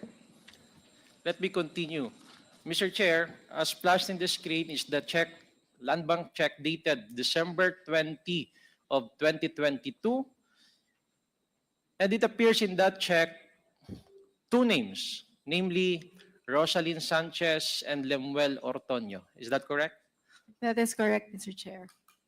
And there's a signature over and above the name of Rosalyn L. Sanchez. Is that your signature, Madam? Yes, that is my signature, Mr. Chair. And on the other hand, or the right portion, signature appears over and above the name of Lemuel Ortonio. Correct? Yes, Mr. Chair. May we know who is Lemuel Ortonio for the record? Mr. Chair, Lemuel Ortonio is our Assistant Chief of Staff. Mr. Chair.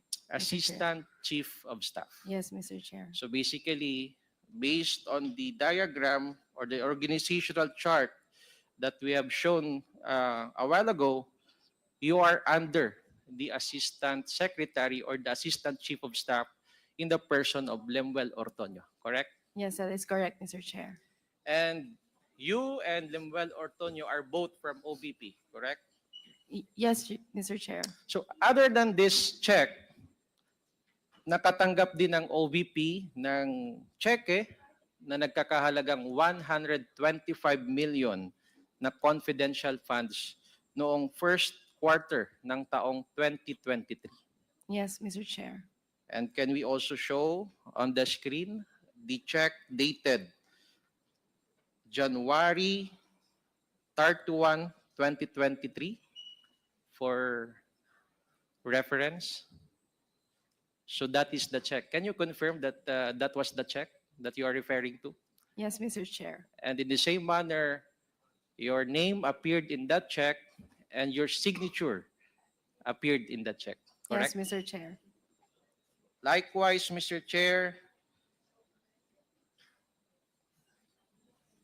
a check dated March 18 of 2024 amounting to 125 million, which refers to the confidential fund of the Office of the Vice President. Again, the names of Rosalind Sanchez and Lemuel Ortonio appeared and they signed it. Would that be correct? That is correct, Mr. Chair. Also, a check dated July 13, 2024, bearing the same amount, 125 million, with the names of Rosalind L. Sanchez and Lemuel Ortonio appeared in that check, correct? That is correct, Mr. Chair. In all of those checks, sino po yung payee doon sa mga checking yon? The Special Disbursing Officer, Your Honor. Sino po? The Special Disbursing Officer, Your And Honor. who is? Ms. Gina Acosta. Miss Gina Acosta. And a while ago, you confirmed that those are your signatures, correct? Yes, Mr. Chair. May I know what is the relevance of your signature appearing in those checks? Your Honor, per bank requirement, there should be at least 2 signatories to the check. And once there is an approved disbursement voucher, the disbursement voucher is forwarded to the cash division for the preparation and issuance of the check. And I received the check for my signature from the cash division, Your Honor. Yes, aside from the bank requirement that there at least there must be 2 signatories, may I know what is the relevance of signing those checks? Your Honor, that my signature implies that the documents, supporting documents for the issuance of the check are complete, Your Honor. Direct to the point. In other words, your signature implies that you are permitting the payee in the name of Gina Acosta, who is the Special Disbursing Officer. Is that correct? That is correct, Mr. Chair. You are implying that the payee will withdraw the amount indicated in those checks, correct? That is correct, Mr. Chair. Ms. Sanchez, may I know, what is your participation as the director in the disbursement process of the confidential funds? My participation ends after the signing of the check, Your Honor. So after signing, wala na ho kayong gagawin doon? Yes, Mr. Chair. May we know on what aspect as the director of the Administrative and Financial Services Office, you mentioned a while ago that you are exercising supervisory power or authority. In what aspect you are exercising that power or authority? Mr. Chair, Your Honor, for example, for the functions of the accountant, Your Honor, the accounting division is under my office. So I just need to make sure that she was able to review the documents and check the completeness, Your Honor, in accordance with her duties under the joint circular. For the budget division, that they are able to submit the required documents for the request of the budget. And for the cash division, that the documents in terms of the preparation of the check are complete and that the check that they prepared is correct as to the details on the amount and the name of the payee. In other words, your participation is with regard to the preparing of documents on how the Office of the Vice President will utilize the confidential funds. Would that be correct? Mr. Chair, it's not on the utilization, but on the release of the cash advance, Mr. Chair. All right, on the release of the cash advance, which is you sign that check on the assumption that all the documents are above board. Would that be correct? Yes, Mr. Chair. How about in the process of spending the confidential funds? Do you have any participation in the process of expending the confidential funds? No, Mr. Chair. There is none. Yes, Mr. Chair. How about your participation in the liquidation process? Do you have any participation? No direct participation, Mr. Chair, but I just ensure that before the next check is released, the liquidation report and the transmittal letter from the Commission on Audit, ICFAO, is attached to the disbursement voucher, Mr. Chair. You mean to say you don't have direct participation, but indirectly, you have to ensure na dapat meron pong mga naka-attach na mga documents doon sa pera na naggastos ng una. Yes, Mr. Chair. And as the Director of the Administrative and Financial Services Office, you have the duty and responsibility to ensure that everything is in order, correct? The documents are in order, yes, Mr. Documents Chair. are in order. All the necessary documents are attached before you proceed with the payment of the cash advance, correct? That is correct, Mr. Chair. I assume that you are familiar with the first audit observation memorandum for the fourth quarter of year 2022, which I refer to the AOM number 2023-211, issued by the Commission on Audit to the Office of the Vice President on September 14, 2023, correct? Yes, Mr. Chair. I have seen the audit observation memorandum. You have seen that AOM. Yes, Mr. Chair. You have read and understood the contents of that AOM, correct? I have read the AOM, Mr. Chair. Do you agree with me that in AOM number 2023-211 of the COA, which states, the accomplishment report reflected only the lumped amount for surveillance/monitoring activity undertaken in 132 areas without a specific detail of the corresponding expenditures by object or the confidential expenses incurred. At sinasabi pa po sa AOM neto, without the specific details on the confidential activities undertaken and confidential expenses incurred in the accomplishment report, it cannot be determined that the utilization of the confidential fund for the period December 21 to 31 of 2022 is warranted, considering that in the PFP, the allocated amount is good for 3 months. As such, the management shall submit documentary evidence of payment. Can you confirm that statement as contained in the AOM number 2023-211? Mr. Chair, I do not have a copy of the AOM, but I recall that there is something to that effect, Your Honor, Mr. Chair. All right. And on February 1, 2023, another AOM, number 2024-14, for the first and second quarters of 2023 was issued by COA. Are you aware of this? Yes, Mr. Chair. And have you seen this AOM? Yes, Mr. Chair. Have you read the contents of this AOM? Yes, Mr. Chair. Do you agree that the AOM number 2024-14 stated in the following: the propriety of the transactions could not be ascertained as the submitted LRs or the liquidation reports were not fully supported with complete and proper documentations required under the Joint Circular number 2015-01 dated January 8, 2015 of the Commission on Audit, Department of Budget and Management, DILG, Governance Commission for GOCCs, and Department of National Defense. Would that statement be correct? Again, Mr. Chair, I do not have a copy of the AOM, but I recall that there is something to that effect, Mr. You recall Chair. that there is something to this effect? Yes, Mr. Chair. And this is what is stated in the, as mentioned, AOM. Next, on August 8, 2024, another AOM dated or number 2024-170 for the third quarter of year 2023, and that was issued by COA.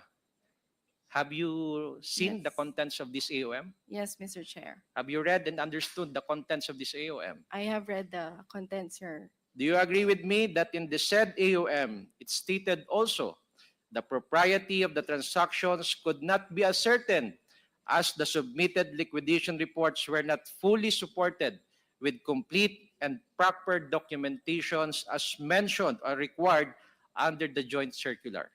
Would that be correct? Yes, Mr. Chair. Therefore, Mr. Chair, given that these AOMs were issued by COA to the Office of the Vice President, it necessarily means according to the joint circular, there were deficiencies noted in the audit of the confidential funds requiring comments and or submission of documentary requirements. Would that be correct? Yes, Mr. Chair. Therefore, there is no other conclusion than the fact that the manner in which the confidential funds were spent are not properly and not sufficiently substantiated. Is that correct? Based on the audit observation, Your Honor, that is what is indicated, Your Honor. And would that be correct? I have no personal information, Your Honor, because I do not have knowledge on the actual transactions out of the confidential fund, Your Honor. Do you agree with the contents of that AOMs? That it was not properly documented and sufficiently substantiated? Your Honor, I apologize, but I am not in a position to give my opinion on that matter because I But do not because of have the issuance of transaction. the AOMs, the OVP was required to submit additional documentary proof. Would that be correct? That is correct, Your Based Honor. on your understanding of the AOM issued by COA? Yes, that is correct, Your Honor. And pursuant to the AOMs, the OVP submitted documents evidencing payment or the DEPs, correct? As far as I know, there was a submission, Your Honor, and compliance to the AOM. So in compliance of the AOM, the Office of the Vice President submitted documentary evidencing payments or DEPs, correct? Based on my information, Your Honor, based on my knowledge, there appears to be a submission, Your Honor. And these DEPs consist of several acknowledgement receipts or ARs, correct? I am not aware, Your Honor, How come that you are not aware? because I was not the one that submitted the reply to the AOM, Your But have you Honor. seen the acknowledgement receipts? No, Your Honor. Actually, I have seen some of the acknowledgement receipts when it was presented before this committee, Your Honor. So it was only during that time that you have seen those acknowledgement receipts. Yes, that is Correct? correct, Your Honor. And as discussed last hearing, and as you have mentioned, yun lang yung panahon na nakita mo yung mga sinasabing DEPs or the acknowledgement receipts. There were several irregularities identified in the DEPs that were submitted by the Office of the Vice President. Aware ho kayo doon? Based on what was presented during the committee hearing, based on the last committee hearing, Your Honor, And that was the one of the subject matters of the previously conducted hearing, correct? yes, Your Honor. At ang sinasabi ko pong mga irregularities dito, as presented and found out during that committee hearing, yung mga DEPs or yung mga acknowledgement receipts or ARs ay walang petsa. Or kung may petsa man, hindi po nakalagay ng maayos o kaya merong discrepancy doon sa petsa na nakalagay. Pangatlo, hindi mabasa ang mga pangalan. Pang-apat, kung hindi naman yung mabasa yung iba paulit-ulit ang pangalan, it appeared repeatedly in those ARs. Panglima, may mga pangalan na nakalagay, readable, pero walang pirma. At pang-anim, on the reverse, may pirma, pero walang nakalagay na pangalan. Are you aware of that? No, Your Honor. But that was the outcome of the committee hearing conducted previously, correct? I apologize, Your Honor. I was not able to watch the entire hearing, Your Honor. Doon mo sa mga ARs, only a signature is affixed with no indicated name of the signatory. The opposite occurs, wherein a name is written but a signature is lacking. So yun po yung naging resulta no nung naging committee hearing nung nakaraang linggo. Anyway, last question, ma'am. Paano po nangyari itong mga ARs which considerably, which is considered as fictitious and fabricated. Do you have any knowledge on how they could come up with this kind of documents appearing in these acknowledgement receipts and presented before the COA and found out that these very dubious documents? Mr. Chair, Your Honor, respectfully, I apologize, but I cannot answer because I do not have personal knowledge on that matter. Thank you. That would be all, Mr. Chair. Thank you. The chair would like to recognize the Honorable Kate Flores. Thank you, Mr. Chair. Attorney Sanchez, I was listening to the questions of Congressman Jill kanina and specifically about your letter, your statement. No? Did you or did you not know that the letter that was submitted to this committee was notarized? Your Honor, I did not know, Your Honor. You did not know. So now that you know that it was notarized without your knowledge, how does it make you feel as a lawyer, Attorney Sanchez? Your Honor, I would have to check, Your Honor. You'd have to check your feelings. How do you feel about the matter that the letter that was submitted was notarized without you knowing that it was notarized? Your Honor, I know that it had to be notarized, but I was not able to personally have it notarized because of time constraints, Your Honor. So you did not have it notarized by yourself. Yes, Your Honor.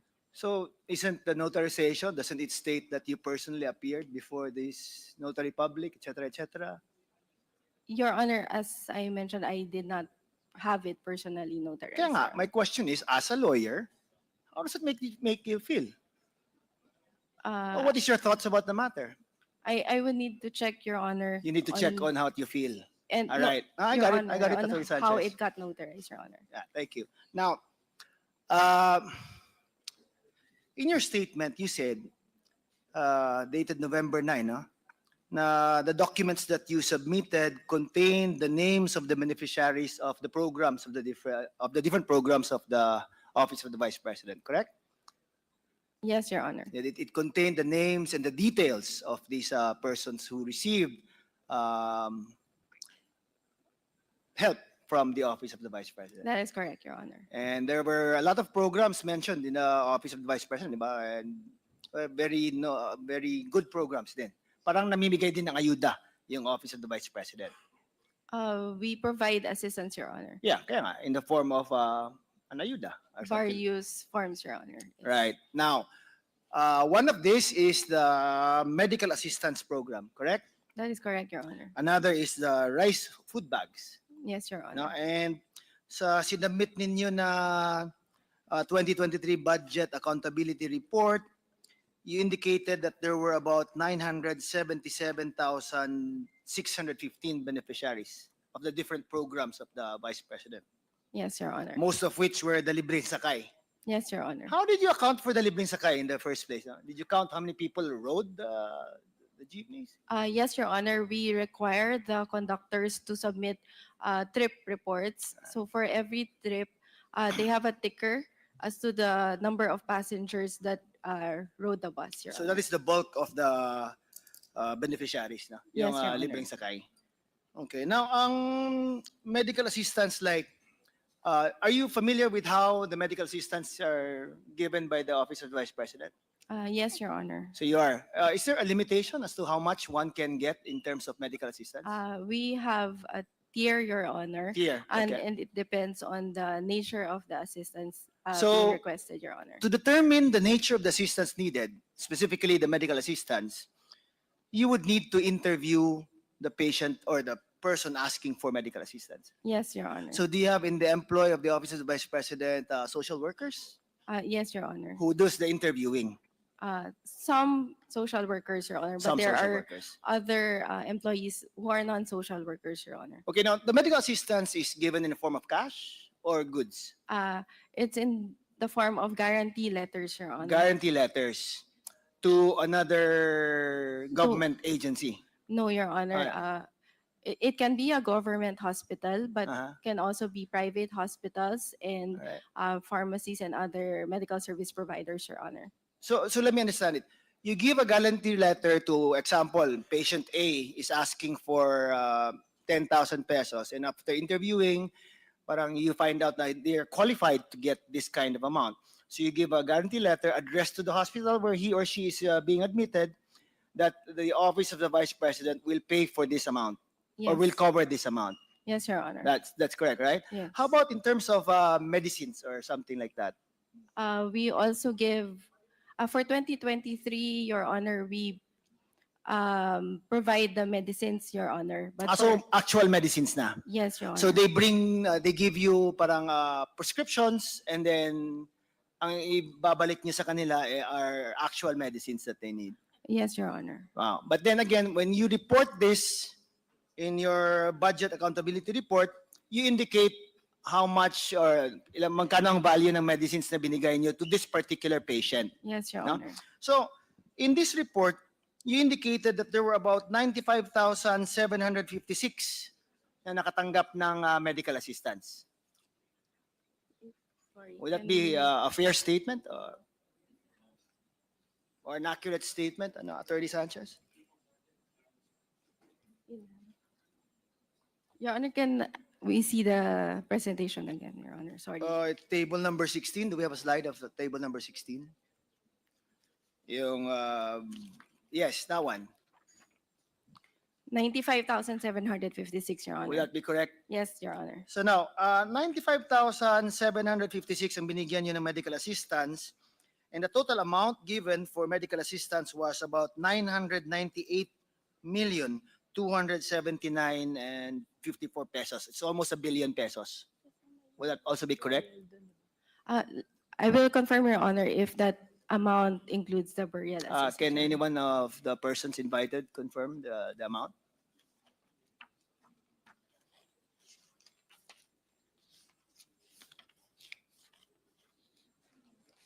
$956 million.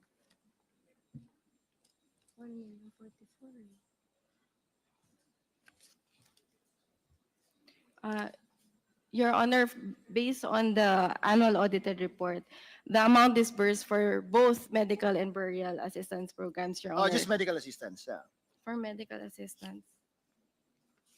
Meron ba tayong medical assistance? Nakamix. Your Honor, we reported the lump sum. Lump sum. amount. Magkano yung amount na nireport niyo? 1,044,569,868, Your That's Honor. for both medical and Burial, burial Your assistance. Well, anyway, from the documents that we got, it indicated na 998 lang dito ang medical assistance. No? So if you gave 998 million pesos in medical assistance to 95,000 persons, that should average out at about 10,500 or more or less, no? Yes, Per yes, Your person. Honor. Is that the usual amounts that you give to, or it would vary? It would vary, So Your some Honor. would be 20,000, 50,000 maybe? Yes, Your Honor. May cap ba kayo? The cap for 2023 is 50,000, Your Honor. For medical assistance? Yes. That's the cap for Your medical Honor. assistance? For hospitalization. Your Honor. Hospitalization. And why was there a cap that was set for medical assistance? Bakit may cap? Your Honor, we set the cap because of the limited amount of budget, Your Honor. Because of the limited amount of budget. Kaya dapat, para mas marami kayong matulungan, mas spread out tong amount na to, you set it at 50,000 pesos. Yes, Your maximum. Honor. No, Yes, for Your hospitalized na patients or Yes, Your something. Honor. Okay. Now, kasi the thing why I'm asking this is that the confidential fund also had medical payments or something for medical things, no? Do you confirm that?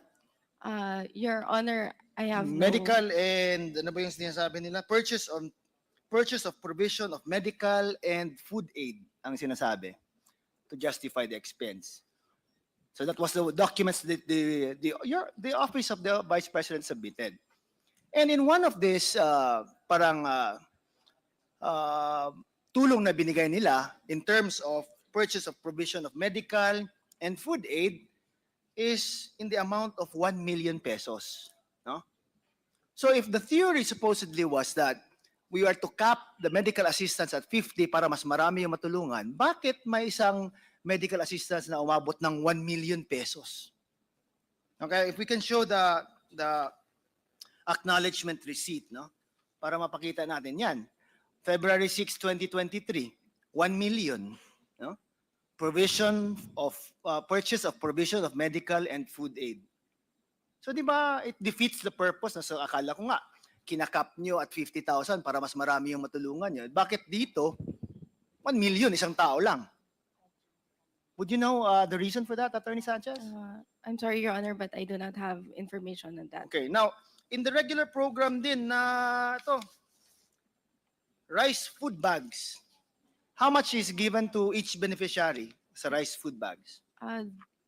Mr. Chair, Your Honor, the average amount of the package is around 500 pesos, Your Honor. 500 pesos. So, kung 50,000 na medical assistance plus rice na 500 pesos, that should just be 50,500, di ba? Hindi pwede tong 1 million na ginamitan ng confidential fund. Kasi sobra-sobra na siya, di ba? If you go through the normal yung programs of the Office of the Vice President. Kasi the thing ang hindi ko lang makuha kasi is like, if you already have an existing medical assistance program, and if you already have an existing rice food bag program, why would you still be needing to use the confidential funds for the provision of medical and food aid? Bakit po kaya sa tingin ninyo? I'm sorry, Mr. Chair, Your Honor, but I cannot make an opinion on that matter. So you don't know the reason why, no? Yes, Mr. Chair. But wouldn't it be more practical sana na isang source of fund lang ang sa medical assistance, isang source of fund lang ang sa food aid para mas uniform yung pagbigay nyo at mas marami yung mabibigyan ninyo ng ayuda? Mr. Chair, I do not have information on the actual utilization of the confidential fund, Your Honor. Yeah. Kasi in December 21 to 31 ng 2022 na confidential fund, ang provision of medical and food aid is 40 million. Di ba? Now, on February 6 to March 29, 2023 din, the first quarter of 2023, ang provisions for medical and food aid increased to 42 million. Sa sa April 25 to June 30 is bumalik to 40 million. Now, hindi ko lang maintindihan po. Bakit kailangan pa mag-utilize ng confidential fund if may existing na kayo na programa for food and medical assistance? I have no knowledge about that, Mr. Chair. Now, again, in your letter, kasi balikan ko to in your letter, in your statement pala, dated November 9, you said na lahat ng beneficiaries at details nila ay nailista when you submitted it to the COA. Tama po ba? Yes, Mr. Chair. Now, ang details na to would include saan na hospital, magkano binigay, anong address ng beneficiary na binigyan. Tama po ba? Yes, Mr. Chair, with respect to the regular fund, Your Honor. Yes, with respect to the regular fund, which is contrary to the confidential fund na ginamit din for the similar purpose of the provision of medical and food aid, which just states na it's 1 million to this person, just the name and signature and the date. Tama po? Yes, Mr. Chair. So again, I understand the programs of the Vice President, and they're very good programs, no? Tulong sa tao, no? Ayuda din in that form. But why do you need to use separate funds that have different accounting requirements? Yan ang tanong ko eh. Mr. Chair, I cannot answer on that. But from what I know, Your Honor, is that the confidential funds are intended for a different set of beneficiaries, or it is for a different purpose, Your Honor, But it than said the regular programs. medical and food aid din eh. It's the same purpose as that of your medical assistance and rice food bags. Similar din, di ba? I have no information, Your Honor, because the details as to the specific purpose of the confidential fund has not been disclosed to me. Has not Your been? Honor. Was not disclosed to me, Your Kaya Honor. nga, that's what I'm harping at is like, kasi kung uniform lang sana, anyway, it's the same purpose, it's the same intention na tulungan tong mga taong to or whatever, no? Bakit hindi isang fund na lang ang gagamitin or tap into one fund?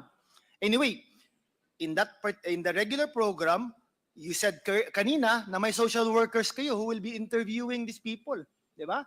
And in fact, you even set a cap para mas marami kayong matulungan, may cap kayo at 50,000. Yet here, as an example, I showed you kanina, yung isang acknowledgement receipt lang, 1 million, isang tao lang. And all it said was that it is for medical aid and food provisions. So that's my concern, no? And I think lang even if it is such a laudable program, no, it's a very good program that was initiated by the Office of the Vice President. Para to avoid confusion na lang and investigations like this, sana, dapat one source of fund for that purpose. Yun na yun, di ba? Huwag na yung itap mo pa ang confidential. You got the confidential fund should be used for purposes approved by the joint circular. Dapat, yun lang. Huwag na yung food and medical. Meron na kayong regular program for that. In fact, mas malaki pa nga ang pondo nyo for that, di ba? How much ang pondo nyo for that regular programs na ginamit nyo for medical assistance and food aid? Around 1 billion, Your Honor, for medical and burial assistance, Your Honor. So, yung 40 million na yun, malit lang na bagay yun, di ba? Compared to the but why use it in such a way na different yung accounting requirements and reportorial requirements? Yan ang hindi ko masagot. And I'm sure, most likely, hindi mo rin masagot yan. Can you answer? No, Your Honor. Yes. And sino sa tingin mo ang pwedeng magsagot, who could answer, no? Who could give us answers to these questions? Sino po?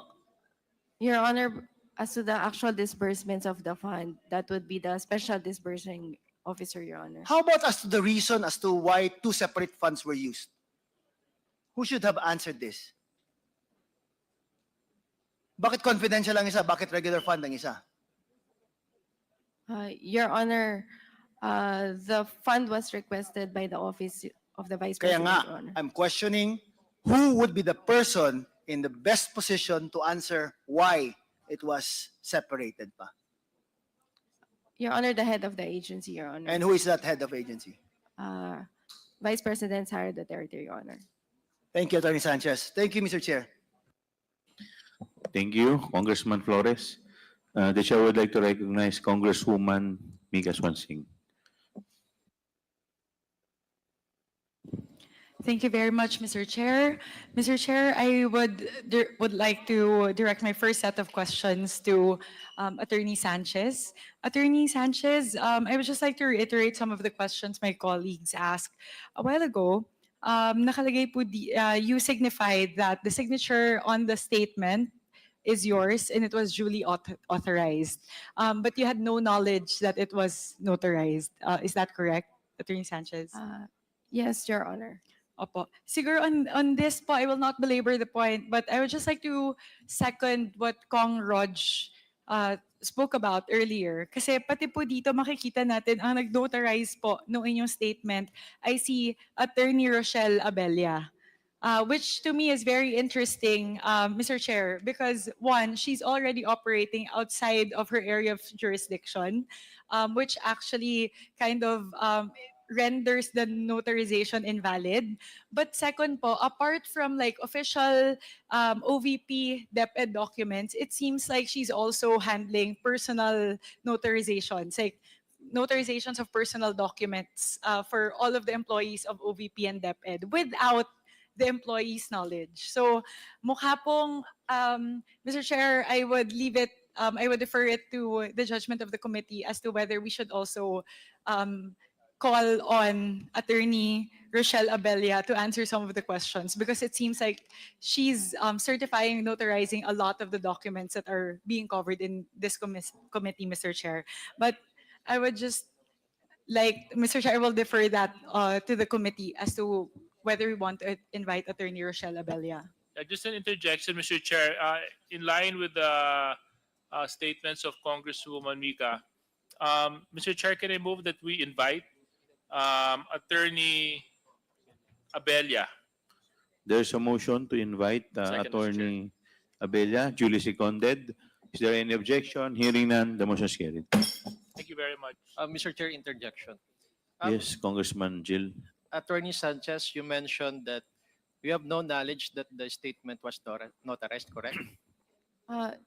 Mr. Chair, I submitted my signed statement to the office, to the OVP, Your Honor, but I was not part of the notarization, Your Honor. But you are aware that that document will be notarized because you received a phone call asking for your ID, correct?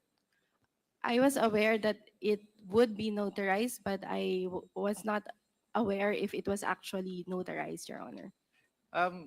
For Miss Julieta Villa del Rey, who prepared your statement? Ako po, Your Honor. Ikaw po, hindi po yung lawyer na nag-notarize. Okay, thank you. Yeah, Mr. mo na Chair, yung just ganun eh. along that line. Attorney Sanchez, with regards to the statement, you mentioned that you were not aware that it was notarized. Is that correct? We intended to have it notarized, Your Honor, but as to the actual notarization, due to the short period of time from the time that I received the subpoena and the time that I made my statement, hindi ko na po So, who had it napanotarize. notarized? I will, again, Your Honor, I will check po with our office, Your Honor. Hindi. Kasi ikaw ang acting chief of staff. So, you would know to whom you would entrust notarizing that document. Your Honor, just to correct Your Honor, I am not the acting chief of staff. You are, I am the director for administrative and okay, financial sorry, okay. services office. Now, it's insofar as it's Yes. a document that has your signature affixed to it. Yes. Yes, Your Honor. So, to whom did you entrust the responsibility of having that document notarized? I just left the document, Your Honor, to the head of our legal affairs division, Your Honor. And that would be Attorney Torrentira, Your Honor. yung nandito kanina. Yes, Your Honor. So, meaning, iniwan mo yung dokumento na pinirmahan mo na ikaw din ang gumawa sa kanya. Tapos siya na po ang nagpa-notaryo. Tama po ba? I am not sure, Your Honor. No, but you entrusted it to her, correct? Yes, Your Honor. Okay. I So just you- requested her, Your Honor, to send the document to. So you Comsec. did not know whether or not she had the document notarized. Yes, Your Honor. But you're a lawyer. Yes, Your Honor. Okay, thank you very much. Mr. Chair? I'm sorry, Congresswoman Swansea.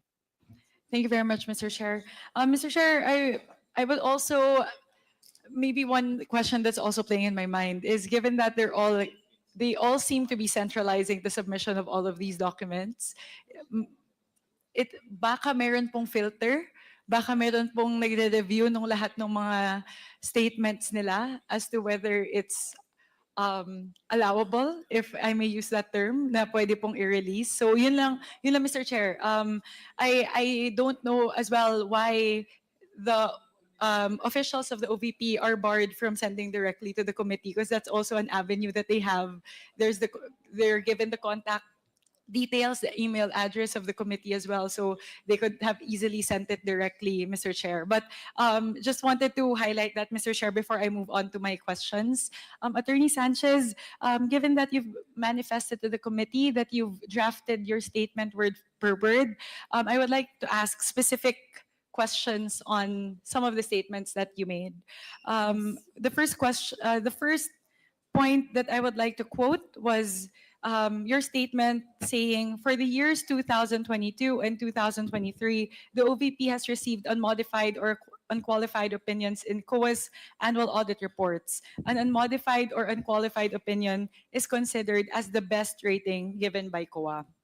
So, ang tanong ko po siguro, Attorney Sanchez, what is your understanding of what it means when COA issues an unmodified or unqualified opinion?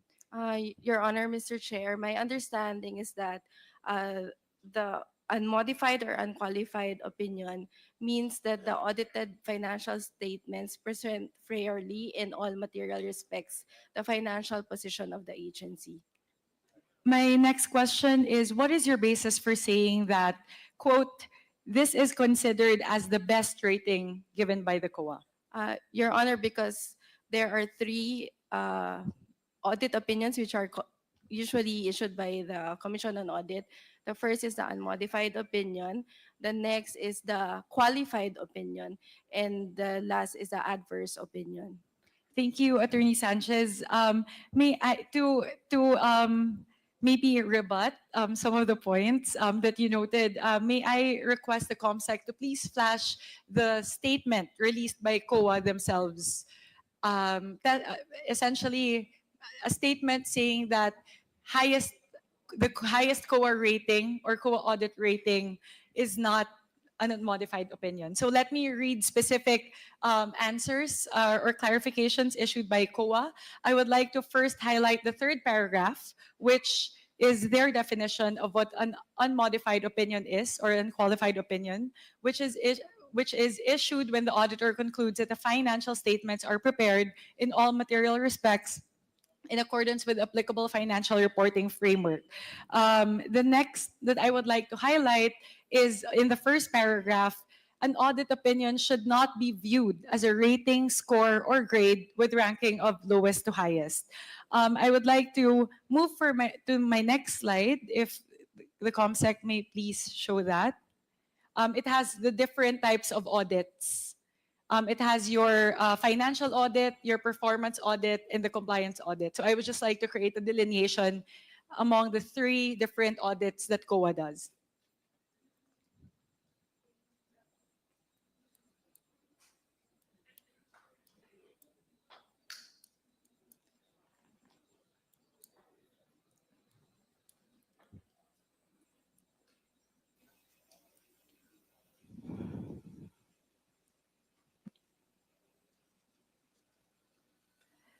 Here, Attorney Sanchez, just wanted to align on the terms before we move further in our discussion. COA does three types of audits. So there's a financial audit, which, as you said, pertains only on the alignment of whatever documents you submit, their alignment to the IPSAS and the PFRS. So it's essentially really making sure na numbers to numbers, balance lahat. Tama po ba yun? Per account, compliance with accounting standards, yun lang po yung tinitignan doon.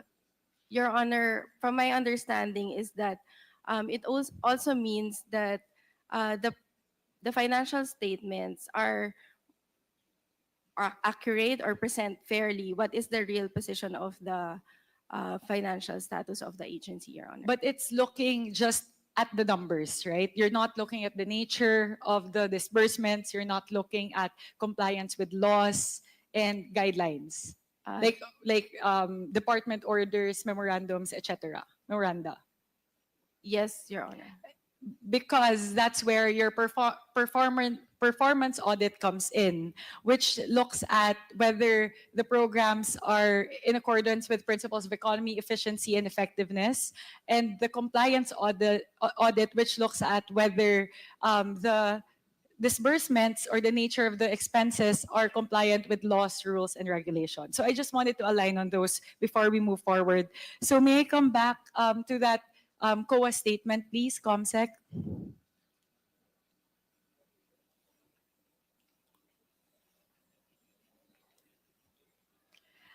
So I just wanted to highlight on paragraph 4 that it is important to note that the financial statements represent only a facet of the agency, and an audit opinion does not provide any conclusions on the agency's level of compliance with laws, rules, and regulations, or as we mentioned, in terms of the level of economy, efficiency, and effectiveness. So, Ms. Sanchez, siguro yun lang po. I would like to caution lang in terms of, because as we read your statement, I believe what you were implying is since COA issued an unmodified or an unqualified opinion to the OVP, what you're implying in your statement is there there are no irregularities. We've been rated by COA as we've been given the highest rating by COA. So yun lang po. I just wanted to reiterate that because I've seen also some of the discussions outside of the committee. It seems like some of them want to assert that since the OVP was issued an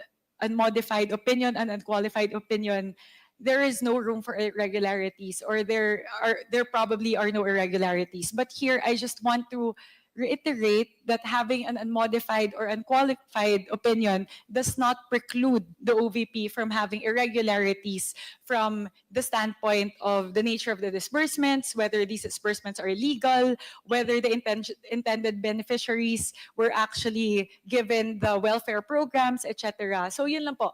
I just wanted to caution in terms of very liberally using that unmodified opinion as kind of a shield from us doing a lot of the scrutiny in terms of the specific nature of the disbursement. So yun lang po, Attorney Sanchez.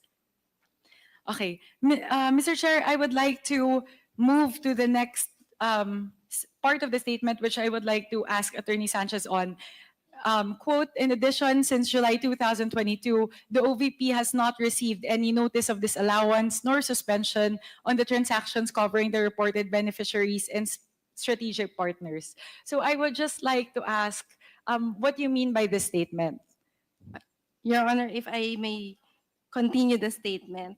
In addition, since July 2022, the OVP has not received any notice of disallowance nor suspension on the transactions covering the reported beneficiaries and strategic partners, which are the topics of privileged speech number 379.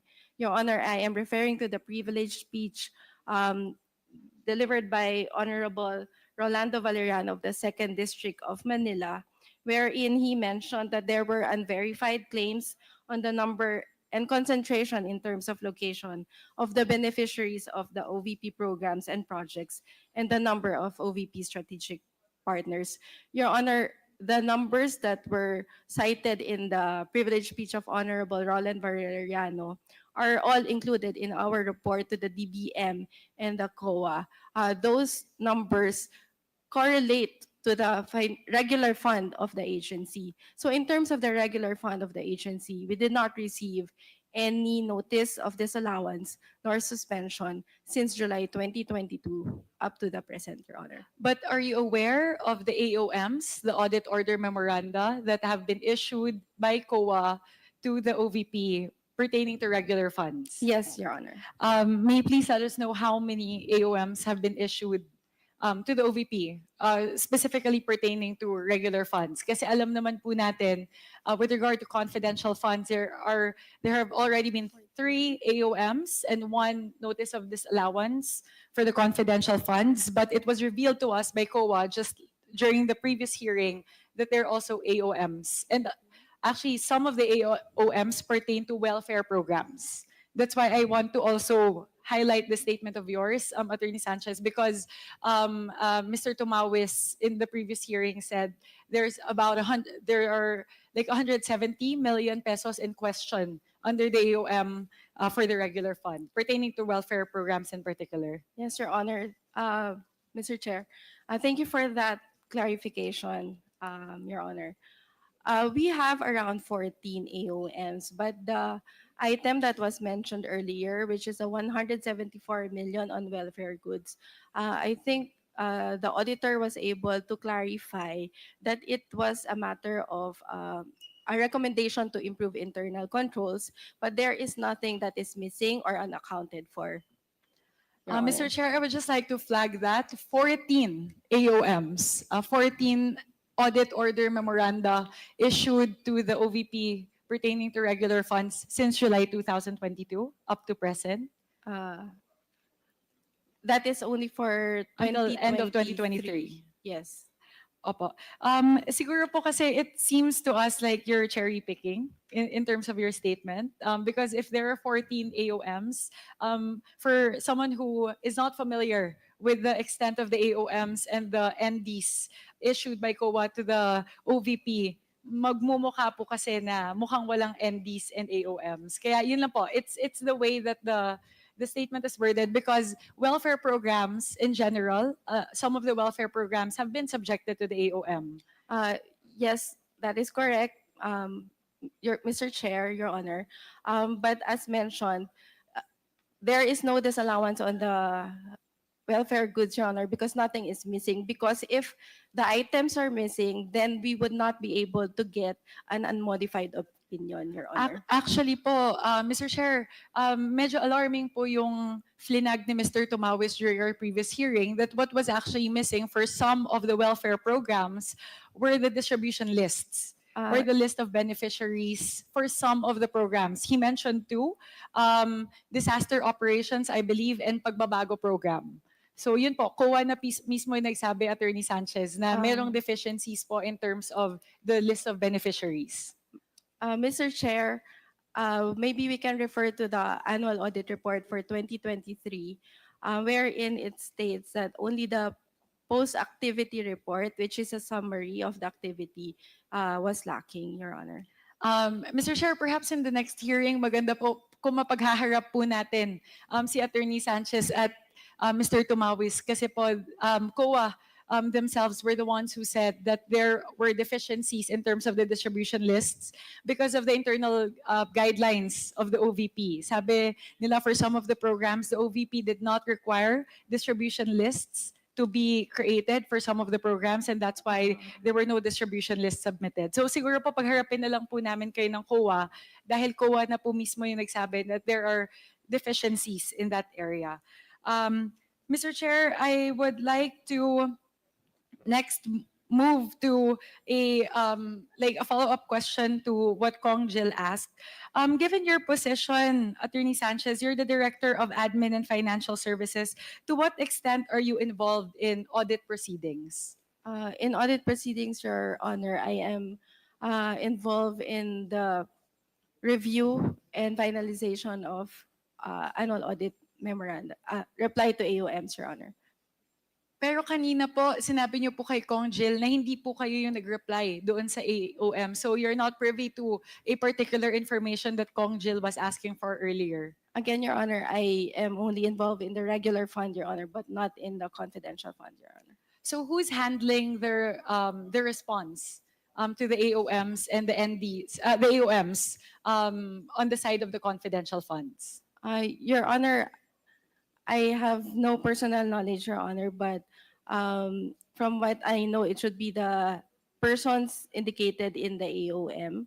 So it would be the Special Disbursing Officer and probably the head of agency, but I have no personal information, Your Honor. So are you saying, Attorney Sanchez, that within the OVP, the only two people who can give clarifications with regard to the disbursements of the confidential funds are Ms. Gina Acosta and the Vice President herself, just the two of them? They are the only person that I would presume to have knowledge about the matter, Your Honor. Thank you very much. Mr. Chair, before I move to the next point, I would like to emphasize that these unqualified or unmodified opinions do not bar us from our present inquiry. Just because the COA issued this does not mean there is no malfeasance, misfeasance, or nonfeasance. If at all, these unqualified or unmodified opinions by the COA merely indicate that the financial statements in material respects are in accordance with financial reporting standards. But such is the nature of fraud or criminal conduct. They normally appear in order until one takes a closer look. At face value, everything seems to be in order, but upon closer scrutiny, that's where you see the possible irregularities. And this is precisely what we are doing, to see if the numbers presented by the OVP, though following accounting standards, does not mean they're compliant with existing regulations and laws with regard to the use of the fund. So, Mr. Chair, I would just like to move to my next topic. Ms. Sanchez, as Director of Financial and Administrative Services, to what extent are you involved in the funding and operations of satellite offices? Mr. Chair, I am involved in I supervise the operation of the budget division, so in terms of preparation of the budget, and as well as in terms of the general services division, the logistics aspect for the operations of the satellite offices, and I am also supervising the human resource development division. So that would be in terms of the personnel requirements of the satellite offices, as well as the accounting and cash division. So for financial requirements of the satellite offices division, Your Honor. Thank you very much, Attorney. So does that mean that you were involved when the satellite offices were first planned, when they were brainstorming about the establishment of satellite offices? Because you're involved in the budgeting for the SO. So were you there when they were first planning the establishment of satellite offices? Mr. Chair, Your Honor, I am not with the OVP yet at that time. Mr. Tenido, if I may ask you, because you've been with the OVP even before 2022, right? Yes, Mr. Chair. And as part of the budget team, were you there when this first discussion of the satellite offices were done? Yes, Mr. Chair. So perhaps I may direct my question to you, Mr. Tenido. What was the basis for the establishment of satellite offices? It was upon the instruction of the top management that the OVP services will be extended to certain areas nationwide, Mr. Chair. When was the first satellite office opened? I have no definite date of which satellite offices and when they went open. Just the month. I think there are certain satellite offices that opened in July 2022. So as soon as Yes. VP Sarah assumed, right? Yes. Assumed her tenure. Mr. Tenido, were you part of the budget process for GAA 2022 for the OVP? Sorry, Mr. Chair. For the fiscal year 2022. Fiscal year 2022, which Yes, was Mr. done in Chair. 2021. Yes. Mr. Chair. Is there a line item in the 2022 GAA for satellite offices? There is no explicit or line item in 2022 GAA as planned during 2021. Exactly, because satellite offices were not yet in existence. Yes, Mr. Chair. So my next question is, where were the funds for the operation of satellite offices for 2022 sourced? Dahil wala po siya sa GAA 2022, so saan po kinuha yung pondo para sa satellite offices ng 2022? The operations for satellite offices opened in 2022 was sourced also under the FY 2022 GAA of the OVP. Under which line item, Mr. Tenido? That is under the Good Governance program. Good governance program. Were there, because there should be a process, right, for having it approved to use the funds specifically allocated for a different program for a different program. So was that transfer approved? There were no transfers, ma'am, during that time because under Good Governance program, it basically covers all the social services, the MAB, just that we have to extend it. So we created the OVP during 2022 created satellite offices just to extend the services of the OVP. So it's under the Good Government Yes, ma'am. program. Okay. I could direct this question. I'm not sure who has the best knowledge of this, but probably Attorney Sanchez, since you're handling the budgeting and the funding for the satellite offices. Throughout the deliberations, we noticed that what COA kept on saying is that the substantial, actually sometimes the five-fold increase in some of the budget items can be attributed to the satellite offices, the establishment of satellite offices. COA was describing to us last time that the increase in travel expenses were due to the establishment of satellite offices. The additional 60 million in rentals were also attributed to the satellite offices. Even the increase in professional services were attributed to the establishment of satellite offices.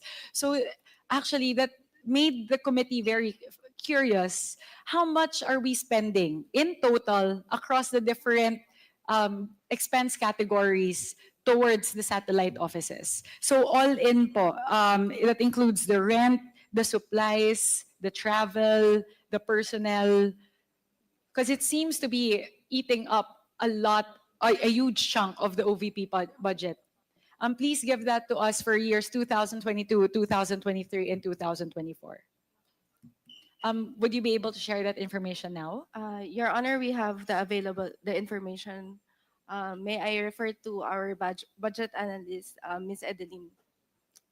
Ms. Rabago? Good afternoon, Mr. Chair. For 2023, actual utilization for the satellite offices would be 1.026 billion pesos. And for 2024, as of October 2024, that would be 893.36 million pesos. Just wanted to clarify that 1 billion, 1.02 billion Yes, in 2023, and in 2024, 893.36 million, Your Honor. 800. 893.36 million, Your Honor. Do you have the figures for 2022? Unfortunately, Mr. Chair, I don't have the details for 2022. I'm trying to pull up the budget of the OVP. This seems to be, if I'm not mistaken, this is taking up.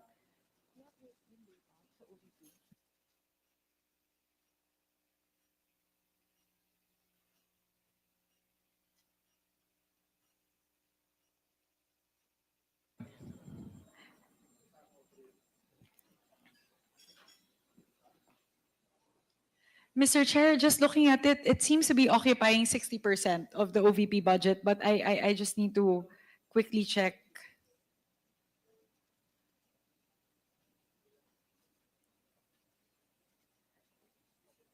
Comsec, would you happen to have my presentation from the previous hearing?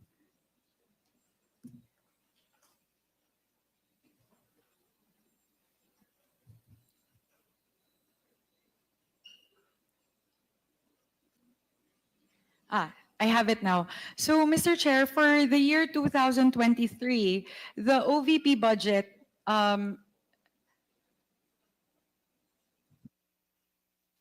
Mr. Chair, I'll go back to that point.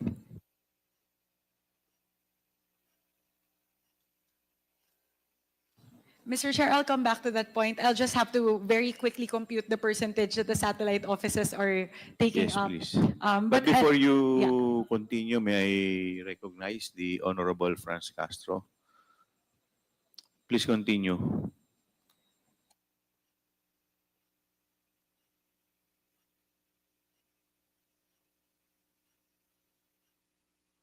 Mr. Chair, I'll come back to that later, but the figures are very staggering. 1 billion for 2023 and probably going to hit another billion in 2024. I'll come back to that, Mr. Chair. We'll just very quickly compute the figures. Let me move, Mr. Chair, to my next topic. I would just like to ask Attorney Sanchez again on a different topic. Attorney Sanchez, what is the largest check amount that you have signed off on during your tenure with the OVP? Mr. Chair, Your Honor, it would be the 125 million pesos for confidential fund, Your Honor. So 4 times. Yes, Your Honor. 4 checks worth 125 billion. Yes, If Your we may please show COMSEC the 4 checks. So this is the first check dated December 20, 2022. Is that correct? Yes, Your Honor. That's the first. The second check dated January 31, 2023. Yes, Your Honor. The third check, April 18, 2023. Yes, Your Honor. And the last check being July 13, 2023. Yes, Your Honor. Thank you, Attorney Sanchez. Attorney Sanchez, given the large amount and given that these are the highest you've ever signed in terms of the amount, did you hesitate at all to sign these checks? Your Honor, I did the usual process, which is to review the documents attached to the check, the supporting documents for payment, Your Honor. So can you say that you performed the necessary diligence checks prior to signing these? Yes, Your Honor. Kasi kung yun yung pinakamalaking mga cheque na pinirmahan mo sa buong siguro buong career niyo po ba? Tama po ba? Bukod sa OVP, Yes, Your siguro po Honor. mas magiging maingat po kayo. Opo. Kasi po, napansin ko lang po, kung titignan po natin, kung ibabangga po natin yung date ng cheque doon po sa disbursement voucher, parang napakabilis po kasi ng processing. So, yun po siguro, kaya doon ko po siguro tatanungin kung nagawa po talaga yung necessary diligence check. So, let me first go to the first disbursement voucher. If you may please show that, COMSEC.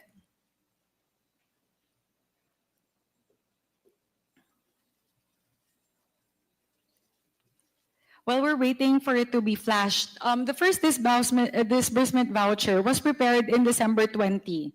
And by the end of the same day, the disbursement voucher was not only certified, verified, and approved, but in fact, the correspondent check amounting to 125 million was already issued and received by the special disbursement officer by the end of the day. So, siguro po, COMSEC, if we may please show the disbursement voucher.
Thank you very much, COMSEC.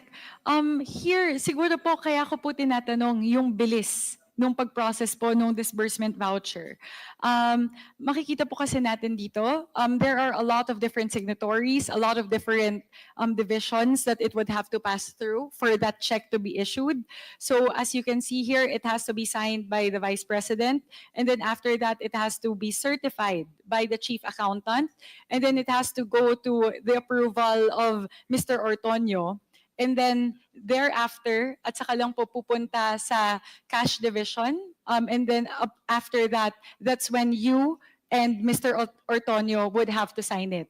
So if you would count it, you have 4 departments that it would have to go through. If that's correct. So it's the Vice President, it's the Office of the Chief Accountant, it's the Office of Mr. Ortonio, it's the Cash Division Office before the two of you sign it. And then only then would the check be released and it would have to be received by the Special Disbursing Officer. So siguro po, given that more than 5 people have to sign off on this document, maybe that's why we call into question the speed by which the disbursement voucher was issued. It was issued on December 20. It went through at least four departments, at least 5 signatories, 5 to 6 signatories. And the check was created and signed and released and received all by the end of one day. So siguro po, given the staggering amount, this is 125 million pesos we're talking about, Mr. Chair, in check form. May you please explain why it was done so expeditiously? Why there seems to be a rush? Before you answer, Attorney Sanchez, let me go back and give the case in point for the second disbursement voucher. This one is dated January 31. Same thing. It went through four different departments, 5 to 6 different signatories, and all of that was done. The disbursement voucher was created, certified, approved, sent to the cash division, check issued, check signed, check released, check received, all in one day on January 31. So 2 cases in point. If I may pause here, Mr. Chair, and throw the question to Attorney Sanchez and Ms. Villa del Rey, given that you are 2 of the signatories appearing in these 2 documents. Bakit po ang bilis? 125 million pesos po yung amount na pinag-uusapan natin. Pero para pong nagmamadali na ma-issue yung cheque, magawa yung disbursement voucher, ma-issue yung cheque, ma-receive ng Special Disbursement Officer, lahat po sa iisang araw. Mr. Chair, may I be recognized? Mr. Chair. Yes, Attorney Sanchez. Thank you, Mr. Chair. Mr. Chair, it is actually a common process for the OVP to process cash advances within one day. We prioritize cash advances as a generally, Mr. Chair.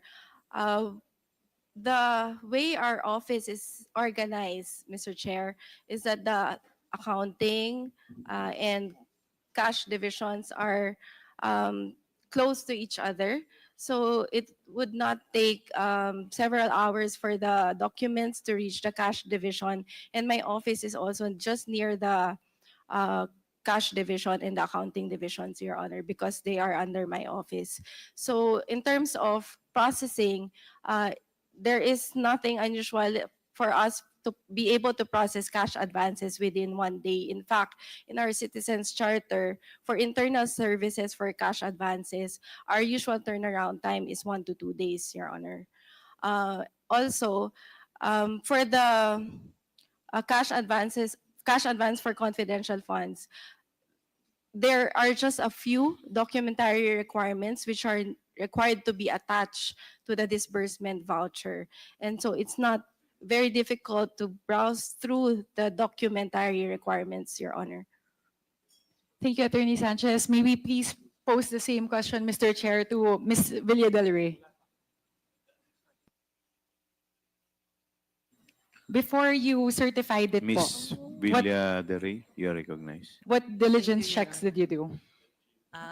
Upon receipt of the disbursement voucher for the issuance of confidential fund, Your Honor, we check the required documents under the joint circular. If it is complete, if it is complete with all the documentary requirements, I certify the portion which is the Annex B of the DB. I'll check the cash availability and check the completion of the supporting documents. And then after that, we transfer it to the cash division. Mr. Chair, siguro yun po, given the amount in question, sinabi po ni Attorney Sanchez 1 to 2 days. Kaya po, bakit tinapos lahat ng one day? Tinitignan ko po yung the dates would be December 20, 2023. That's Thursday. Kaya po ba hinabol? Dahil, sorry, that's a Wednesday. Kaya po ba hinabol kasi gusto niyo po ma-encash by the end of the week? Ganun po ba yun? Mr. Chair, hindi naman po sa hinabol, but as a matter of course, kapag may cash advance po, we really generally prioritize, Mr. Chair. Okay, Mr. Chair. Thank you. If I may move, Mr. Chair, to the fourth disbursement voucher. If COMSEC may please show us. Siguro po here, apart from the speed by which it was issued, perhaps the most glaring, the fourth one po. Thank you, COMSEC. perhaps the most glaring thing that I would like to note here is at the bottom left corner, you would see that there is no signature under the receipt of payment, meaning the special disbursing officer did not sign that and attest that she received the check. So siguro po, tatanungin ko po, Mr. Chair, ang OVP, paano po nangyari to? Isang 125 million pesos na cheque na hinayaan lang po natin na makalusot yung disbursement voucher nang hindi po pumipirma yung special disbursing officer na nagpapatunay na natanggap niya po yung cheque para sa 125 million pesos. Sino po ang nag-check ng mga disbursement vouchers natin? Ms. Villa del Rey, as the accountant, is that not under your purview to make sure that these documents are in order po? Your Honor, for the Annex E, which is the receipt of the check, it is the responsibility of the cash division for the issuance of the check to the SDO or to the payee of the disbursement voucher. Opo, Mr. Villa del Rey, hindi po siya sa issuance of the check. It's the receipt. It's the attestation that the receipt that the check has been received by the SDO. Yes, Your Honor, the receipt of the check. Once receipt ng check po, the claimant or the payee of the DB should sign at the bottom part of the disbursement voucher. So it is the responsibility of the other division who handle the issuance of check. Ma'am, pakilapit niyo po, hindi po kayo marinig. Yes. Again, Your Honor, it is the responsibility of the division who issued the check to the claimant to have it signed. Wala pong nakapansin na hindi po na-receive ng SDO, hindi po din-receive ng SDO yung disbursement voucher? No, Yun lang po, Mr. Chair. Perhaps the correct person to ask is not here with us today.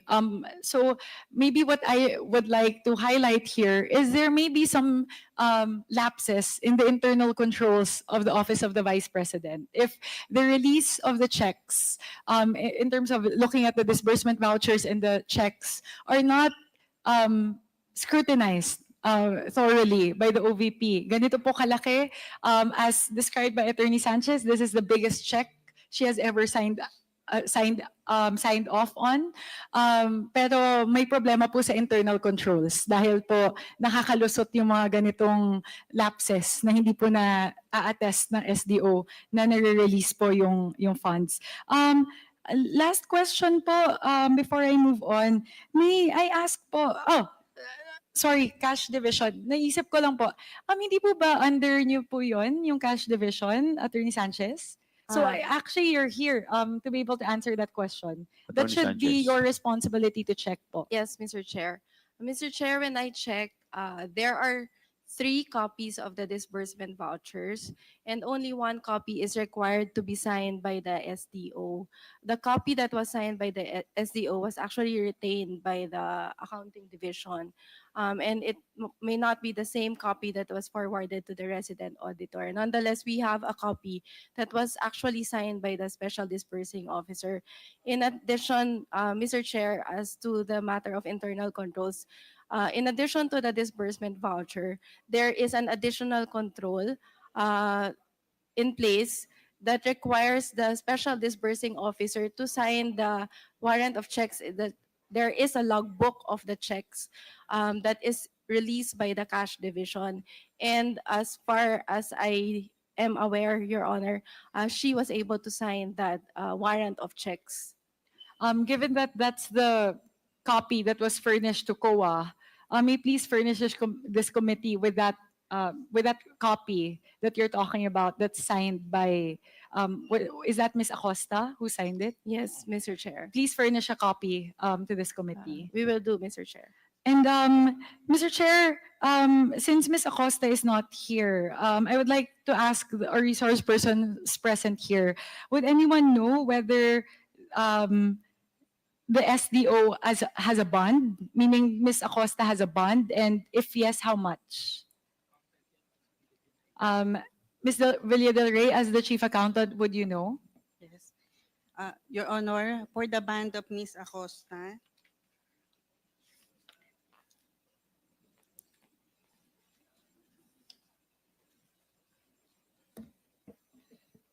the amount of band is 8 million for 3 years, Your Honor.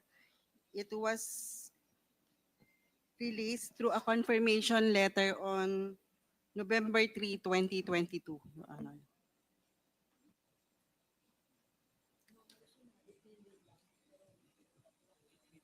$8 million na po yung bond niya. That is the amount of band for a maximum amount of accountability, 500 million, Your Honor.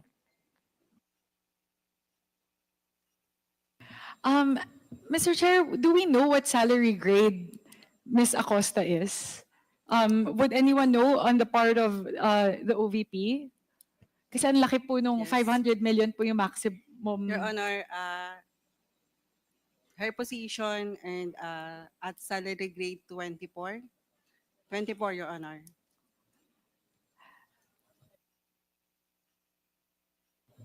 Mr. Chair, for someone who is occupying a salary grade 24 position, 500 million pesos seems to be a huge amount to give in terms of accountability, Mr. Chair. So just wanted to note that, Mr. Chair, for the record of the committee, that Ms. Gina Acosta actually can disburse up to 500 million pesos as the special disbursing officer.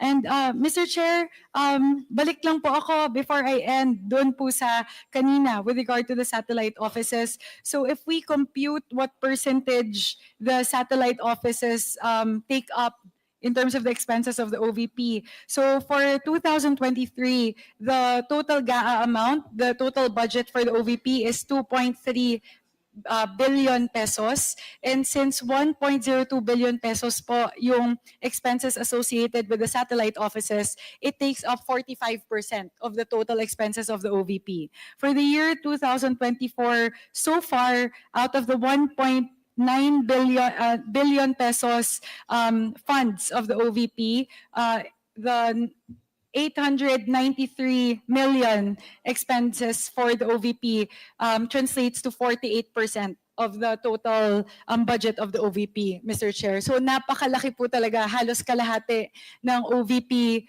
the OVP budget, yung tinitake up na satellite offices. So we really need to do a close scrutiny as to whether these satellite offices are necessary and whether they actually contribute to the OVP in terms of fulfilling its mandate, Mr. Chair. So, Mr. Chair, those are my questions po. Thank you very much, Ms. Villa del Rey, Attorney Sanchez, Mr. Tenido, and Ms. Rabago for allowing me to propound questions. Thank you very much, Mr. Chair.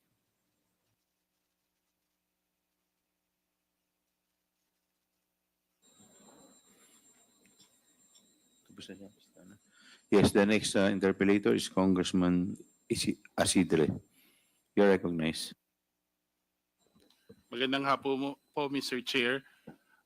Nais ko pong magtanong kay Attorney Rosaline Sanchez.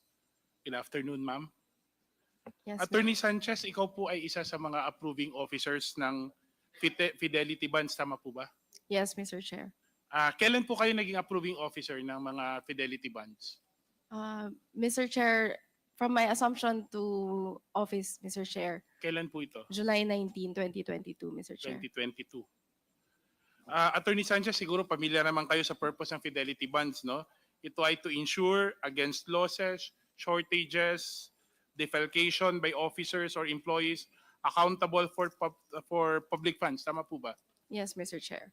In other words, ito ay to ensure na gagamitin sa tama at sa mga specified purposes lamang yung public funds na inassign sa kanila. Tama po ba? Yes, Mr. Chair. So Attorney Sanchez, can you walk us through the process of the Fidelity Bonds? Who determines po ba the value of the Fidelity Bond to be posted by the concerned government employee? That would be based, Your Honor, on the amount of the liability, the cash advance that would be issued to the Special Disbursing Officer, Your Honor. So wala pong guidelines, formula na meron pong guidelines, formula May na matrix sinusunod? po yung Bureau of Treasury, Your Honor. And we provide them with a copy of the special order of the disbursing officer, Your Okay. Honor. So kung may amount na ni-sinet for the fidelity bond, ano pong sunod? Yung government employee concerned would post the bond? That would be the agency, Your Honor, through the accounting division. Pero manggagaling po yung pera sa The agency, Your Honor. agency. Yes, that's correct, Your Honor. hindi sa empleyado. Hindi po. So paano po sila check or cash? Paano yun? As far as I recall, Your Honor, for the payments to the Bureau of Treasury, it is through DepED, so fund transfer, Your Honor, to the Bureau of Treasury. Pero sino yung tumatanggap ng bond? Si Treasury? Yes, Your Honor. From you? Yes. In Your this Honor. case, for all the accountable officers, kayo yung nag-post ng bond? Yes, Your Honor. Kayo yung nag-transfer ng bond sa Treasury? Yes, Your Honor. So pag natanggap ng Treasury yung bond, anong ginagawa dito? Pinapasok ba to sa isang account? At kaninong bank account? Separate ba to sa regular account ng agency or dun sa Treasury mismo? Sa Treasury yun mismo, Mr. Chair. In a yung, separate account? I have no information, Your Honor, kung anong So how sa long process will ng the Bureau bond of be held Treasury. by the Treasury? Hanggang kailan hawak ng Treasury yung bond? The bond is for a certain period, Your Honor, and for Ms. Acosta, the bond was for a period of 3 years. Your Okay. Honor.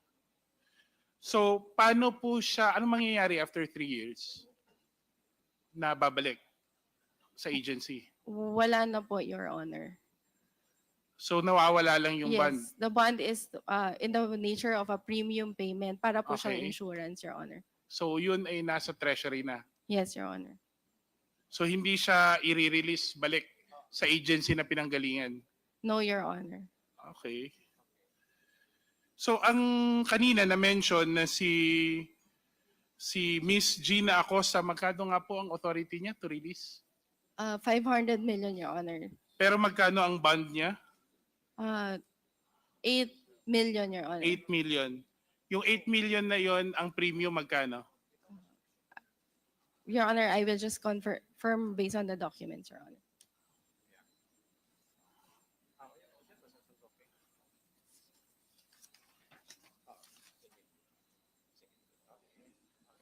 Your Honor, we will check the amount that we transferred to the Bureau of Treasury, Your Honor. If we can, Your Honor, maybe just be allowed to submit a copy of the bonding. Meron akong dito data, baka pareho tayo ng data. It's 360,000 ang binayaran na premium, bond premium.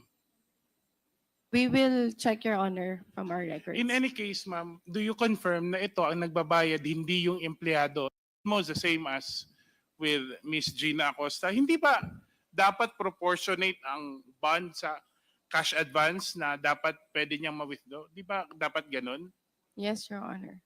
So paano ganito ang nangyari po kay Miss Acosta at kay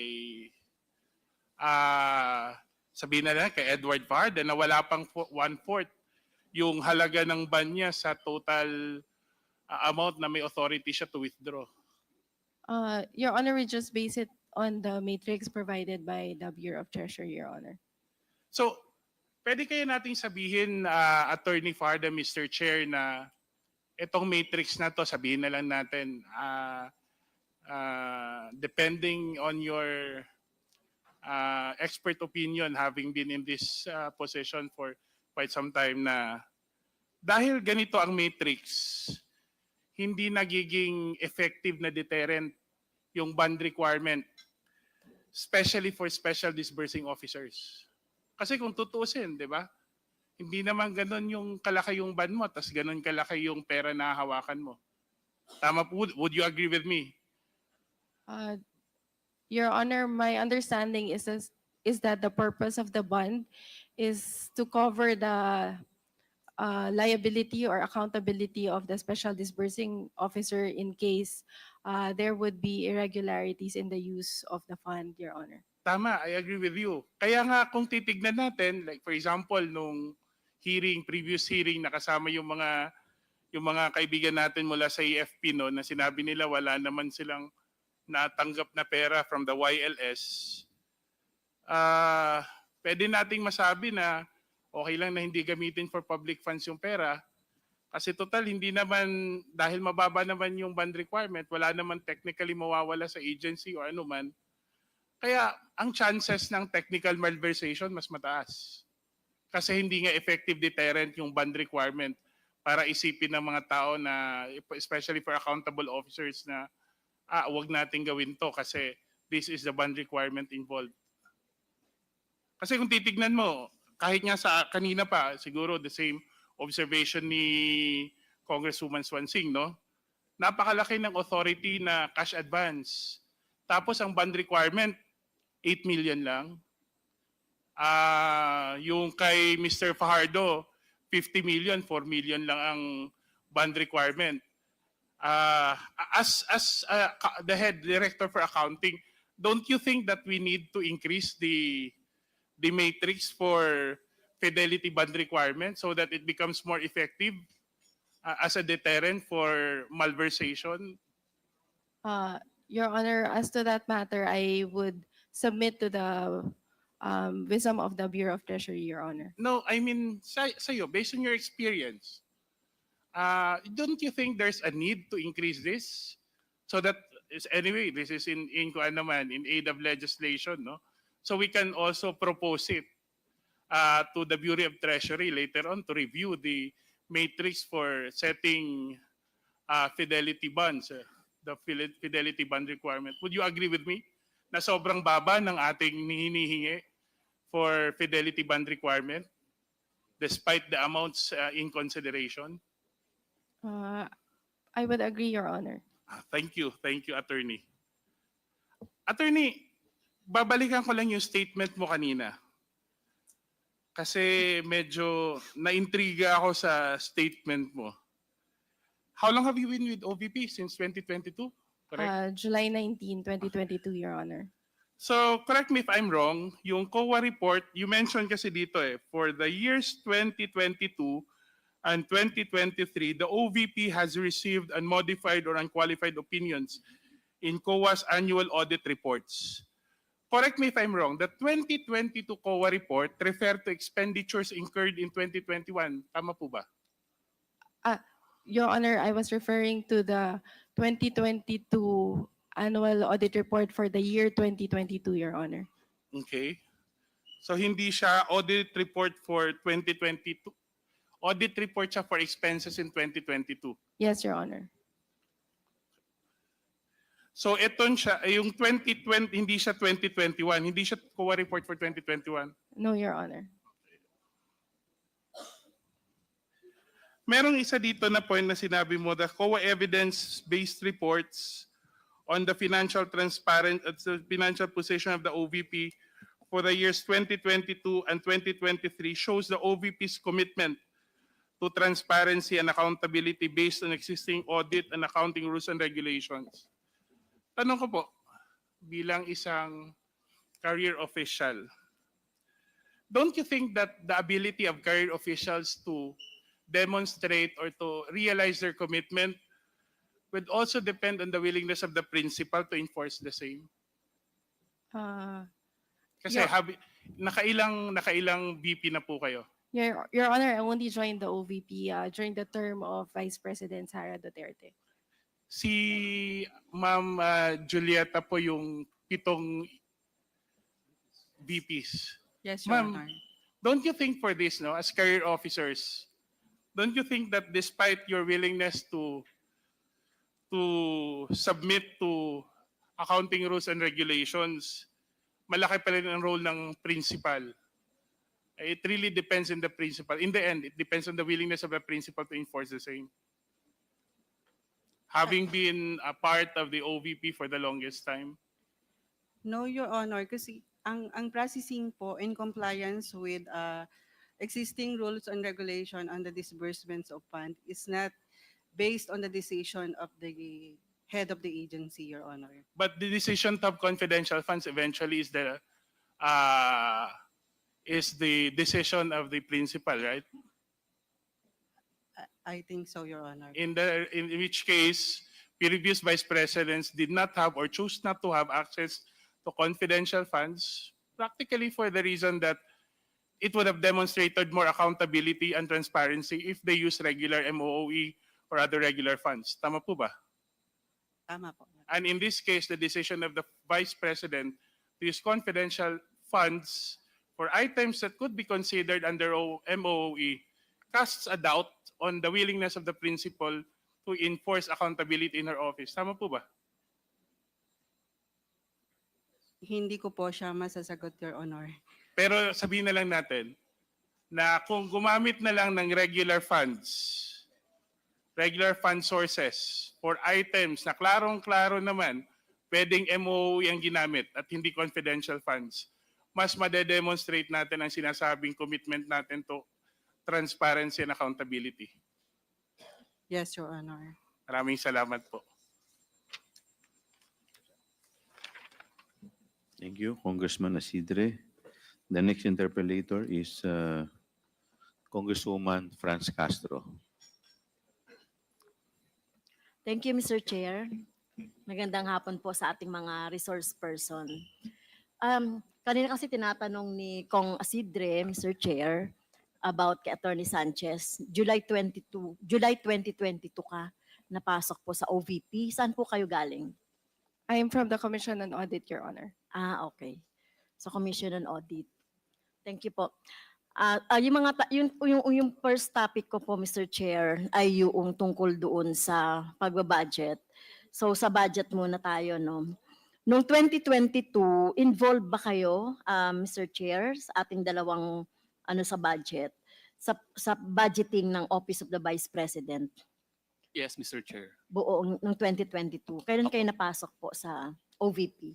I have been with the OVP since 2014. Okay. How about Ma'am Edeline? I have been with OVP since 2017, ma'am. Okay, so matagal na kayo no sa OVP. So na-involve kayo doon sa pagbabudget ng 2022 budget ng Office ng Vice President.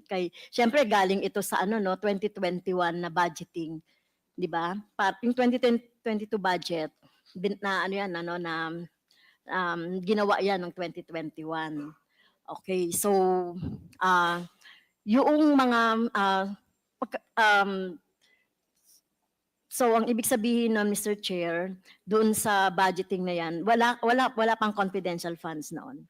Wala po. During preparation ng FY 2022 budget on FY 2021, wala pong confidential funds. Okay, thank you, Mr. Chair. And then, nung naging VP na si Vice President Sara Duterte, noong July 1, at nag-request siya ng confidential funds for the Office of the Vice President, na-consult ba ang budget unit? Yes, ma'am. We were consulted insofar as the preparation of the request letter is concerned. What request letter? During that time, ma'am, Yung request letter to the Office of President? to Ganun the ba yun? DBM po. To the DBM. Okay. So,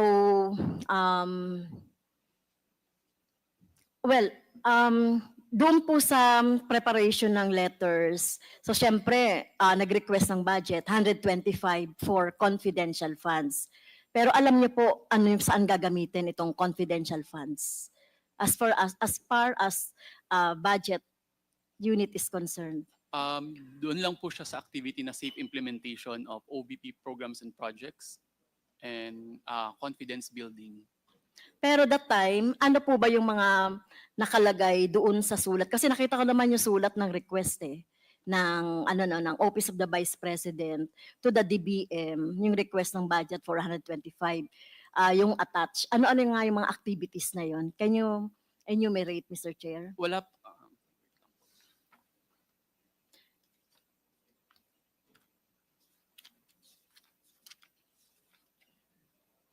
Mr. Chair, doon po sa letter, can I just read the portion of the letter, ma'am? Yeah. Apo. Okay. Confidential funds for and in consideration of the safe implementation of the various projects and activities under the Good Governance Program and the conduct of official engagements and functional representation in international and domestic events as instructed by the President, the CF amount of 250 million is hereby requested.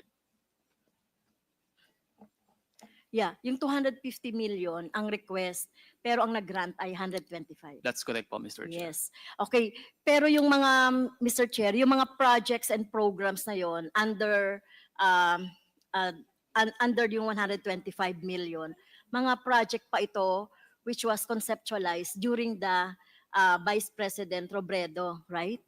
O meron siyang ipinasa si Vice President Duterte na iba pang mga programs that would cover yung confidential funds? Insofar as the projects, ma'am, I think I would say the projects of the then Vice President and the new Vice President during that time is almost similar. These are all social services, medical and burial, the livelihood, the disaster operations, and the likes. Yes. Okay. So ibig sabihin, wala siyang idinagdag na programs aside from doon sa which was budgeted during the time ng 2021. Yes, and as far as I recall, ma'am, wala namang pong unique or kakaiba na ginawa during the second period of 2021. Yes. So, Mr. Chair, ang sunod na tanong ko, di ba kayo nagtaka? Kasi during the stint of the Vice President Robredo, wala siyang confidential funds in implementing the various projects, no? Pero ito, last quarter na lang ay nag-request pa ng confidential funds. Did you not question it? No, ma'am. However, in every implementation of programs, part of the to ensure the successful implementation is the peace and order or security. That's my personal opinion, ma'am. Yes. As budget officer. Oo. Kung titignan natin yung security, peace and order security, magbigay ka nga ng example ng project noong panahon ni Vice President Robredo na sinasabi mo ay peace and order security.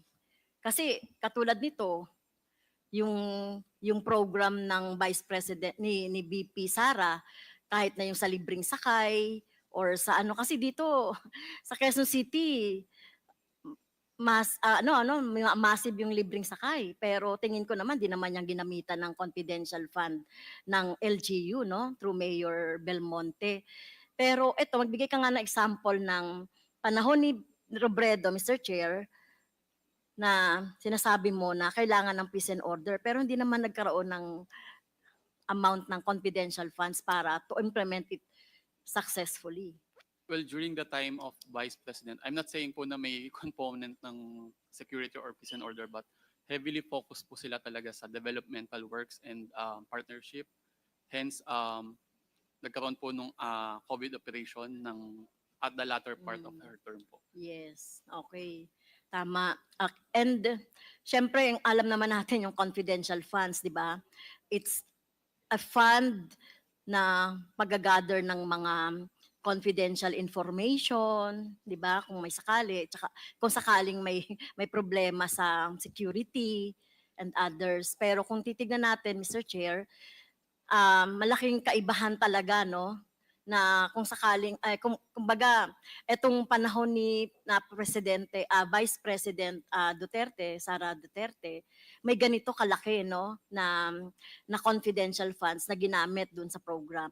So would you know ano kaya yung ano mga programs dito o lahat ba ng programs ng OVP nung panahon ni Sara Duterte dun sa 125, anong mga programs doon yung ginamitan ng confidential funds? Kasi sinasabi mo, Mr. Chair, sinasabi ng ating resource person na parehas lang naman, no?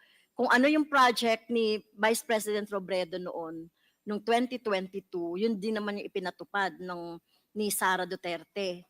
So, ano-ano dito yung mga programs na ginamitan ng security and Apologies, Mr. Chair, but I have no knowledge po on the utilization of the confidential fund.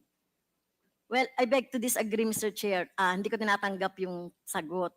Kasi budget officer ka, nag-request kayo ng letter for 250 million confidential funds, 125 yung ginrant, Mr. Chair. Pero dapat ang budget, alam nyo kung saan niya gagamitin yung 125. Kasi, Mr. Chair, talagang dito kasi, nung nagkaroon na ng audit, di ba, dinis-allow yung 73 million. So, dapat ini-ensure ng budget na yung mga paggagamitan nito ay itemized at alam nyo kung saan gagamitin. So don't you think you are accountable to this? Kasi parang pinabayaan nyo lang na mag-budget ng 125 na hindi nyo naman alam saan gagamitin yan. Kasi reward payment, 10 million, disallowed. Payment for various goods, 34.8 million, disallowed. Payment for reward and medicine, 24.9 million, disallowed. So, yung mga 3 million for tables, computers, and disallowed. So bakit pinayagan ng budget unit ng OVP na may ganito na wala man lang justification? Ma'am, if I may, Mr. Chair, yung participation po ng budget division, mahabang proseso po yung pag-request ng CF to paano nagkaroon ng cash advance hanggang mag-grant yung cash advance hanggang mag-utilize po siya and hanggang ma-liquidate. Hindi, yes. Ang pinag-uusapan lang natin yung cover ng inyong responsibility as budget. Okay, ma'am. Kaya ang tanong ko sa budget unit ng Office of the Vice President, upon request, pag nag-request kayo, may mga justification kayo, di ba? Sa confidential fund. Ayan, nakalagay kasi sa Mr. Chair, sa JC, kung saan lang pwedeng gamitin yung confidential funds. At yan ay naka-itemize yan talaga at strictly doon lang talaga gagamitin. Kahit na sinasabing for reward, for ano pa ba yon? For buying of information, for other supplies, etc. Dapat merong merong itemization. Ma'am, wala po siya, hindi po siya available at the time nung nag-request na po ng cash advance. Ang attachment na lang po nung request for the cash advance nung CF is the physical and financial plan which was also submitted to DBM during the time of request ng OVP to DBM. So don't you think it's anomalous or error or talagang sa umpisa pa lang ng concept ng pagre-request ninyo ng reward ay ng confidential funds. Sa tingin ninyo sa level niyo pa lang ay parang mali na. Kasi alam ko Mr. Chair wala si Mr. Chair. So alam ko Mr. Chair napakahigpit natin doon sa pagbabudget. Talagang binubusisi natin saan siya talaga gagamitin. Pero dito sa confidential funds parang naging lenient ba tingin niyo ang unit ng budget? Ma'am, kasi yung signature, yung physical and financial plan po signed by the accountable officer, noted by the finance service director, and then signed by the vice president. So we merely relied po doon sa content ng physical and financial. Ano ba nakalagay sa physical and financial plan? Ano-anong mga activities 'yon? Na bigla kayong na-convince na kailangan nito ng confidential funds. Kailangan nito na makapag-hire tayo ng mga informant. Mag-ano ng safe houses. Ma'am, yung under PAP po na good governance program, Mr. Chair, and then yung next column po niya, expected outcome is safe implementation of OVP initiatives and confidence building. And then yung portion Anong particular na yun? OVP, oo, OVP. Anong particular na activity yon para mapatupad yung sinasabi niyong programs and projects? OVP initiatives pertains po dun sa mga projects na ini-implement po during that time, ma'am. Dun sa fourth quarter? Upon the assumption of the Vice President, ma'am. Hindi, kasi ito, fourth quarter itong pinag-uusapan natin eh.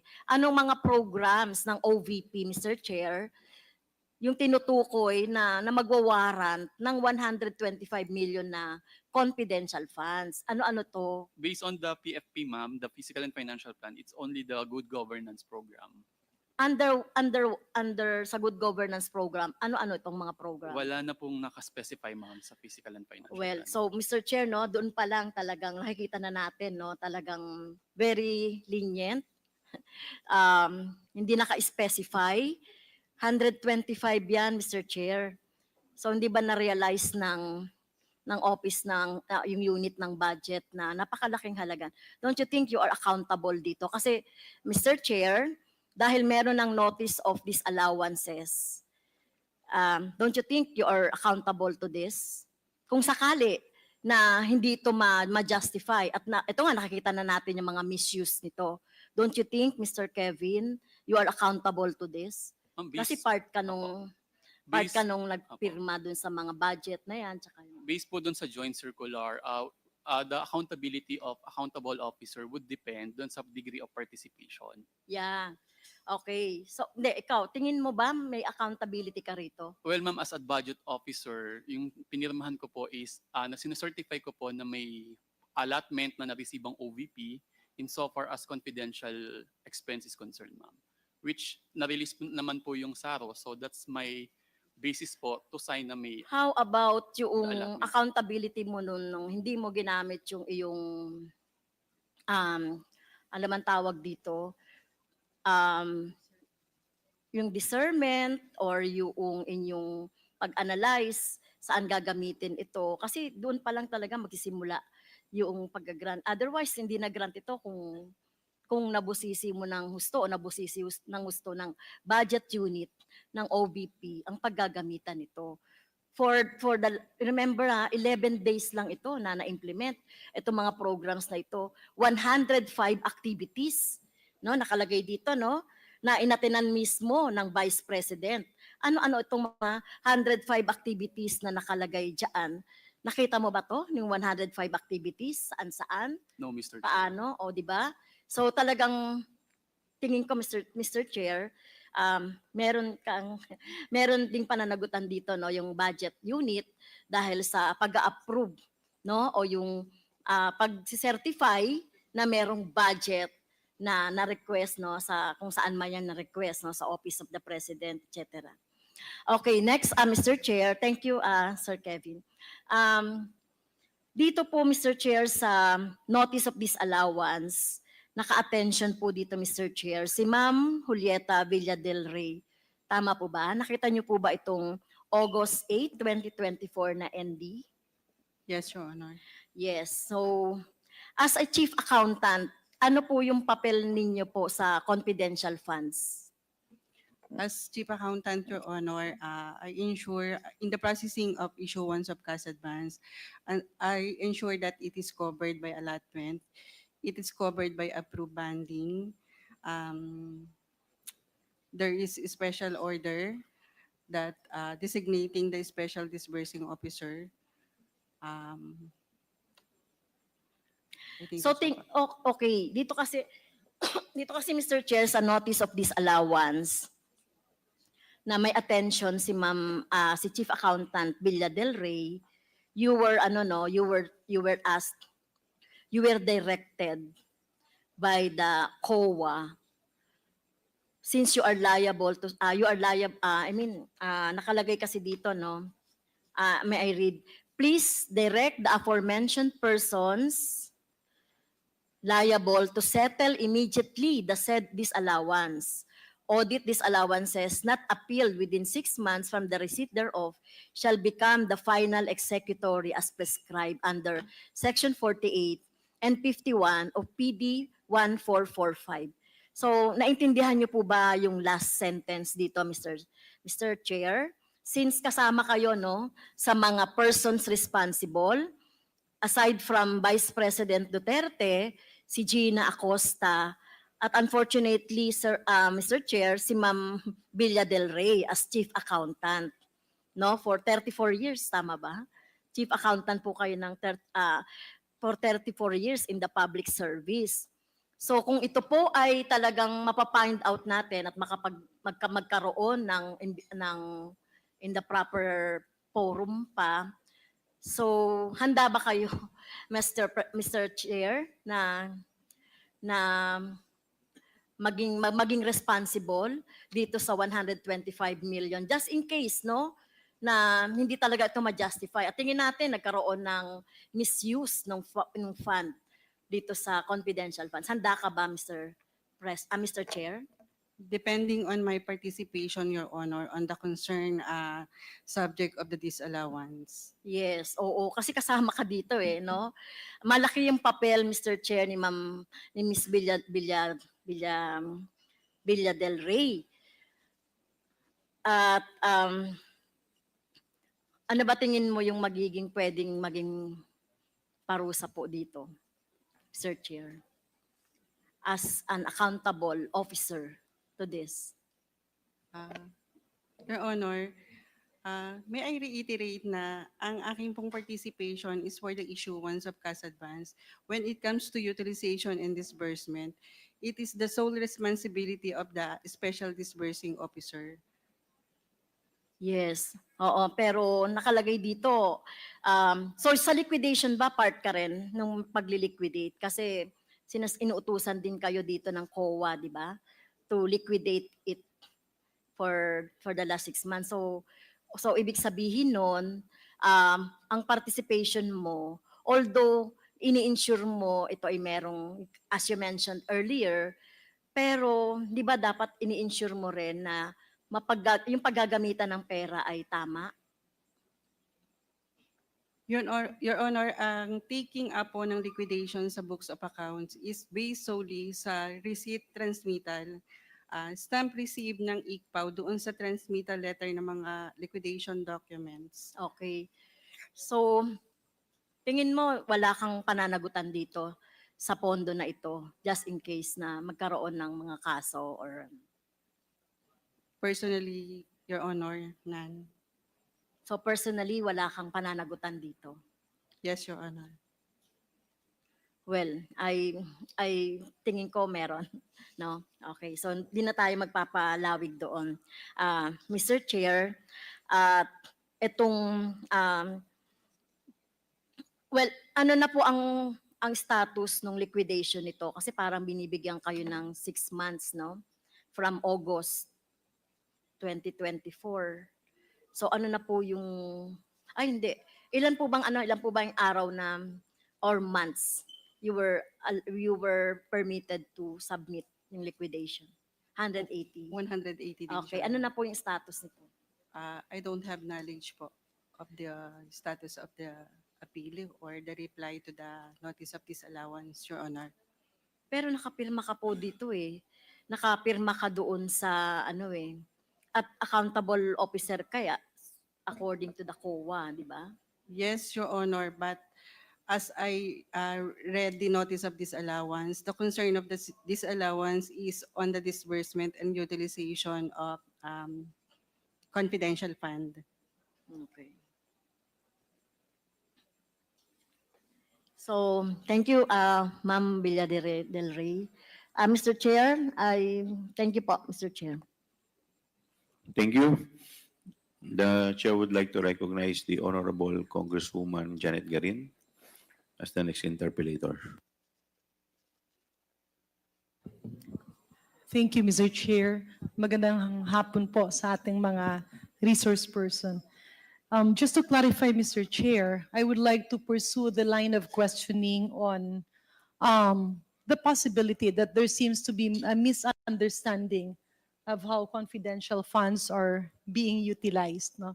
Kasi sa pananaw ko po, ito po ay isang bagay na dapat matuldukan kung yung ating ba pong mga empleyado at kawani sa gobyerno ay naiintindihan ang purpose ng confidential and or intel funds para naman po hindi na maulit ang ganitong mga situation. So, Mr. Chair, earlier, if I may be allowed to take off from the line of questioning of our distinguished colleague, the Honorable Franz Castro. Narinig ko rin po kasi kanina nung sinabi ni Mr. Tenido, Mr. na they were preparing you were involved, sir, in the preparation of the budgets, right? Yes, po. Yes. Can you enlighten this August body?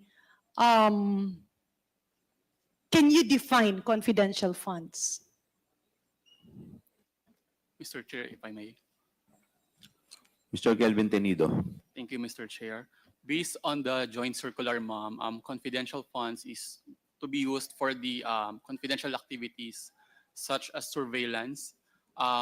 This is available for civilian government office in relation to the performance of their mandate, ma'am, Mr. Chair. So confidential funds will be used for the surveillance activities of civilian government agencies to fulfill their mandate. And when we talk about activities, surveillance activities in relation to confidential funds, does this refer to the regular programs of the agency concerned? Or does this refer to programs related to insurgency and other threats to national security? It's in relation, ma'am, with the mandate of the office, ma'am. In relation to the mandate of the office? Yes, ma'am. And in this case, we're referring to the office of the Vice President or DepED? Office of the Vice President, Mr. Chair. So which specific mandate, alin po doon sa mandato ng Office ng Vice President ang nangangailangan ng pondo ng confidential funds? In case of OVP, it is really the operations, the general operations of the OVP, and with the. Can you put Sorry. the microphone nearer po? In case of OVP, this is for the operations of the projects and activities of the OVP. The entirety of the. So how do you differentiate, Mr. Chair, yung pondo for the regular programs of the OVP vis-a-vis the confidential funds? Confidential fund or confidential expenses, as they labeled it as in the GAA, is part of the overall budget of the OVP. The confidential expense or the confidential fund is not a separate item on top of the either good governance or socio-economic program delivery. It is within that program, ma'am. So, Mr. Chair, distinguished colleagues, ang pagkaintindi ko, ang sinasabi po ni Mr. Tenido, itong budget is the regular budget, and ito namang confidential fund is another budget that seems to be an augmentation of the agency budget. Yan po ang pagkaintindi niyo, sir. Can you repeat, Mr. Chair? Sorry. Ang pagkaintindi ko po, Mr. Chairman, dun sa sagot ni Mr. Tenido, yung confidential funds appears to be an augmentation of the existing funds of the department concerned or the office concerned.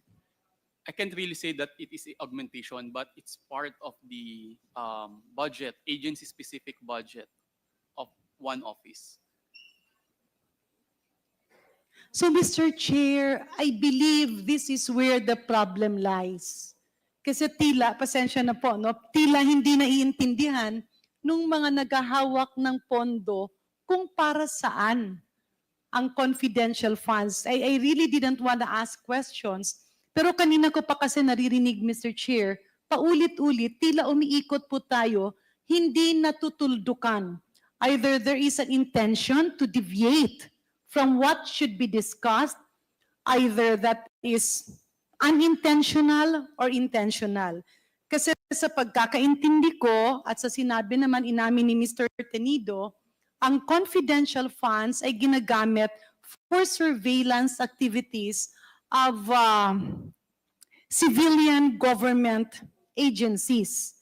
And that is different from intel funds because it's the same thing, surveillance activities for military personnel and intel practitioners. Parang ganun po.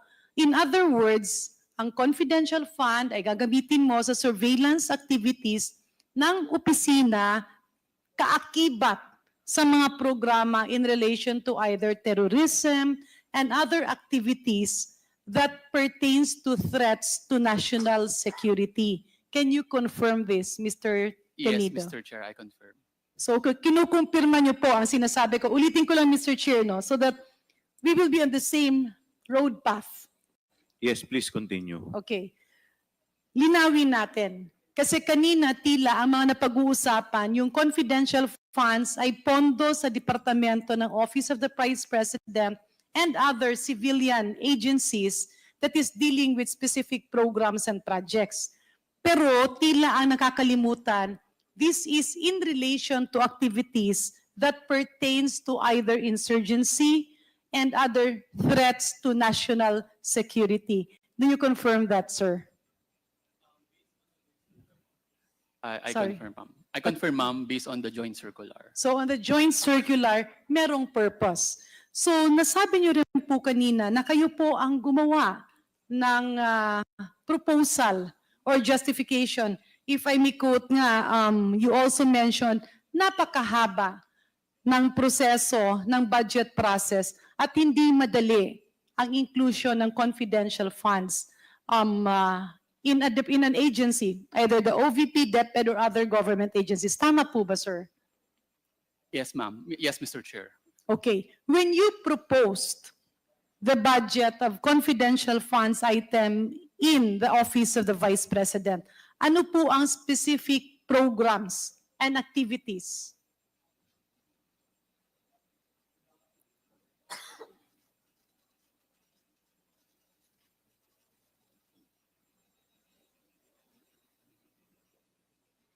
For fiscal year 2023, Mr. Chair, programs, activities, and projects, or PAPs, it's socio-economic program delivery, expected outcome, safe implementation of OVP initiatives and confidence building, and the success indicators for all the quarters of 2023. First is number of identified areas with surveillance conducted and monitored. Second, percentage of activities implemented without untoward security-related incidents. This is in reference to the fiscal and financial plan for fiscal year 2023 submitted to DBM. So, Mr. Chair, dun po sa sagot niyo, sir, ano po ang specific item doon that is related to national security threat? There is no express, ma'am, statement on the fiscal and financial plan, and we merely relied on how the fiscal and financial plan was drafted and approved. Pakiulit po nung sagot niyo, you relied on how? On how the fiscal and financial plan was prepared and approved, ma'am. Is it not that this is prepared by your office as part of the budget and No. admin office? No, ma'am, it is prepared by the project accountable officer based on the template attached to the joint circular. Tapos dumadaan ito sa inyo kasi ikaw ang magpropose sa DBM. Kukunin ko na lang po siya, ma'am, once for submission Okay? to DBM, and once we receive, approve na po ito ng head of agency. So kukunin mo siya at isasubmit mo sa DBM. Tama po ba? Yes, ma'am. Pag kinuha Yes, mo Mr. siya at sinubmit sa DBM, ano po, talagang parang clerical work lang, hindi mo na nire-review? Well, chine-check, I'll just check the amount if consistent with the... How about the description? The Hindi descrip- po ba parte yan ng iyong trabaho? Yes, ma'am, but the plan is already approved by the head of agency. So what is your role then? Kasi salary grade ano po kayo, sir? Yes, ma'am. Salary grade 24, ma'am. So pag salary grade 24, nasa magkano po ang Now salary po, plus allowances sa ngayon po? with the latest salary table, nasa 95 po. So, Mr. Chair, we have heard a government official receiving approximately 95,000 per month.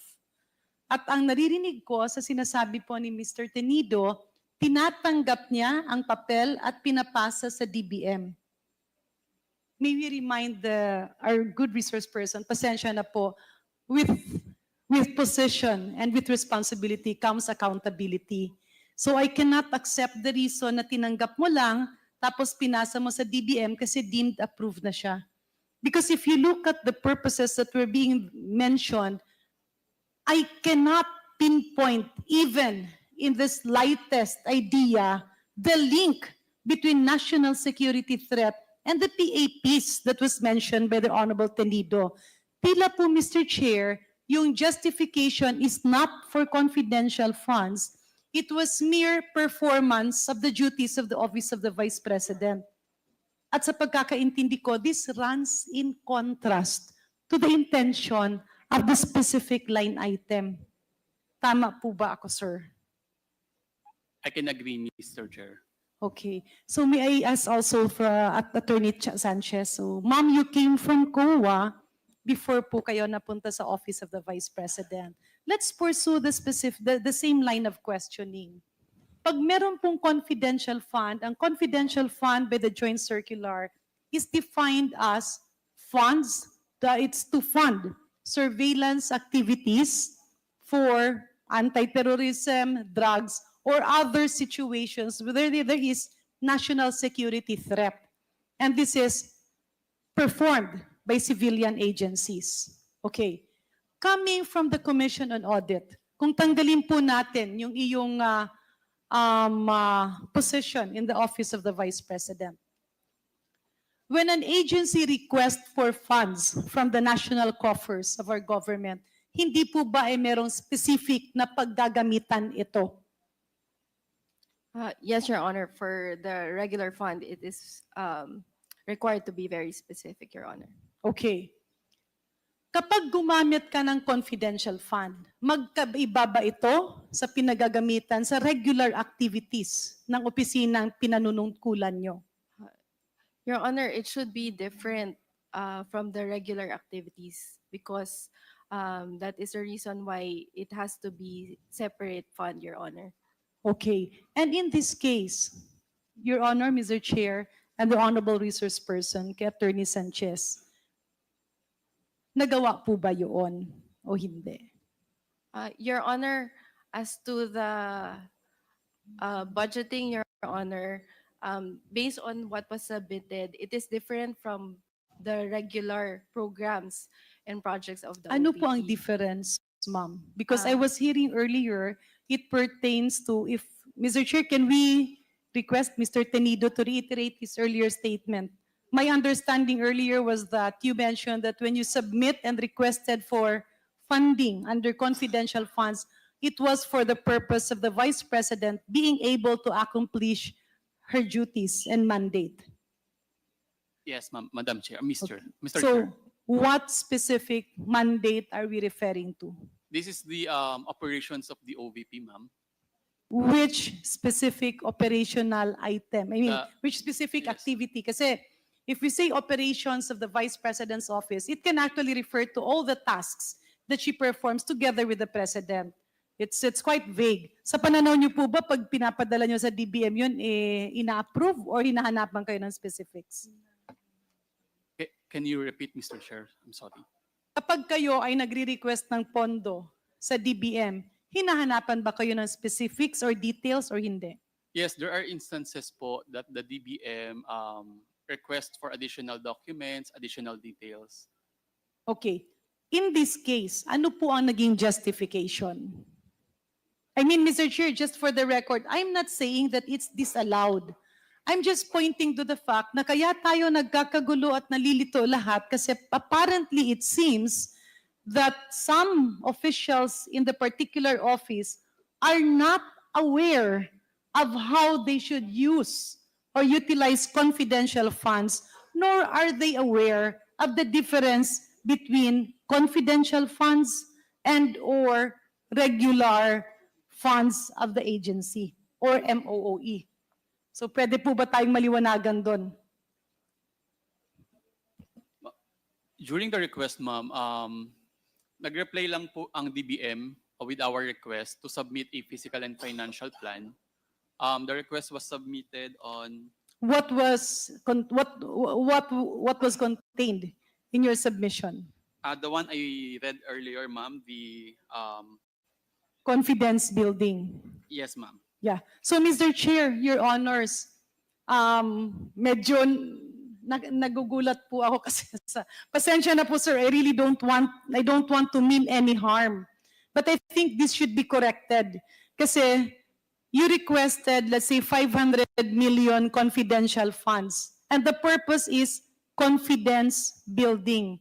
Ano po ba yun? Kasi naririnig ko po yung confidence building, Mr. Chair, kapag kakandidato ka sa Miss Universe, yung mga pageant, di ba parang nagtitrain tayo para maging confident sila sa paglakad, sa pagsagot. So if it is in relation to confidence building in the office of the Vice President, how do we link this to threats on national security? So much so, nagagastos tayo ng 500 milyon para sa confidence building. Kaninong confidence po ang binibuild up? Sino-sino po ang nagiging participants nito? Ano po ang naging outcome? Naging mas magaling ba yung ating mga empleyado na nag-underwent ng confidence building? Ano ang naging kakayahan nila ikumpara nung kapanahunan na wala pang pondong ganito? Mr. Chair, for the time at the time of the request, the indicators reflected in the physical and financial plan are the number of identified areas with surveillance conducted and monitored. And then the second one is the percent of activities implemented without untoward security-related incidents, ma'am. This is all in relation to the OVP's activities for all and in all satellite offices, ma'am. Kaya nga, Mr. Chair, if I may, Mr. Chair, bumalik po tayo, sir, doon sa para saan po ba ang confidential funds? Ang confidential funds ay para sa mga activities kung saan binabantayan natin ang kapakanan ng taong bayan against national security threats, kagaya ng terorismo, droga, outbreaks, pandemics. Tama po ba, sir? I agree, Mr. Chair. Okay. And in this case, ang sabi ngo niya is confidence building in targeted areas with no untoward incidents.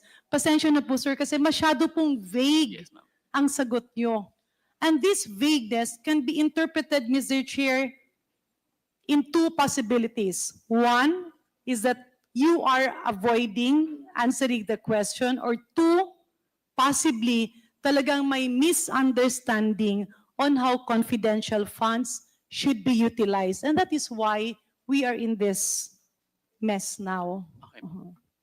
So alin po doon ang sinasabi niyong, you mentioned about no untoward events or incidents.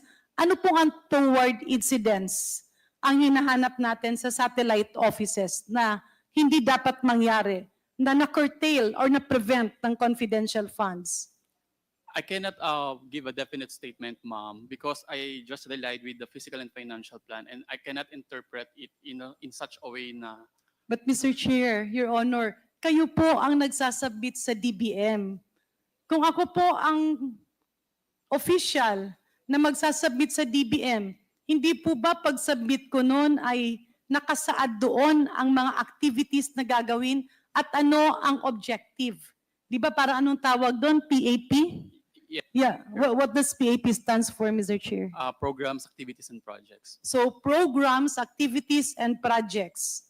Kunyari, programs, activities, and projects mo doon is counter-insurgency, anti-drug abuse, prevention of outbreaks, epidemics, and pandemics. Tapos yung pondo, 500 billion. Di ba meron yung specific outcomes? So ang specific outcomes mo, sasabihin mong, oh, walang mga terroristic activities. Oh, minimized yung drug use from this percentage to this percentage. O merong nagkasakit pero naagapan, hindi nagka-outbreak. Tama po ba, Mr. Chair, Your Honors? Tama, Mr. Chair. So ang tinatanong ko, in the case of the Office of the Vice President, and again, this should be required in all other offices, Mr. Chair, in aid of legislation, alin po doon sa sinasabi nyo ang ganitong pangyayari? Because this is 500 million. Mr. Chair, yes, Mr. Chair. I cannot pinpoint which involve ang confidential activities, but based on the physical and financial plan, it is for the safe implementation of OVP initiatives and confidence building. So I would surmise that this applies to all the activities or the initiatives of the Office of the Vice President, Mr. Chair. So Mr. Chair, may we request Mr. Tenido kindly define confidence building? In my personal or on how it was As used. Ma'am, may iano lang po ako, may singit lang ako. Bago po ninyo sagutin yan, gusto ko lang pong malaman, tinanggap po ng DBM yung justification ninyo? Yes, sir. After we submit the physical and financial plan, there were no additional comments or additional details that they required for us to submit. Mr. Chair, just to add on to Yes, that, please. my understanding is that if an agency submits to DBM, may mga attachments po yun.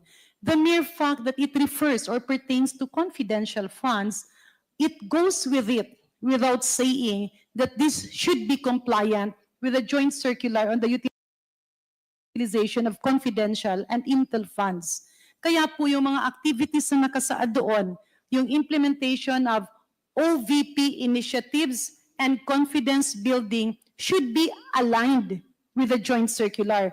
Ibig sabihin, yung OVP initiatives nito, kagaya niyang active surveillance ng mga sakit para walang pandemic, or active surveillance ng mga drug pushers sa mga lugar na yon, then these are the activities that we are seeing. But it just confuses me, nalilibog ako, Mr. Chair, kasi malilito ka talaga dahil ang problema kasi malilito ka dahil hindi naiintindihan ng mga nagpapatakbo ng Office of the Vice President the difference between regular activities and activities in relation to national security threats. Let's say if we say confidence building, whose confidence are you building?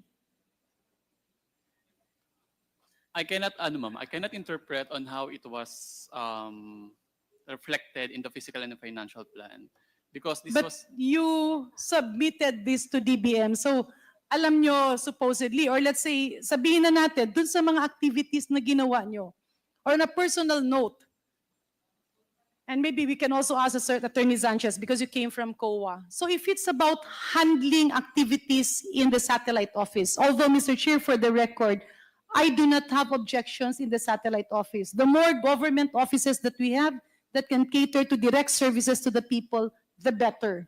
However, if we are going to use, let's say kung meron tayong social services, burial expenses, food aid, medical aid, kailangan naman talaga ng taong bayan yan.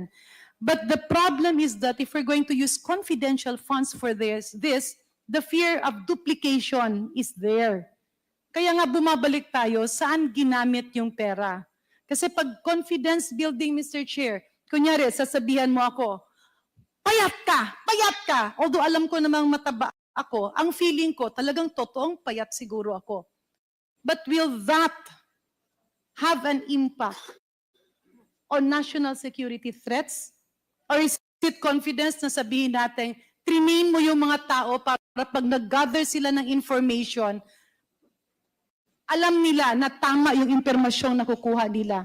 But it leads us to another question. How can you gather information if these activities were confined in a satellite office or a mere office, or if it was in relation to distribution of food assistance? In other words, I cannot comprehend, ni hindi ko matuhog at maintindihan yung relationship ng purpose.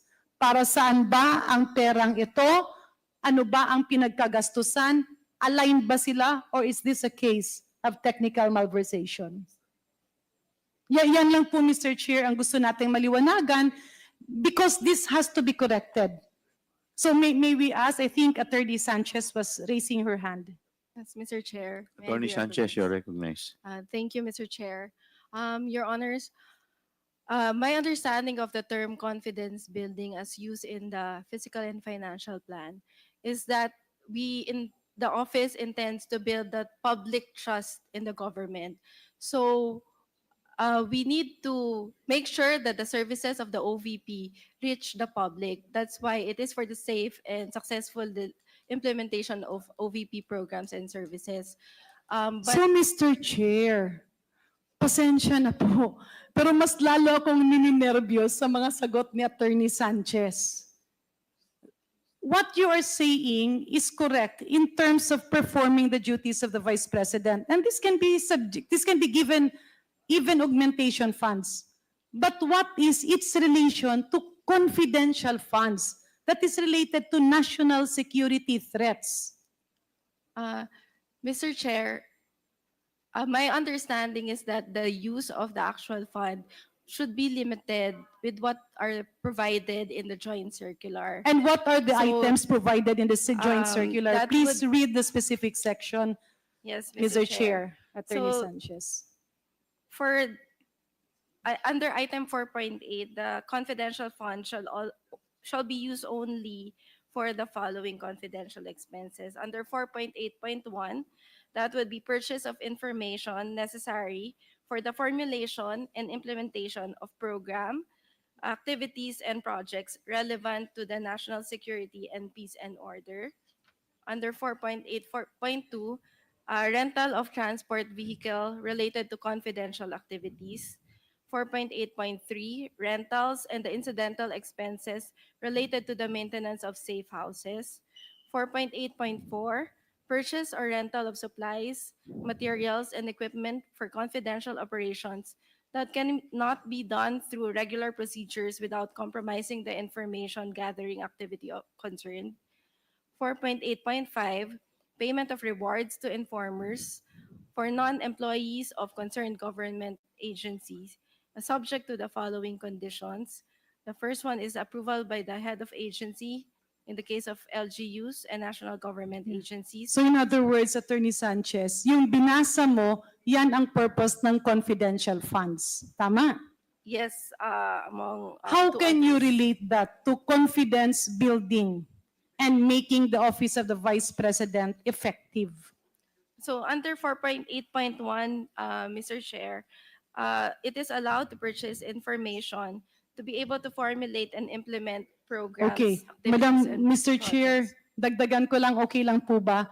Kapag merong confidence building, are you saying that this is synonymous to purchase of confidential information? Not necessarily, Mr. Chair. It's, I believe, Mr. Chair, it's answerable by yes or no. What do you mean by not necessarily? Because there are also other uses, Mr. Chair. Simplin lang po natin.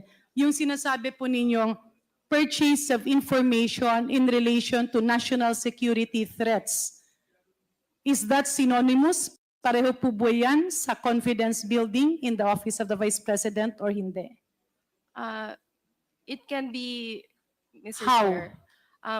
If the information that was purchased will be used to So how develop do you programs- purchase information when you do confidence building activities, Mr. Chair? Mr. Chair, the information is purchased to be able to craft programs which would Mr. be... Chair, apologies, but I believe Attorney Sanchez is not answering my question. Napakasimple po ng tanong ko. Ang sinabi niyo po kanina, karamihan ng 500 million ay ginamit niyo sa confidence building. I do not have any objection to that. But my question is very specific. Yung confidence building na yun, paano yon naging payment of rewards, gathering of purchase of information, and safe houses? Ano po ang relasyon nung dalawa? Ibig natin sabihin, itong bote, nilagyan ng tubig. So itong tubig, paano siya may lalagay sa bote? Pinur mo yung tubig, hindi siya lalabas. So the purpose of the bottle is to contain the water so that it will not spill. In this case, this is the 500 million confidential fund.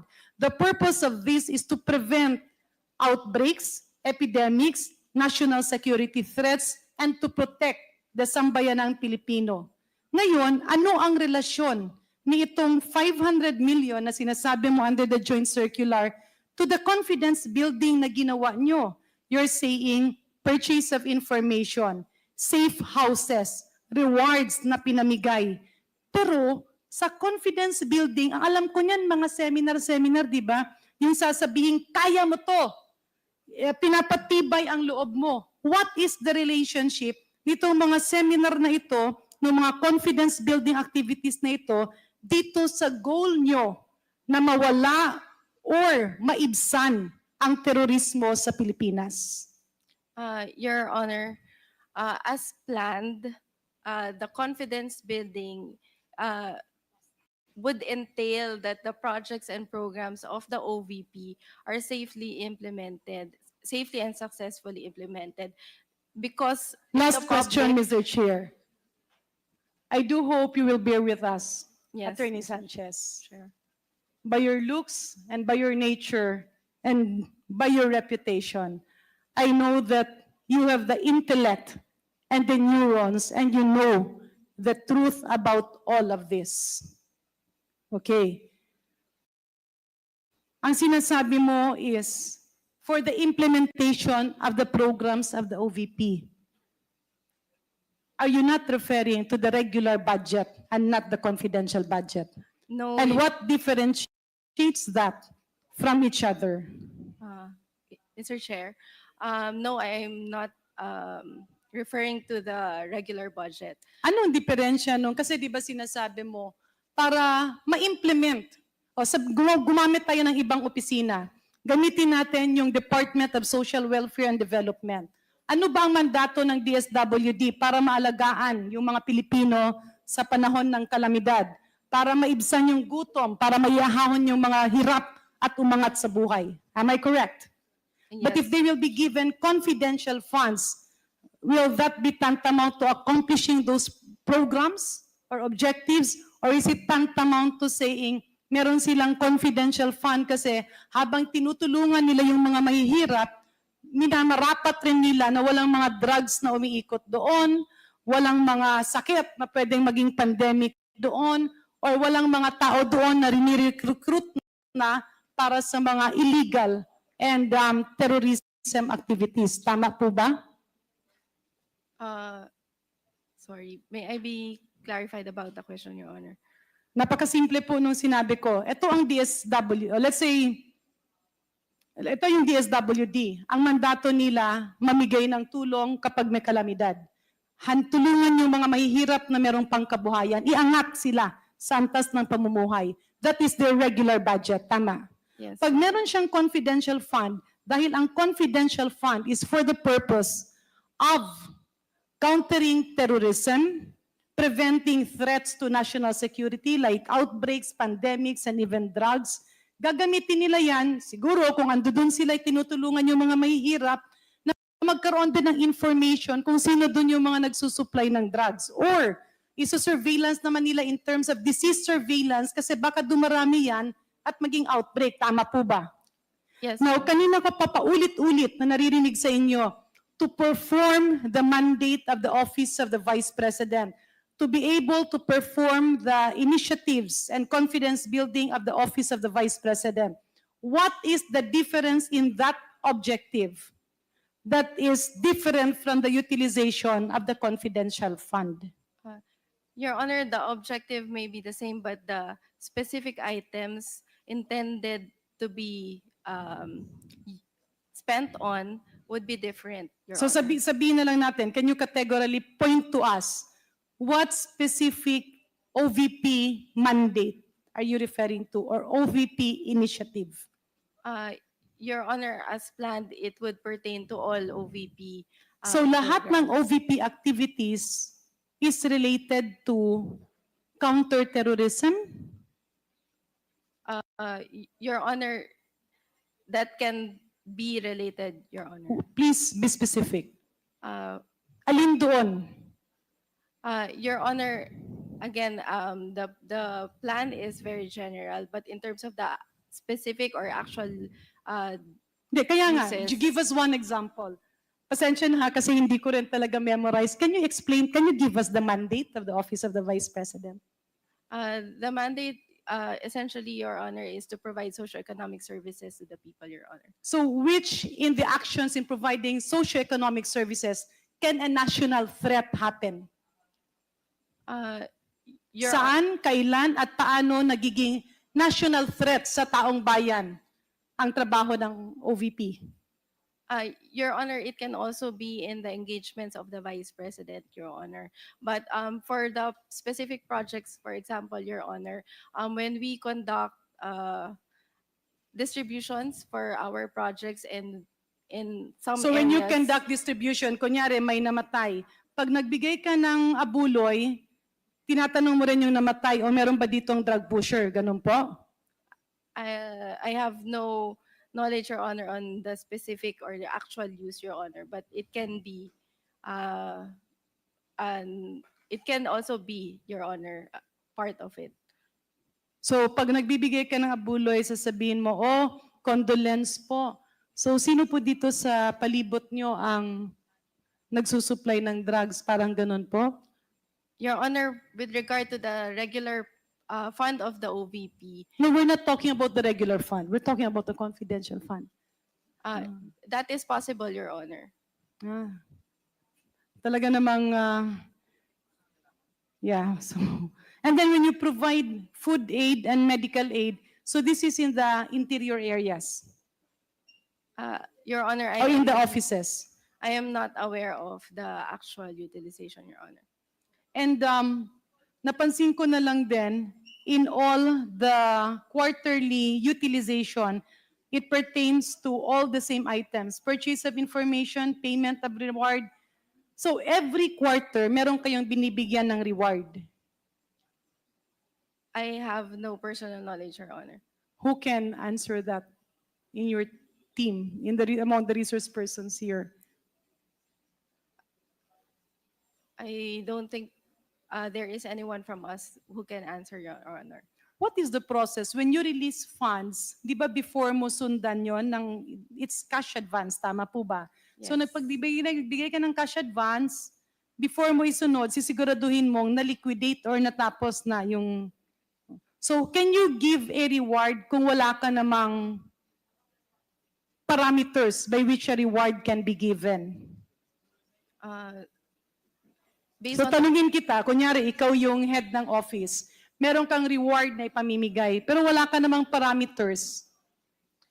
based on the joint circular, Your Honor. No, there not should based on the be- joint circular. I'm asking you directly, as a head of a certain office. Pag magbigay ka ng reward, ibig ba sabihin noon ay meron kang parameters?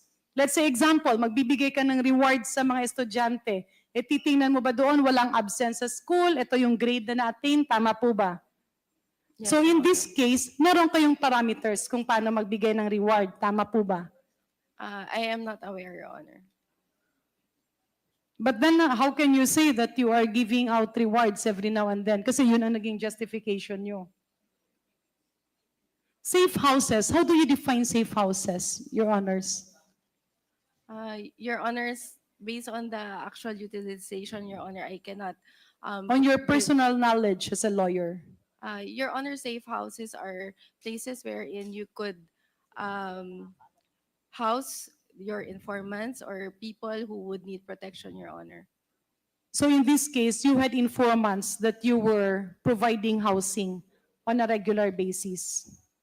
I have no personal knowledge, Your Honor. So Mr. Chair, paano po ito kung kunyari nawala bang confidential funds ng 2024 or hindi? We do not have confidential funds. So for paano 2024. itong mga nilagay nyo sa safe houses, saan sila nilipat? I have no personal knowledge, Your Honor. Unless wala kang ililipat kasi wala naman siyang laman, okay lang yon.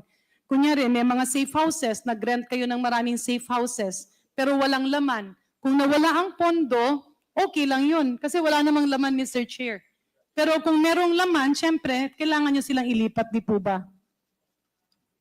That would be a fair assumption, Your Honor. Yeah, so Mr. Chair, pasensya na po, no? Medyo humaba-haba lang because I'm really bothered by the fact that we have not ordinary employees, government officials who are supposed to be qualified, but there seems to be amnesia in recalling or defining the difference between a regular budget and confidential funds.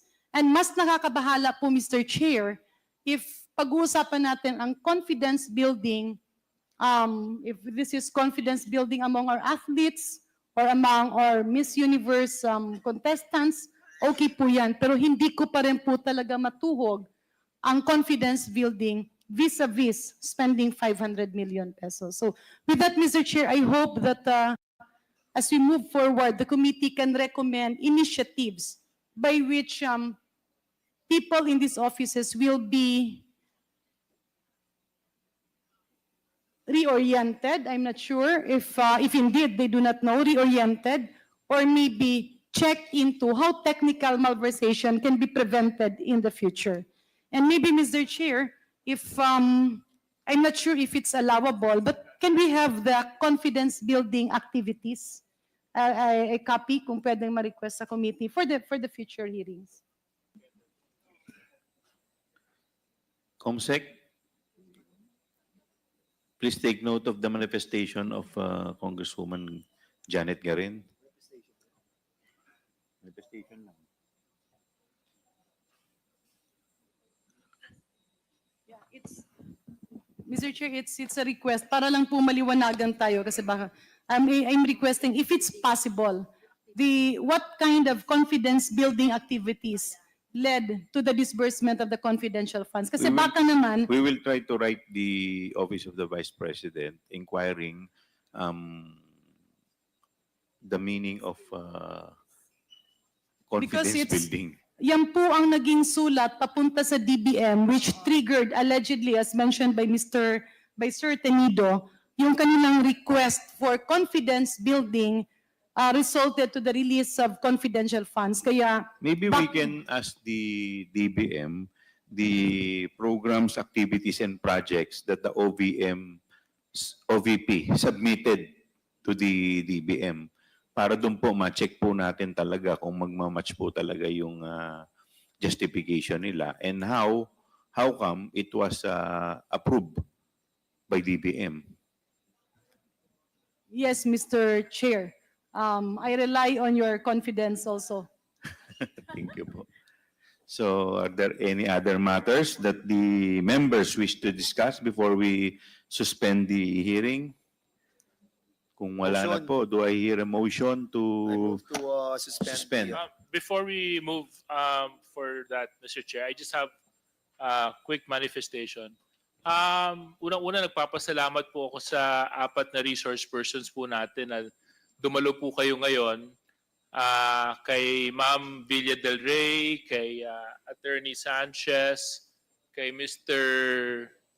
Sorry, the light is shining against your name. Tenido. And kay Ma'am Rabago. So papasalamat ako sa inyo na nakadalo kayo. It only shows that you don't bite. So there's nothing to be scared in attending the hearings. We just want to ferret out the truth. But can I just get a solid commitment from you that when we do have our next hearing and those that we subpoena come and arrive, can you make yourself available and present in that next hearing as well? Yes? Yes, Mr. Chair. Yes, Mr. Yes, Mr. Okay, so yun lang, Mr. Chair. Gusto ko lang po assure na dadalo sila sa susunod na hearing po natin. And on that note, Mr. Chair, para may sasabihin ka pa? Okay. I move that we suspend today's hearing. So move, Mr. Chair. Is there any second to the motion? Is there any objection? Hearing none, the motion is carried.